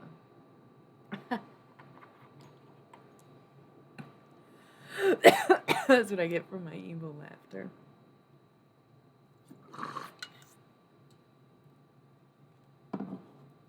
Okay. Um.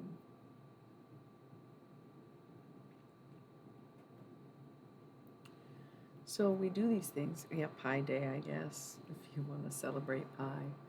Um, Sweetest day for the girl to do something for the guy, kind of thing. You know, we like look forward to these moments in time that I think it's not only okay, but maybe even I'd recommend having little rituals throughout your day or fun things to celebrate just to appreciate the timing of the mundane, of the scheduled, of the break in the afternoon where it is 4:20 and you're like, okay, let's take a quick smoke break.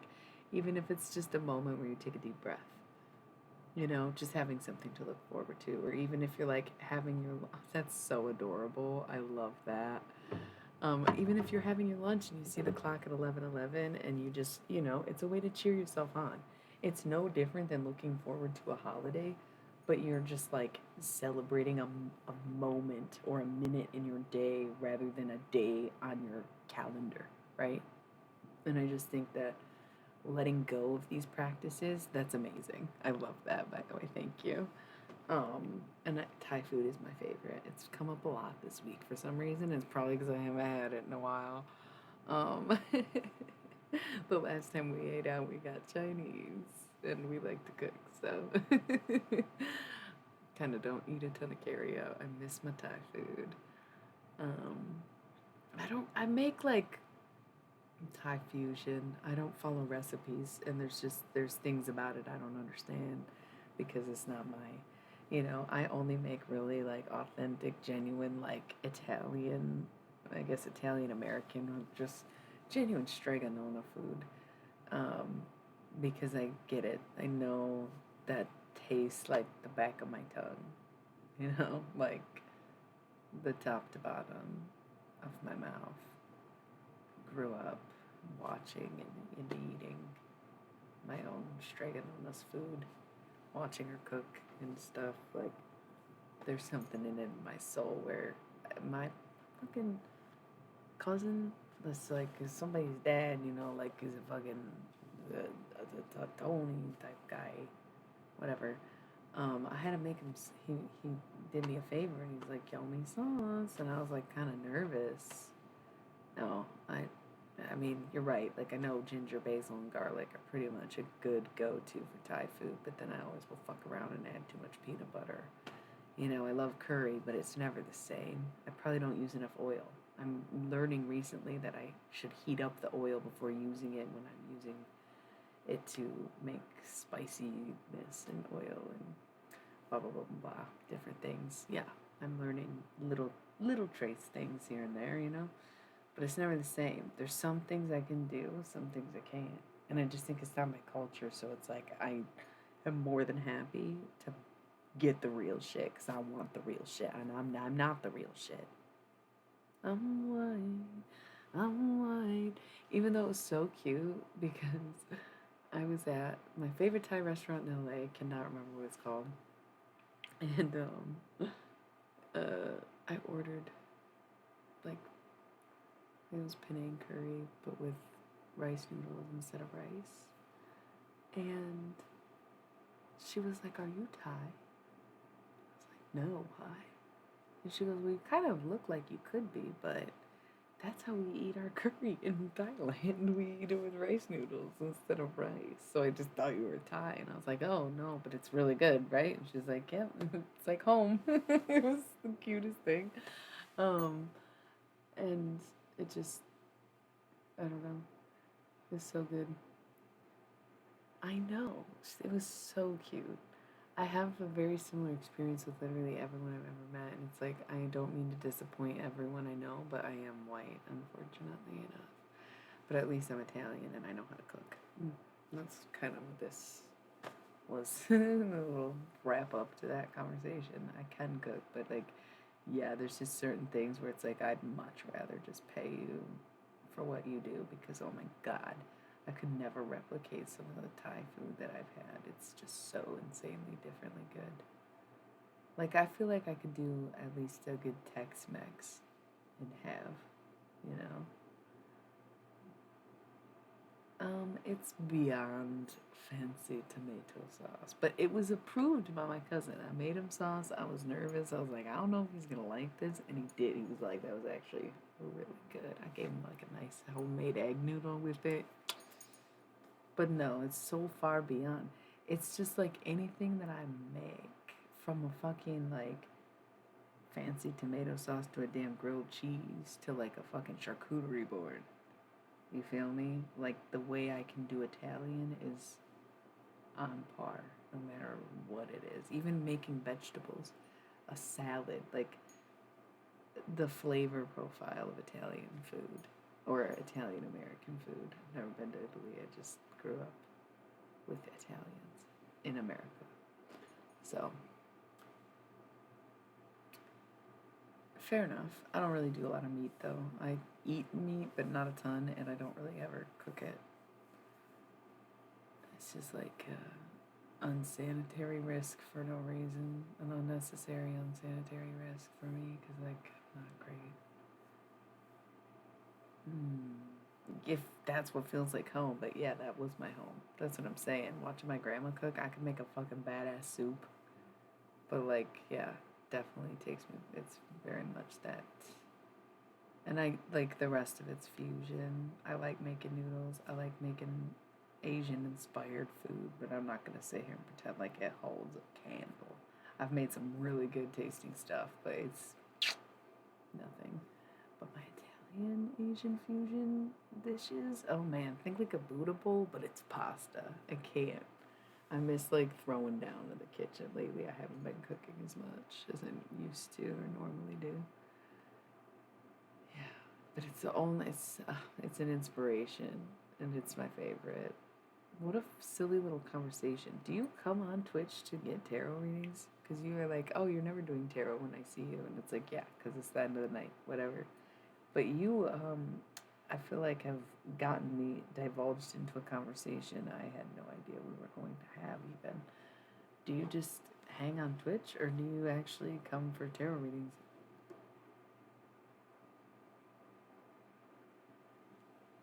I don't know if I'm really gonna pull out a deck because I got a big weekend ahead.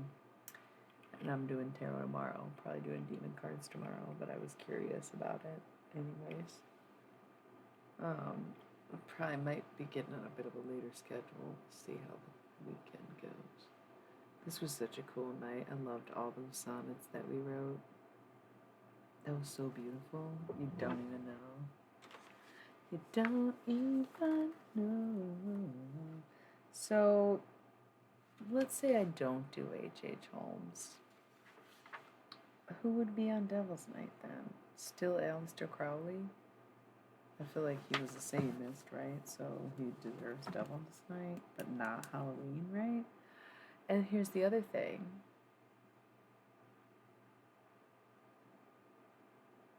You're so sweet. It's fun to hang out with you too. And I also realize, like, as much as I do enjoy doing the tarot and being on the stream and having streams of consciousness, even, it's so much fun to interact and talk to people. And that's why Twitch has always been more appealing than some of the other platforms I've used in the past. Because even when people are on my streams on Instagram, Facebook, or YouTube, it's just like, it's less sense of a community, it's less friendly, and it's less interactive and responsive, less frequent.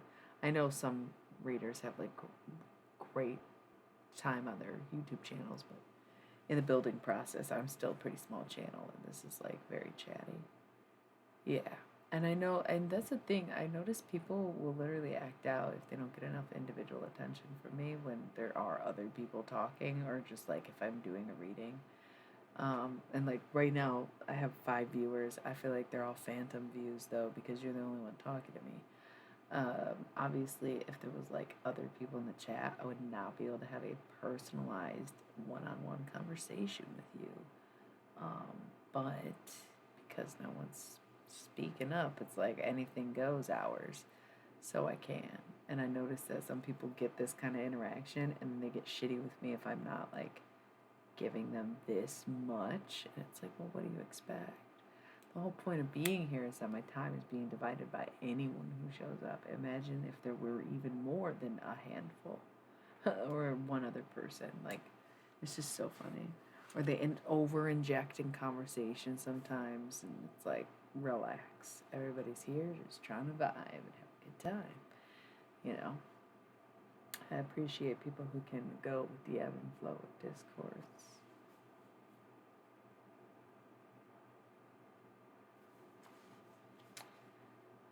Okay, so Devil's Night. Aleister Crowley is a Satanist. It feels like he would be an appropriate choice for Devil's Night, regardless if we go with H.H. Holmes. But even if we do or don't, would Jesus Christ not be a good choice for Devil's Night to like add like a balance to things? And irony, maybe, or something. You know what I mean? What do you think? Whoa. Okay. Bat sounds like bat. Sure. I was gonna do more than one though. So like with Aleister Crowley, he did the Egyptian Thoth deck. So yeah, we're gonna put Aleister Crowley on the lineup.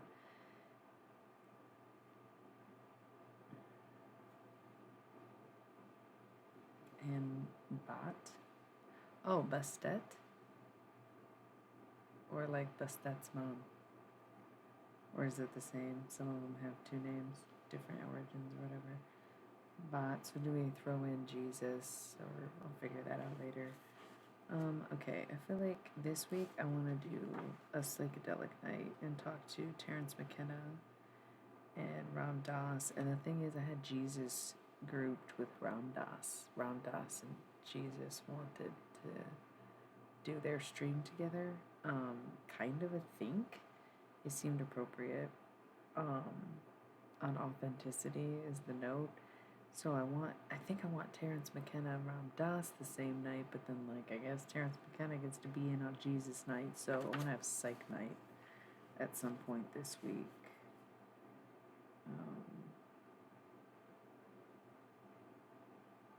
Psych night with Ram Dass, Jesus Christ, and Terence McKenna.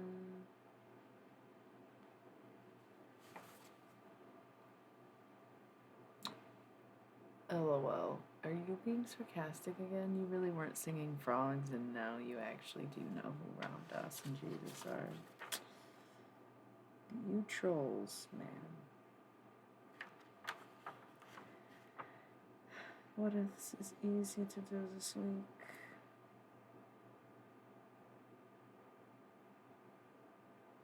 Wait, but Rasputin. I forgot about Rasputin. Should we throw him with Aleister Crowley on Devil's Night? It seems like he would be the right energy to put on Devil's Night. Let's do Rasputin. But then maybe I'll save Anastasia for All Souls Day, like November 1st, to give it time. But Rasputin was a request. I think. Came up anyway.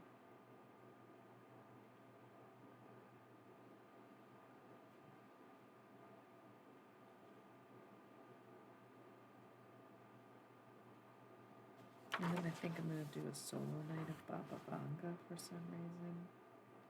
Solo Baba Vanga. Let's see what else comes up. And then the week after that, I kind of want to get spooky. But I don't have anybody spooky left. Honestly, I'm not resonating with some of the people on this list. I'm so looking forward to those readings, but the next week, I don't have any good... What people? What are you talking about? My dead friends? I'm kind of not seeing the vision. So everybody's accounted for, basically, but I have, like,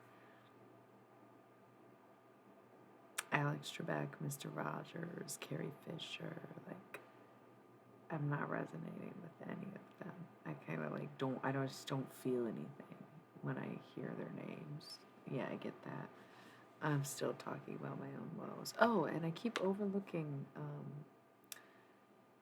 Rilo Halahala Mandela. So he gets his own night. Maybe him and Baba will have the same night.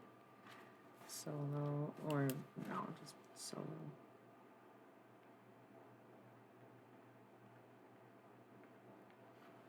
You know, Nelson Mandela's name was not Nelson, obviously. He didn't realize it was a very polite slur that white people gave Africans who came to their schools. They were all Nelsons. Yeah, true story. His name was what I just said. Rilo. I don't know if I'm saying it right, but I have to say it slow because of the way it's spelled. Rilo Mandela. That was his name. So he should have his own night, and that'll be next week, less spooky, and the week of Halloween I wanted it to be kind of like heavy hitters, maybe some goth people, I don't know. Let me take this quick commercial break and see where I'm at in my thoughts. I'm glad you're doing your list. I want to know what it's about.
True, you kind of did mention that, but I was just checking in and making sure you were still on track, buddy. Cool. I actually do, every time Alex Trebek comes up, I can see him very distinctly, and I think he is actually kind of getting acclimated to this idea of speaking, so it's kind of cute that I feel he's a bit present. And I kind of feel like maybe he would be a good choice for Halloween, like having a host for Halloween might be cool. Don't you think? And like maybe like a panel or something. I don't know. Yeah, I know. I don't talk during the ads that I play. I don't know. Maybe there's a bigger delay than I thought, but I do definitely feel. I took Carrie Richards. Oh my gosh, Carrie Fisher off the list. Um, because I just don't feel anything when I think of her, connect to her.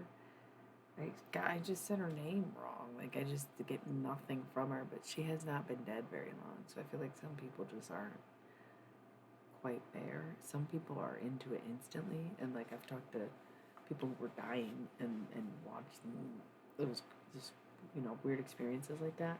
Whereas Carrie Fisher is just giving kind of like not even silence or cold shoulder, but just like nothing. Like maybe just needs more time to warm up. Okay.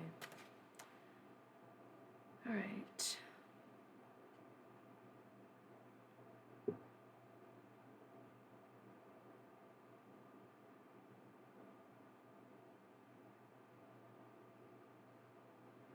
Someone last minute wanted to add Anthony Bourdain, so I think I'm gonna do him the week of Halloween, but I don't know who else would be on that list. But he's so like conspiracy, right? I don't know. Okay.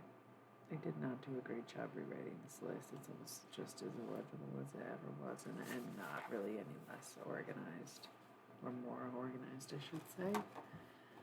Anyways, loves, I think I might go. Yeah, it's just as messy. I don't know what I did, because that's the thing. I think I'm getting a bit tired. There was a couple nights this past week I was up until, I don't know, later than this, and tonight it's hitting me. I don't know, I've been streaming. Well, this stream is 5.5 hours now, but I did a couple hours before this, so I guess I've been streaming for a solid 7 hours. That shit can be exhausting. And I kind of have a big weekend with these tarot readings I have planned, and I might as well get to sleep while it's a bit slower and that we're just talking. So once again, tomorrow I should be back unless something comes up and I have a change in plans. I have several jobs, some similar to tarot and some that are completely irrelevant, right? So I will be back tomorrow. But I'm not going to do channeled messages. I'm going to take a break and just do demon readings because they are allowed to do what they want. And I'm starting to rethink. I might have to do, I don't know. I've been saying comedy night and then going to do rock night because last weekend I had 2 big nights. And then I bounced back, right? We did Frida on Friday. What was Saturday? Coolio. Yeah, so it was like 7 and 4. I think I can pull it off. It was a vibe last weekend. So yeah, tomorrow I'm gonna keep it easy. Saturday, Sunday are gonna be fucking rollout bangers, and then Monday I'll probably take off. Or stream, but be a slow night, and Tuesday be off. Yeah. And he's very recently dead. So, like I said, some people take to it immediately, and some people take a long time to warm up. They're all labeled, so you can read it. He didn't have as much to say as like DMX has been dead longer, and he knew he was gonna die, as it turns out, because he was feeling immaculate in his life and just knew he had a much higher calling and wanted to be able to serve humanity in ways that he couldn't even through music, and it was a very beautiful thing. So he was taking me through. Yeah, DMX was like next level, completely transcended. Coolio, a little bit more died unexpected and still has lessons, so it's just a longer integration. Some people take to death very quickly because they have jobs to do and they know that they were not just getting that white light or darkness or sleep or whatever. They were like, oh, there's more to do. There's another layer to this. There's another dimension of that. What have you. Pretty cute stuff, if I do say so myself. Yeah, so I think this weekend's gonna be fun.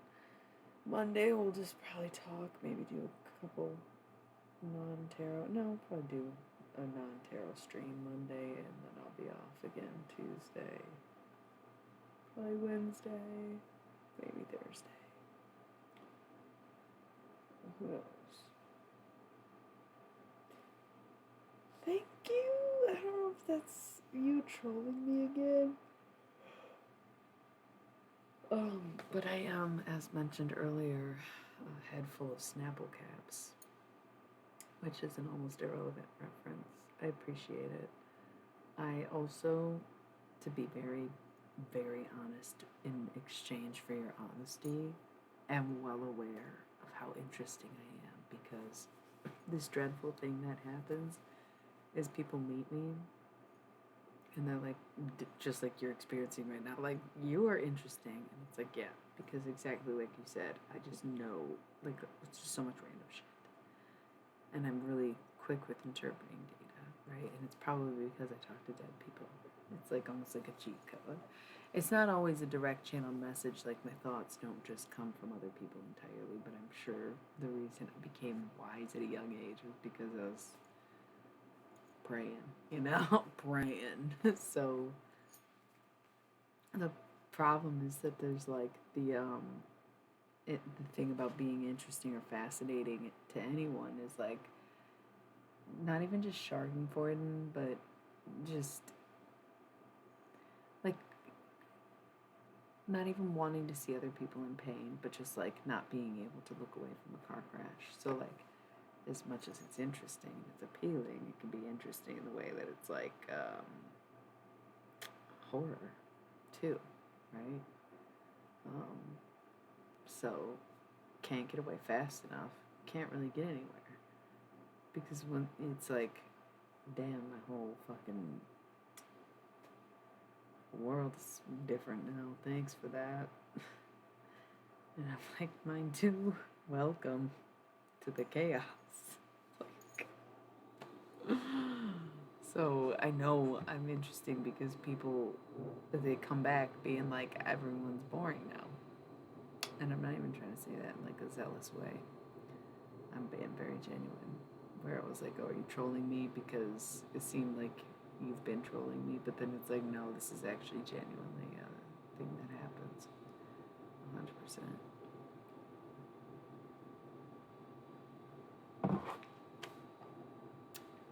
Yeah. It has been great. I am just gonna wrap it up for the evening now. This is it. It was great to read Sonnets with you.